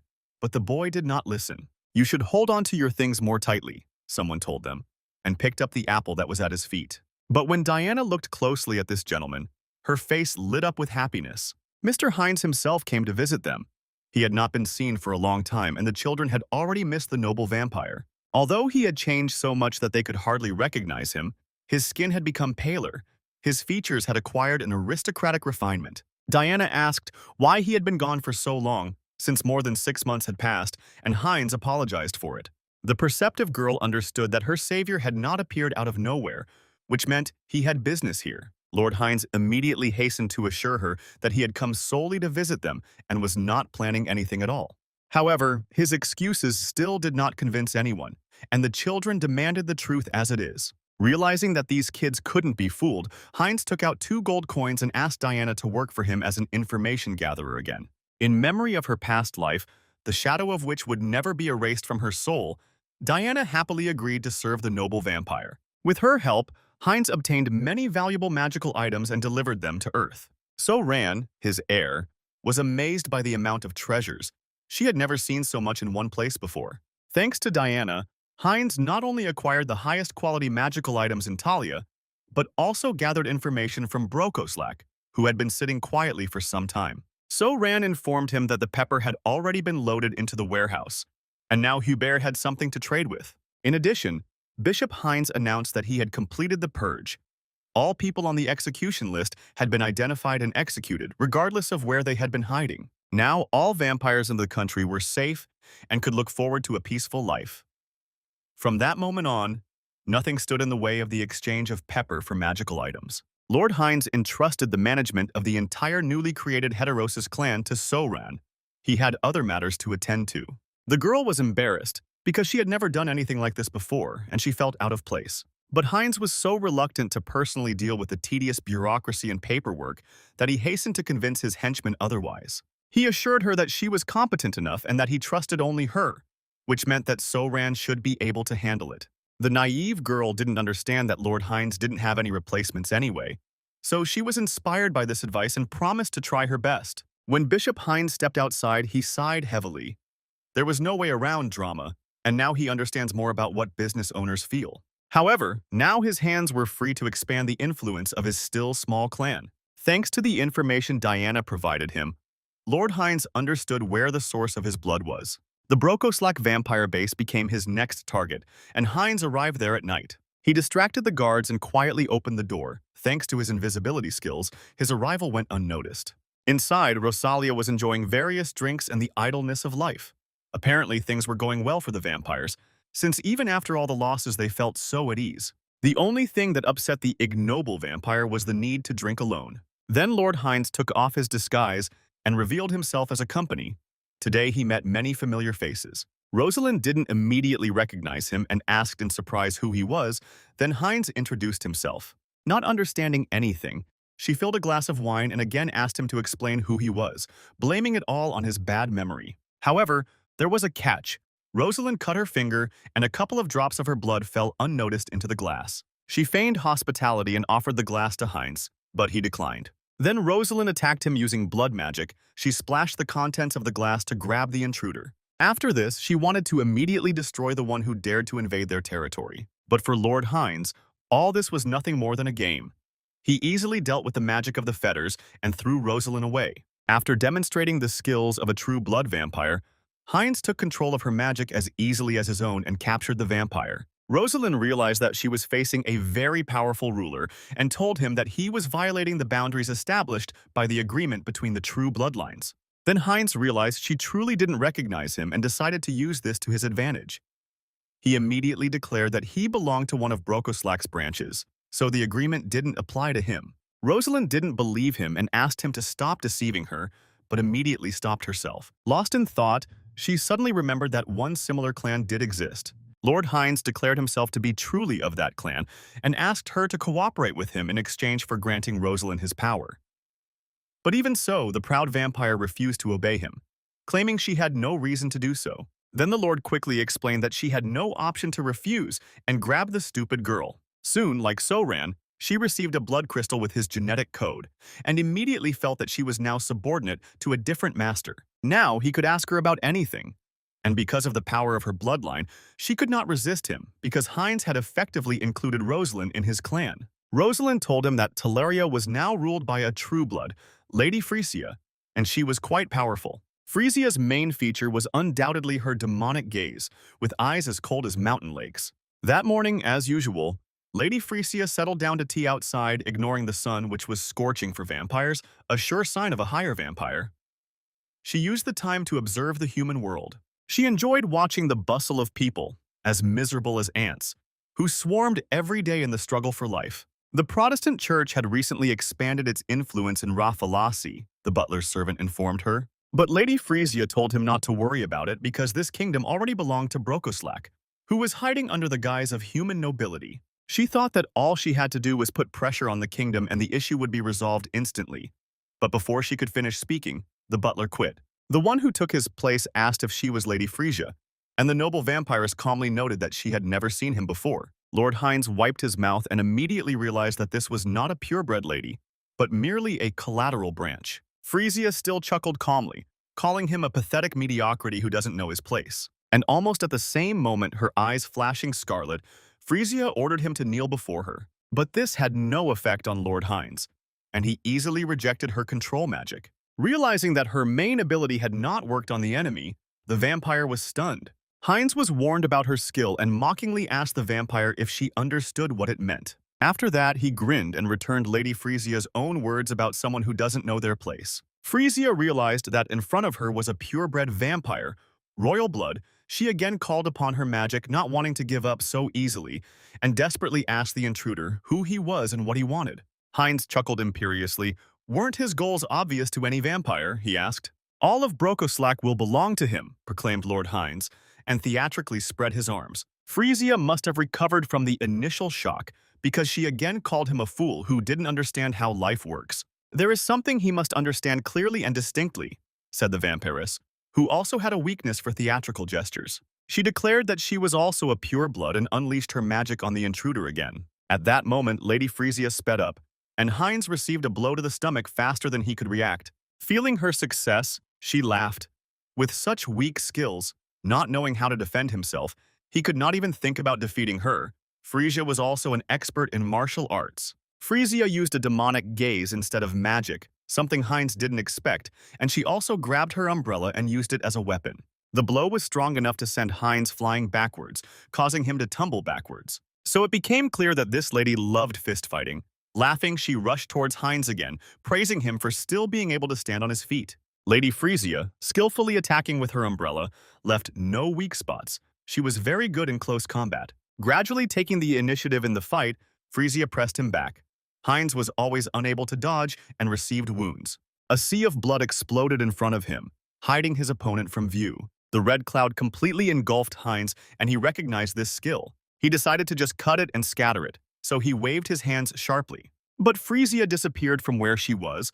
Hines lost track of her, and at that very moment he received an elbow to the temple. The vampiress was still leading their duel. Hines began to tumble around on the grass like a limp rag doll.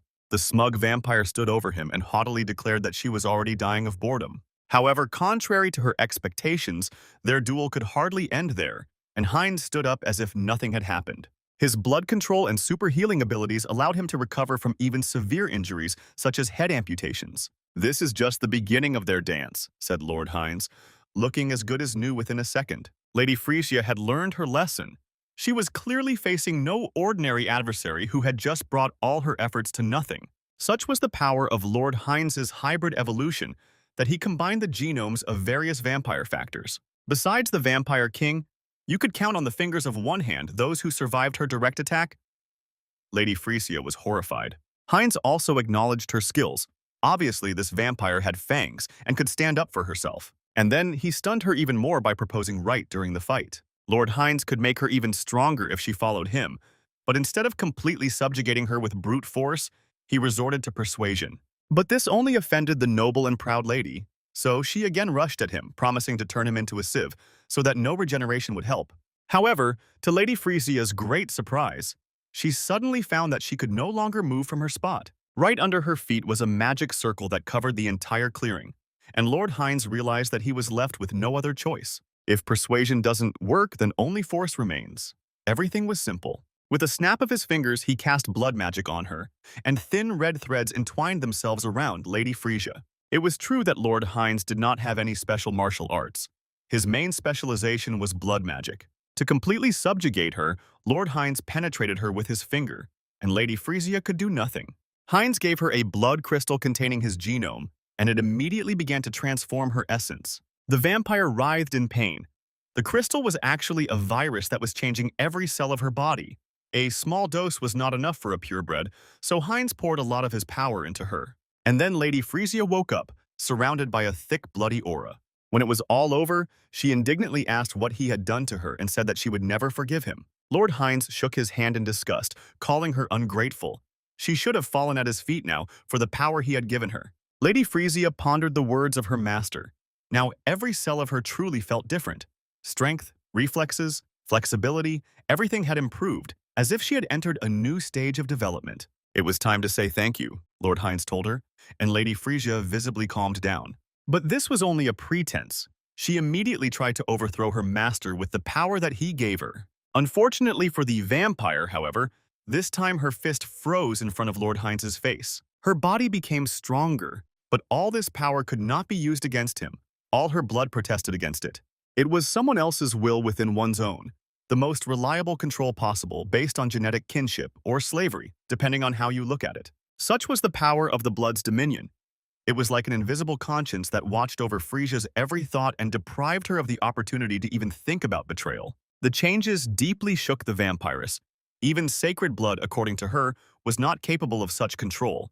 But Lord Hines only smiled because everything was already clear. Now he could easily ask her where the lord of their clan was. And although Frisia thought that she would not break so easily, her mouth did not obey her, and she immediately gave away the location of the former lord, the house of the Duke of Bright. Lord Hines patted his new pet affectionately on the head. She was already the third vampire in his clan. The clan leader must have realized by now that his purebred subordinate had escaped his control. Lord Hines then decided it was time to deal with the lord quickly and cleanly. He arrived at Duke Bright's castle at night, with a full moon in the sky and excellent visibility. Frisia came to the lord saying that she had an important message and asked permission to enter. The lord allowed it, and Frisia went in. It was extremely dark inside, so she suggested lighting candles, but the lord had good night vision, so the moonlight was enough for him. Without being distracted from his work, he asked her what she wanted. Lady Frisia was clearly worried. Before she could say a word, the lord had already understood everything. She had obviously come to talk about the uninvited guest who stood behind her. Lord Hines realized that the disguise was useless in front of a purebred vampire and took it off. It would have been a shame for the clan leader to miss his presence, but it was still worth checking. The lord arrogantly told Lady Frisia that he was extremely disappointed with her. Not only that she had failed to defeat the enemy, but that she had not died, but had become his servant. So he was extremely dissatisfied with her betrayal, and he angrily hit the table with his palm. But this could hardly be considered a gesture of strength, rather weakness. Frisia tried to explain that this was a misunderstanding. But the capricious ruler, who dumped all the work on his subordinates and now complained, said that having lived with her for hundreds of years, he knew her scent and had already noticed her change. She was a traitor to him, and the lord immediately tried to kill his own subordinate. But Hines was not going to give up the pieces he had just acquired so easily and blocked the lord's blow. A look of surprise appeared on the young vampire's face. He didn't expect that his attack could be repelled with one hand. Hines immediately declared that he had come to resolve everything peacefully, but now it would not work. The lord summoned magic into his hands and grinned evilly. What kind of peace could they talk about when they were in a state of undeclared war? A magic circle, similar to those used by Hines, appeared under their feet, and the lord declared that he would execute the intruder along with the traitor. From the bloody seal, figures of lower vampires immediately began to rise. With the help of a crowd of ghouls, the lord thought he could overwhelm the enemy with numbers. Lady Frisia snorted indignantly and said that there was no place for such scum here. But the lord immediately sensed something was wrong. He had managed to summon too few of his servants, meaning the rest had already fallen. Frisia dealt with a dozen ghouls without any difficulty, so Lord Hines didn't even need his personal intervention. The outraged lord hysterically asked Lady Frisia what she had done to his people in the capital. After asking Lord Mullo for forgiveness, she said that most of the vampires in the capital were now servants of her new master. Lord Mullo did not understand how it was possible that his servants accepted the new blood without resistance. After all, this was no different from cannibalism and could drive them crazy. Then Lady Frisia stated that it was possible because Lord Hines was from the Brokoslak branch. But this explanation only angered Lord Mullo even more. He refused to believe such nonsense and called upon the clan's technique, the blood mist. So they had to understand the difference between the imaginary descendant of blood and the real one. Hines involuntarily inhaled and immediately felt a heaviness throughout his body, and his head felt as if it had been broken into pieces. It was even difficult to think. "It's too late to be surprised," Lord Mullo told them angrily, his eyes flashing in the smoke. No matter where his Obor guards were, they always had to answer his call. And from the bloody mist, a vampire with a scythe appeared. The ghoul with the child's body arrogantly asked why the master had summoned him. Having seen the devastation in the office, Ober was quite surprised and asked what was going on. Now was not the time for chatter, Lord Mullo screamed hysterically, and demanded that the uninvited guest and former subordinate be thrown out. The smug ghoul lazily scratched behind his ear as if nothing serious had happened. In an instant, he had gone behind Lord Hines and was moving even faster than Lady Frisia when she was fighting him. Hines had already seen this ghoul when she helped Hans the Immortal steal the second fragment of darkness.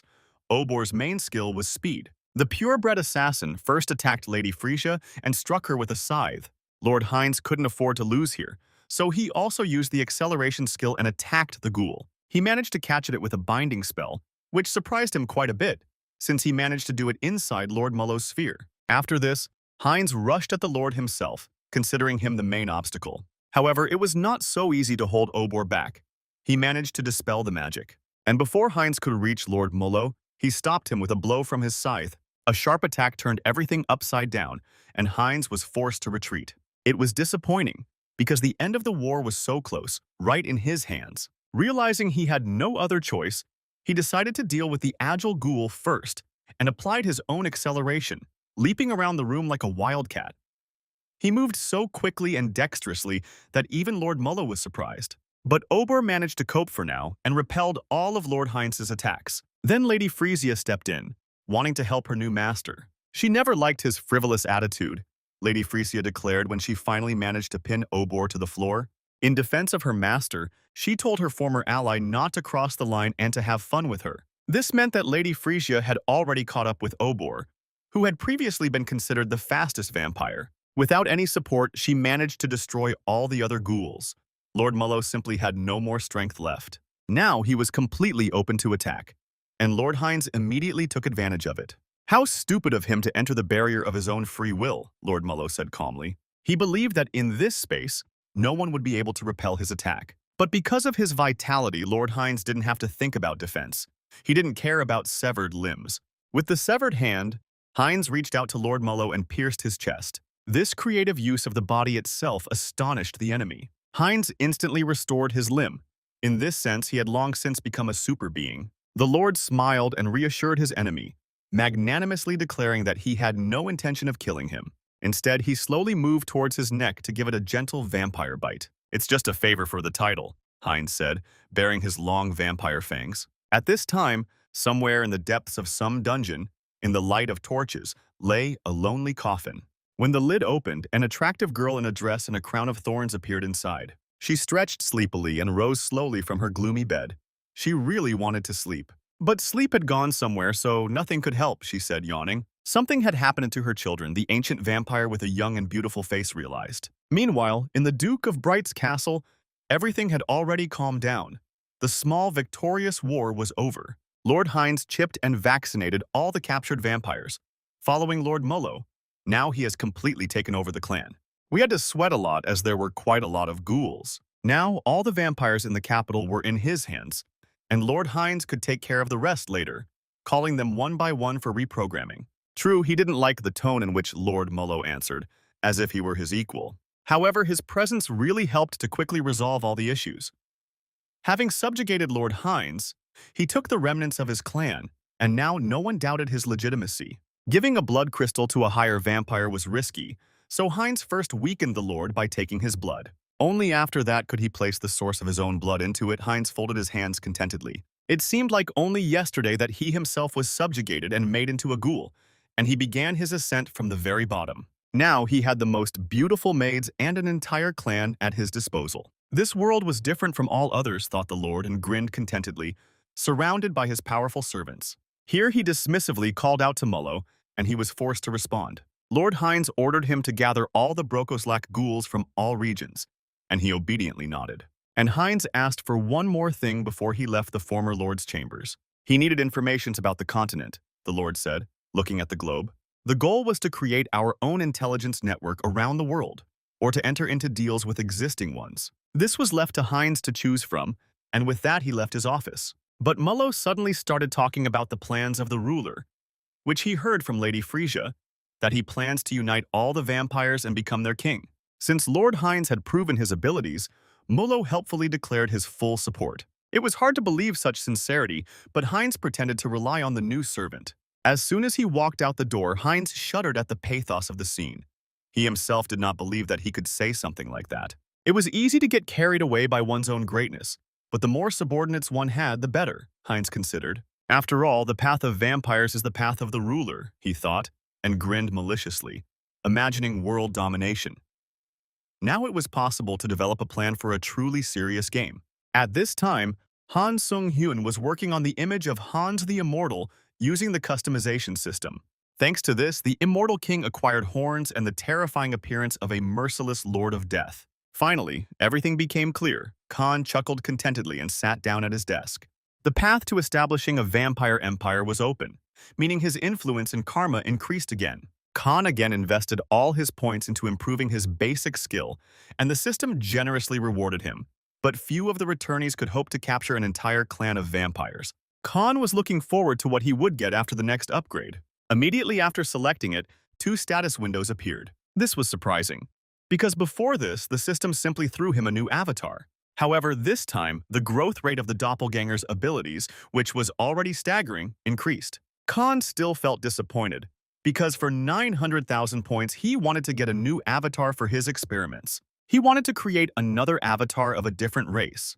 So Khan began to study what the second bonus was that he had received. This skill was called Essence Projection, and the system window almost crashed into him when he looked at it. This skill allowed the user to project one of the avatars onto their body, but only once a day. Now he could use the power of all his clones, so the skill could be considered more defensive, since its main vulnerability remained Khan himself, who was an ordinary person. Khan looked again at the characteristics of each of the guys he had managed to create. He was filled with pride for the journey they had taken and the stories they had written. Once a day, one could project one of the clones onto oneself, Khan thought again. And then a thought came to him. If he became Hans the Immortal, would that mean that there would be 2 immortal kings in the world? However, all this could turn into a disaster if used carelessly, so Khan put this idea on hold for now. So he decided to be the first to incarnate as Henlik, since everything worked out so well. It was only necessary to tap on the screen, and it began to transform. The skill imitated not only appearance, but also weapons and armor. The sacred powers were only half preserved, however, due to the fact that he was on Earth and not in his native dimension, and the ability could only be used for 10 minutes. However, this should have been enough. Khan changed his appearance so as not to raise questions on the street. With the help of Hans the Immortal, he quickly reached the hospital where Tae-san's grandmother was lying. They said goodbye, and Khan gestured to thank the necromancer for his support. The old woman really did look bad, Khan noted when he entered the room. She was weak and pale. He carefully took her hands and said hello, but she still didn't wake up. The guy apologized for not visiting her earlier, but promised to improve and return to his Henlik persona, after which he used the divine healing technique from the world of Alterica. The light immediately penetrated the old woman's chest, warming her body with the sun's warmth. The guy put all the effort he had into restoring her energy, increasing her stamina, and ability to detoxify. He was so tired that he fell asleep right on her bed, and slept like that until the morning came. The guy already thought that even divine power could not cure old age. Now he could only rely on her willpower. Meanwhile, the elf Harris was heading with Granwood to their cheerful fairy tale land. Some elf kept asking him about his friendship with the barbarian, and Harris said that even though they had only met once, they had become like family to each other. She agreed with him because they smelled similar, just like Diana once did. So Harris was afraid that others would understand that all of his incarnations were essentially one person. Cecile also caught the scent of the world tree. She remembered it well because she had been sniffing it all day. There was nothing surprising in this either, because Harris was created from the world broom. Cecile showed maximum friendliness. Since Harris was the barbarian's friend, he was now her friend too. Granwood was glad to see the girl coming to her senses and suggested making a stop to rest. Since Harris had not yet made a contract with the spirit, Cecile suggested that they take advantage of the break to practice this magic. The elf herself managed to do it quite quickly, and she summoned the water mouse into her hands. The spirit was quite sweet and perfect for morning toilet, since there was no paper or water in the forest. But Harris was completely devastated by the failure that had befallen him. Nothing worked out for him. Even with the maximum spirit affinity trait, it didn't work. So he was discouraged by it, and worried that maybe it was because he wasn't a true elf. Then Granwood intervened, explaining that spirit mages and the spirits themselves are companions who grow together. And before you can summon them, you first need to establish a connection, he helpfully explained. First, it was necessary to feel the power of the earth and reveal it to the spirits, the elf said mysteriously. At least Harris realized that he had acted in the wrong order. He had tried to establish contact after the summoning, and that alone justified his expedition with the elves. So at first he focused on the proximity, and in order to endure the endless power of nature, a powerful aura immediately appeared in his hands. Cecile, who had just been rejoicing at her success, suddenly felt envious of nature's favorites, and yet the guy had said that this was his first time. Almost immediately, a warm feeling appeared in his hands, and the system reported that the entity had achieved enlightenment, and he had acquired the skill of spirit magic. So now Harris was on par with Cecile, who was a high elf, Granwood concluded, and the girl felt betrayed by Harris's quick learning curve. The elf sheepishly thanked them for their kind words, taking another step towards becoming a spiritual mage. The yellow lump with the antennae was decided to be called Watt, and Harris scratched it carefully with his finger. After a rest, everyone set out again, with Granwood stepping forward to light the way for everyone. Along the way, he told them that all forests and trees are connected to the world tree, and they, the high elves, are closest to nature, free to travel wherever there are trees. They only need to choose the path that leads to the world tree. He was sure that even Cecile could do it, and the girl was surprised. The paths connected with all the forests, in other words. It was something like a teleport network. It was even more effective than the gates of the Great Divine Order, which required a long installation. This was the power of the Great Tree, Harris realized. After some time of walking through the illuminated forest, Granwood announced that they had arrived. And then, for the first time, Harris saw a real-world tree, so large that it was taller than the mountains, and at its foot lay the land of the elves. The tree was impressive in size. Harris hadn't expected it to be so tall. Cecile also froze in shock, and Harris asked if she was seeing him for the first time. Suddenly, the girl was enveloped in a strange green force, and in front of everyone's eyes, she flew up into the air, and Harris was completely afraid that now she would fly away into the sky, and it would be impossible to catch her. However, Granwood was not nervous. He understood that Harris was seeing such a phenomenon for the first time. They witnessed a rare and precious phenomenon, the awakening of a high elf, Cecile's eyes taking on a starry light. A ceremony of revelation, that's what it was called. And Harris stood there gaping like a country bumpkin who'd been shown a trick. In nature, all things are reborn, after which they gather in one place. Then the tree bears fruit. Cecile took one of the fruits the tree had given her as a reward for completing the ceremony. Harris realized that now this girl would truly become a high elf. True, he stopped short immediately, because he needed to think about himself. Such pure natural energy could not be allowed to go to waste, so Harris decided to make it his own. Eventually, he achieved enlightenment again by absorbing the energy of the tree that was around him. So Harris received the trait of closeness to nature. Now he could become stronger like other elves, simply by absorbing the surrounding energy. Harris saw that Granwood was looking at him intently and immediately asked if he had broken any elven law. But the high elf only told him to turn around because it seemed that the world tree had become interested in him. It was hard to understand what it meant when a plant was interested in you. Instead of a broom, Harris received a tree branch with leaves, which was also considered a great gift, as they were usually received during a ceremony of insight, and could be turned into a valuable weapon or item.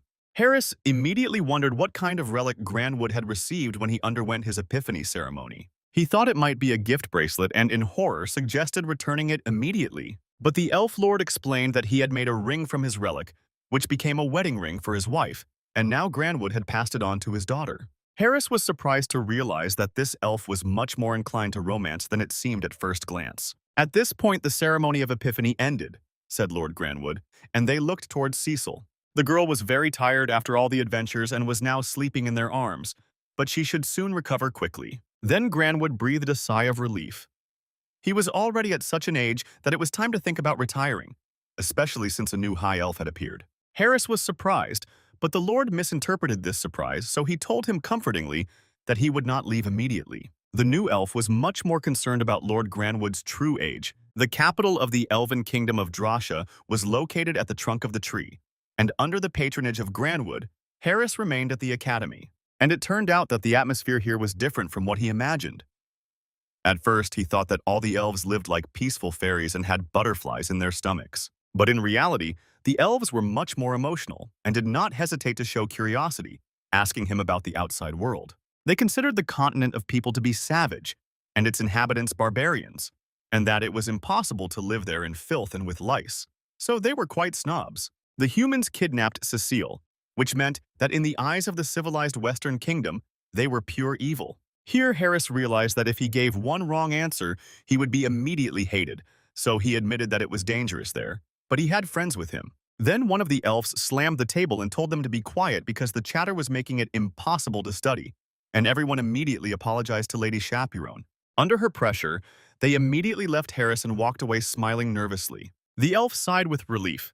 Peace and quiet had finally arrived. He turned to Lady Shapiro to thank her, but she cut him off abruptly, calling him a jerk. It turned out that she was the main snob of the academy, and looked at him as if he were trash who had been picked up on the human continent and now brought here. Harris was extremely disconcerted by this, and suddenly thought that there should always be such a character in a school setting.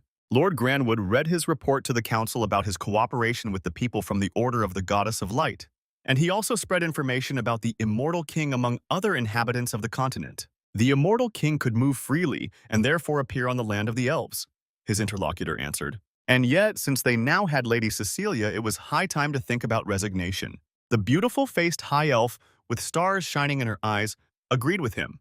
This would solve many problems. She couldn't help but ask about another remarkable elf who had come with them, who had also attracted the attention of the World Tree. Granwood had high hopes for him, as this elf learned everything quickly and could achieve greatness. The interlocutor noted that Lord Granwood was unusually excited. He just smiled and said that for now, Harris just wanted to complete his basic education. They hoped that everything would be all right with him and counted on future support for this talent. Harris himself enjoyed the weather and the clean air. The tree exuded a lot of beneficial phytoncides and essential oils, so it was pleasant to sit in its shade. Beautiful elves were singing all around, and not even a single swear word was heard, so Harris enjoyed everything. And when he was already thinking about forgetting about everything and spending the rest of his life here as an elf, a shadow hung over him. The shadow turned out to be a heavy book that fell on his head.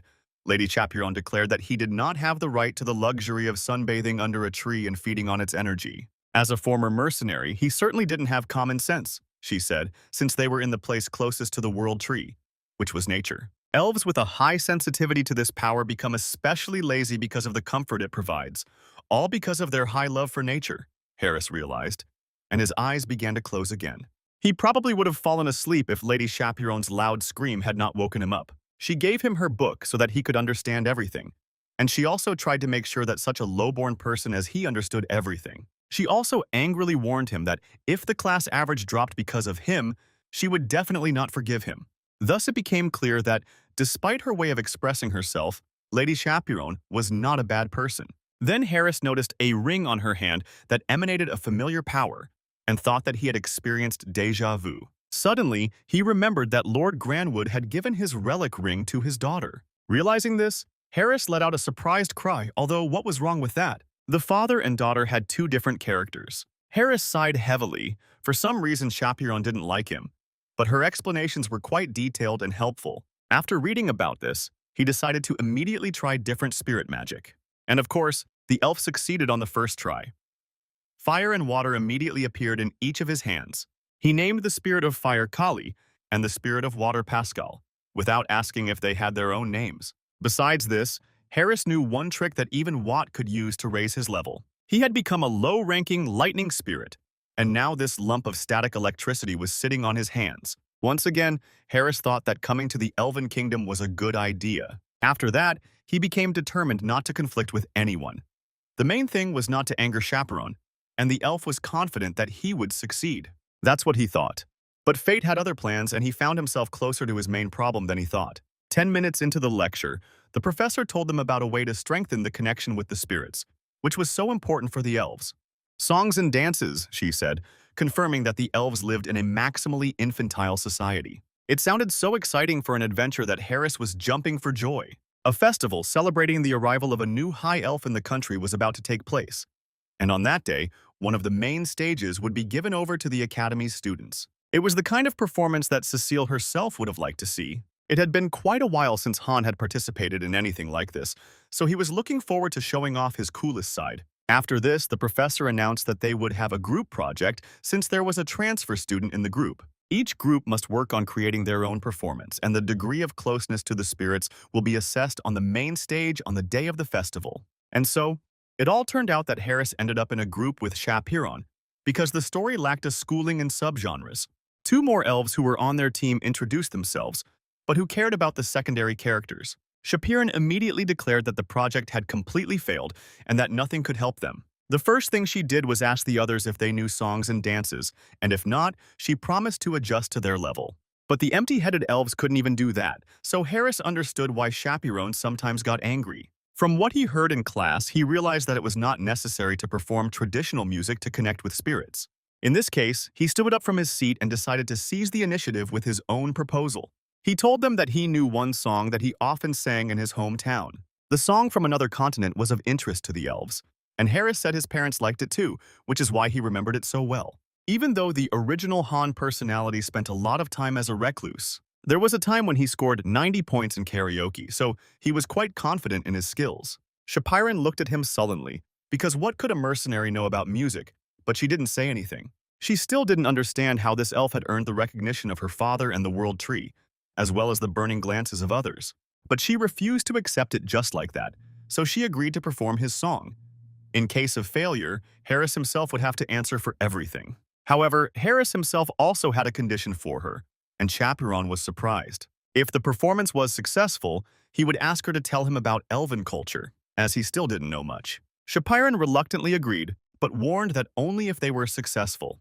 And then Harris miraculously learned to play an instrument he had never held in his life. Through a training, he acquired a skill called melody harmony. His singing also became more stable, as if a force of nature was holding his vocal cords in place.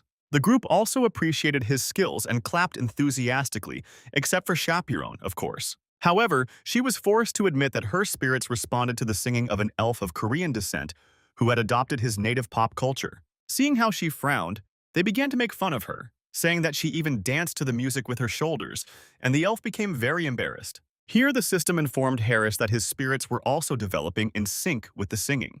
Having resonated with the music, Kali and Pascal turned into low-ranking spirits. Now they have evolved just like Watt, much to Harris's delight. Then he was surrounded by unusual vibrations, and he realized that it was the spirit of sound. Harris raised his hand to greet his new friend. It began to circle in his hands, gradually taking on visible outlines. A spirit that manifested in physical form was extremely rare even for elves, meaning that spirits found a particularly deep resonance in Harris's song.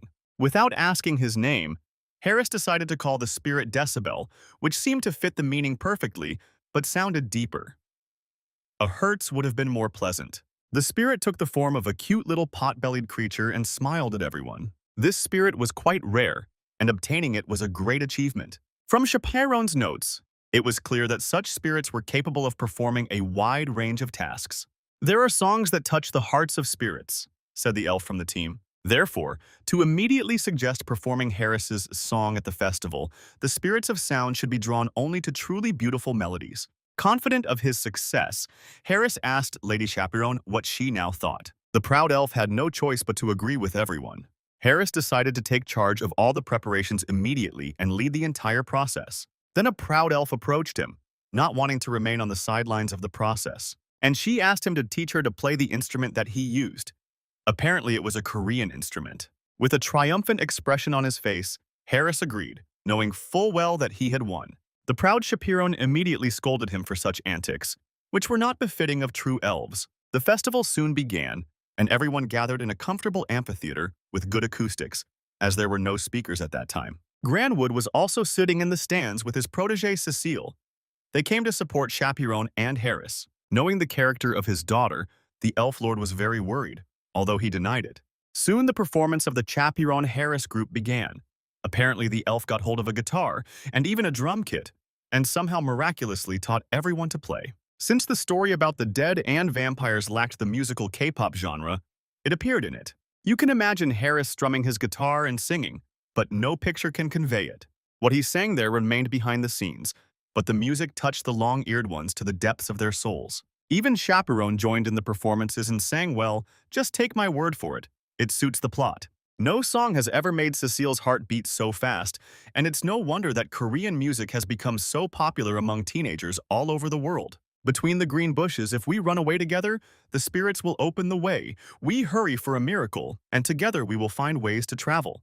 This is the high poetry that Harris sang. Perhaps for the first time in his life, Lord Granwood saw a satisfied expression on his daughter's face. Everyone was impressed by the new, unusual sounds and instruments. In general, everyone clapped their hands, waved their ears, and enjoyed life. The group's performance was also accompanied by special effects involving spirits. Here, Cecile noticed that Lord Granwood had disappeared somewhere, and it turns out he ran off to show off his daughter to strangers. He was so bursting with pride. Shapiron created a good set design and set up the instruments. Usually she acted coldly and even arrogantly, but on stage she could reveal herself completely. In general, the songs and dances of the infantile elves were a success. They were lucky to live in a society where no one challenged the current hierarchy or tried to compete with anyone. As soon as the song ended, the group was met with a wave of applause and demands to sing more. Chapiron was also pleased with her performance. This time she immersed herself in the music more deeply than usual. The thing is, Harris was using his melody harmony skills on her, and it worked. Then he asked the elf how she felt about everything that had happened while she was in a good mood. The proud elf bowed humbly, admitting that she had misunderstood him. She realized that she had been too rude to him and lost their argument. Granwood also discovered that K-pop music could have such an impact on people's minds. He already saw that Harris would definitely play a significant role in the life of the Elven Kingdom, and perhaps he would even forge a ring for them using Mordor technology. At this time, in the Kingdom of People, in the Temple of Roselia, Saint Ristar was sitting at her table. When Henlik, who had already fully recovered, came to her, Ristar asked him to come in. The girl put down the book about the adventures of the saint and the hero, and Henlik pretended not to see it. She asked him to sit down and said that she wanted to talk about important things, after which she asked the hero if he had heard about the holy sword. Somewhere there must be a holy fork, spoon, and cup, because for the hero everything is holy. Even underwear, in case you didn't know. The holy sword is the most powerful item used by a hero in fantasy sagas, a sort of legal cheat code, sometimes with its own ego. Henlich modestly replied that he knew little about it. The sword was the traditional weapon of a hero. Then Ristar read him the decree signed by the entire synod of the church that he must undergo the test of the holy sword. Henlik feigned modest surprise and declared himself unworthy of such an honor. In fact, it was precisely what he had been expecting, especially since the church had no other candidates. Considering that the Death King Hans had been reborn, no one had any objections. They were willing to do anything just to be spared this terrible scourge, especially since Henlik was already a trained paladin. Then the saint told him that the place where he would undergo the test was the Great Peak Temple in the west of the country. 300 years ago, the Salb Empire was destroyed by the second immortal king. After this, 4 countries were formed in that place, which declared themselves to be the descendants of the empire, and later they formed an alliance. The great temple built in the southernmost kingdom of Leski was called the Temple of the Peak, and it was located where the hero slew the second Death King. The previous hero defeated the king, but was unable to completely destroy his dark heart, breaking it into pieces. Soon the abyss expanded and the land became contaminated, and only after the hero plunged his sword into it was it cleansed. And a temple was built on the top of the mountain, and only the true successor would be able to find the sword. Henlik was worried that if he removed the seal, he would release the corruption, but the saint assured him that after 300 years, the earth had been sufficiently cleansed. So now was the time to get the hero's weapon and inherit it. Henlik smiled and cheerfully asked to rely on him for this. And having asked when they could leave, Saint Ristar answered immediately. Finding himself at the foot of the mountain where the temple was located, Henlik admitted that it was truly great. There was a truly different atmosphere around it, and the temple deserved its name. At the entrance, he was to be met by Cardinal Donovan, who was in charge of the temple. However, when he approached, Henlik did not immediately understand why he could not see the speaker's face. Donovan was so tall. The cardinal was 2 heads above Henlik, and despite his busy schedule, he agreed to personally lead the hero to the test. The old man patted this boy on the shoulder with an iron hand so that it almost fell off, and kindly replied that he could not help but respond to the saint's request.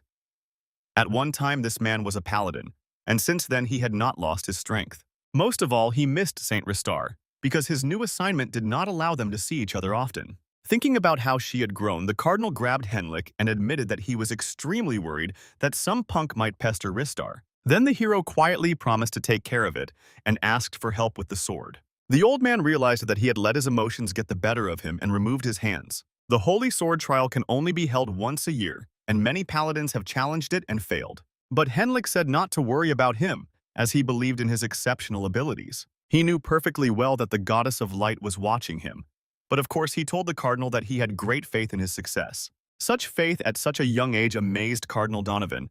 This boy had all the qualities of a hero. The guy placed all his hopes on the goddess who had helped him before. For the test, he was taken to a deep basement, and he had to walk for quite a long time. Henlik already knew that the test itself was tailored to each paladin. Some people can complete it in a couple of hours.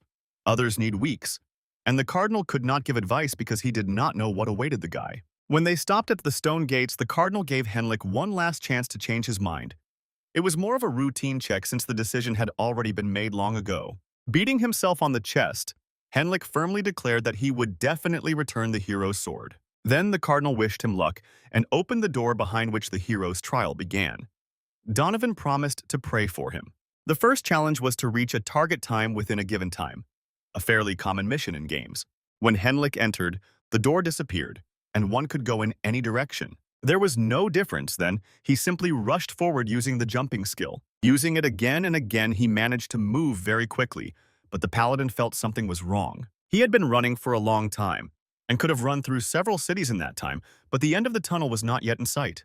The mission was also strange, without any specifics about where to look for the place that needed to be reached. And besides, the guy remembered Ristar's words that the test adapts to the hero. The trials were always within the power of the one for whom they were intended, but since it was conceived by the goddess herself, it should not be so simple. The challenge seemed to force him to explore the limits of his abilities, and Henlik realized that he couldn't simply use the jump. He needed to take it to another level. To do this, the paladin decided to quickly exhaust his stamina and squatted down. To reach the right door, he had to walk 40 days in this position, and the main test was boredom. Even though he had exceeded his body's capabilities, 40 days was too long for a goose step. However, time in this dimension is 10 times slower, so only 4 days passed in Alterica, and on Earth less than a day.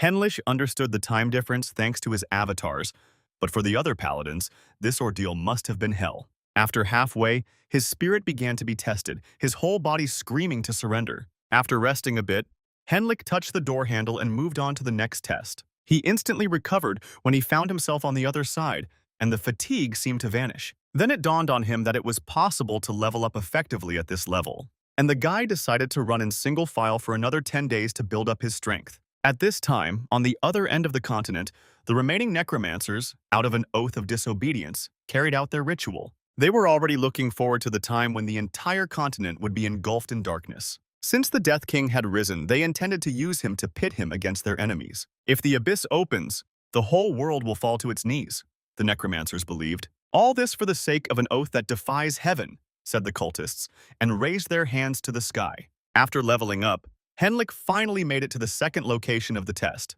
Inside, it looked like a chapel, which surprised the hero because he did not know what he would see. It was not difficult to understand the essence of the test. It was clear what the system wanted from him. More prayer, because there is no such thing as too much prayer to the goddess. This test was based on surveys from past graduates' exams and was a test of faith and divine power. Henlik was confident that with his stats, he was simply guaranteed a straight path. All he had to do was imbue the item with holy power. And the guy looked around, looking for something to drink, with a sly squint. In front of him was only the sacred altar, and it seemed to be the only thing he could interact with. Realizing that he had the difficult task ahead of him, Henlik sighed gloomily, but did not despair. All because he had loyal friends who could help with spiritual strength. With the help of the system, it was possible to collect all spiritual power and transform it into faith. But when that wasn't enough, Henlik added the faith of his own body. Then the light emanating from it filled the entire chapel with golden energy. Everything worked, because the system counted enlightenment for him, and the new skill blessing, effort. Now the divine power within Henlik had calmed down, and its quantity had increased. He was equal in strength to the bishop, the hero realized with surprise. But this was only the second test, a third one had to be passed. So far, everything had gone smoothly, which Harris was very pleased about, and then he stepped through the open door. But on the other hand, the picture was darker, with the smell of smoke and destruction everywhere. The system ordered the enemy to be destroyed, and Henlik did not immediately notice him because he was hovering in the sky. The figure looked familiar, and the hero wondered where he could have seen it before. And really, where? Ultimately, all skeletons look the same, don't they? A subordinate of the former Death King, an archlich, appeared before the boy. The lich's eye sockets glowed like red coals, and he noted that the hero had gone far. The lich resembled Hans before his full awakening, and he was not to be underestimated, Henlik thought. Even a paladin could not be confident in his strength in a battle against a lich. Since Henlik did not answer the skeleton, he became very upset and hit the ground with his staff. From there, dead people immediately crawled out, most of whom could hardly move normally. Even one lich was difficult to fight, but how to defeat an army of the dead, Henlik wondered. Perhaps the test's creators expected such a reaction, but it was hardly likely to frighten him. The lich clicked his tongue in an offended tone that the guy was talking too much for someone who was about to die. The lich waved his staff again and sent the dead into attack. What else could he do if the test was boring and dull? However, none of the dead men could even touch Henlik. He simply dodged them. He won with non-contact fighting techniques. They simply fell next to him. The lich was very upset and sent the undead into battle again, this time in a coordinated attack. They surrounded him and repeated the maneuver, hoping that this time everything would work out. Henlich grinned pompously because he was a hero cheater, after which he pulled out his Jedi sword and quickly cut down the stupid, inept enemies. Seeing his strength, the lich realized that he was facing a whole bishop, and the guy sensed fear in this question, so he grinned at his success. But the dead man declared that this way he could, on the contrary, not hold back and raised his staff to the sky, gathering darkness. The darkness took the form of skulls, very fresh and original, and spells flew towards Henlik. Then the hero continued to crush empty skulls with his Jedi sword as before, without any particular problems. The lich was again surprised that all his attacks were blocked. Holy power surrounded the boy and made him invulnerable to darkness. Then the undead asked how he managed to foresee all the attacks, but Henlik did not have such a cheating skill. He had others and also a friend who was also the king of the undead. And the strongest of all the dead, Henlik said and grinned. Despite the complete defeat, the lich still refused to admit defeat. He, of course, had a special attack, which his religion apparently did not allow him to use right away. This time, the amount of dark energy really did increase. Henlik looked at everything with an indifferent expression. All that was left for him to do was go bald. An explosion thundered over the destroyed plane, and the lich laughed contentedly. The arrogant paladin disappeared without being able to block this special secret technique. And then the paladin appeared again and said that the ult was weak. And all because he wasn't even standing under this spell, but was resting on the side. The lich could only marvel at such cheating, which disrupted the entire balance of the game. Due to the increased attack speed, Henlik could simply dodge all attacks. Moreover, Hans' knowledge helped him to anticipate the enemy's actions. With his next blow, he attacked the lich to end this already boring, drawn-out duel. In the end, nothing changed. The hero simply became a little stronger without paying anything for it. The final blow was beautiful, a wave of light incinerating the enemy. Now, all that was left of him were his horns and hooves, which Henlik did not touch. They were not enough for soup. Then the dead man laughed again and declared that he couldn't be killed, helpfully suggesting that the core needed to be destroyed first. It was he who had inspired the villains to tell the heroes their weaknesses. The lich promised to rise again and again, and Henlik frowned. Although the order had raised a powerful warrior, the lich still hoped to rise again and create hell on earth. However, Henlik found a core that looked like a black ostrich egg. Since the lich radiated dark power, it was not difficult to find him. Henlik said goodbye to him without listening to any objections and broke the egg. After passing the third test, he was sent to the last door to collect the sword. Entering the level to defeat monsters was his path to getting the sword, simple and clear. The path to the sword lay through a ceremonial alley, along which stood vases of flowers. And at the end, there was a designer miscarriage called the Holy Sword, which did not stand out in any way among thousands of its kind. The sword was kept in the abyss created by the immortal king. Now, Henlik could pull it out and become the true owner of the sword. Like King Arthur, he took it in his hands and pulled it out, immediately feeling endless streams of energy on himself. He was shown a slideshow of clips from previous battles of the sword's previous owners. It was an accelerated training program in sword handling, its energy, and practical tips for fighting monsters. This sword contained, if not the ego, then the emotions of its previous owners. However, with the help of the Mind Center, it was possible to turn off the system of useless advice that would only interfere in a real battle.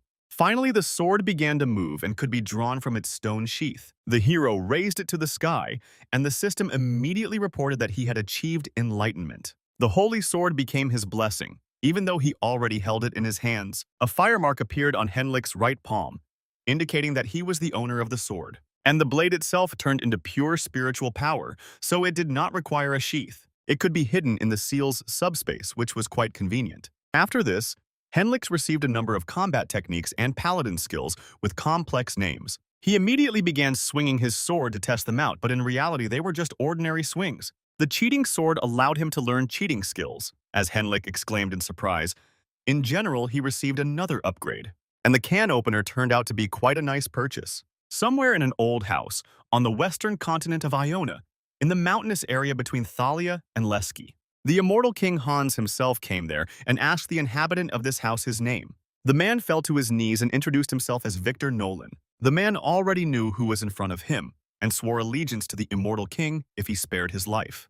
Hans tried to speak politely. He was planning to recruit valuable personnel, and he did not understand why Victor was so nervous. He wanted to look at him with the eye of darkness, but then something distracted him. Someone was performing sacrificial rituals, King Hans sensed, and in several places at once. Victor was immediately sincerely indignant that someone was making their plans without consulting the king.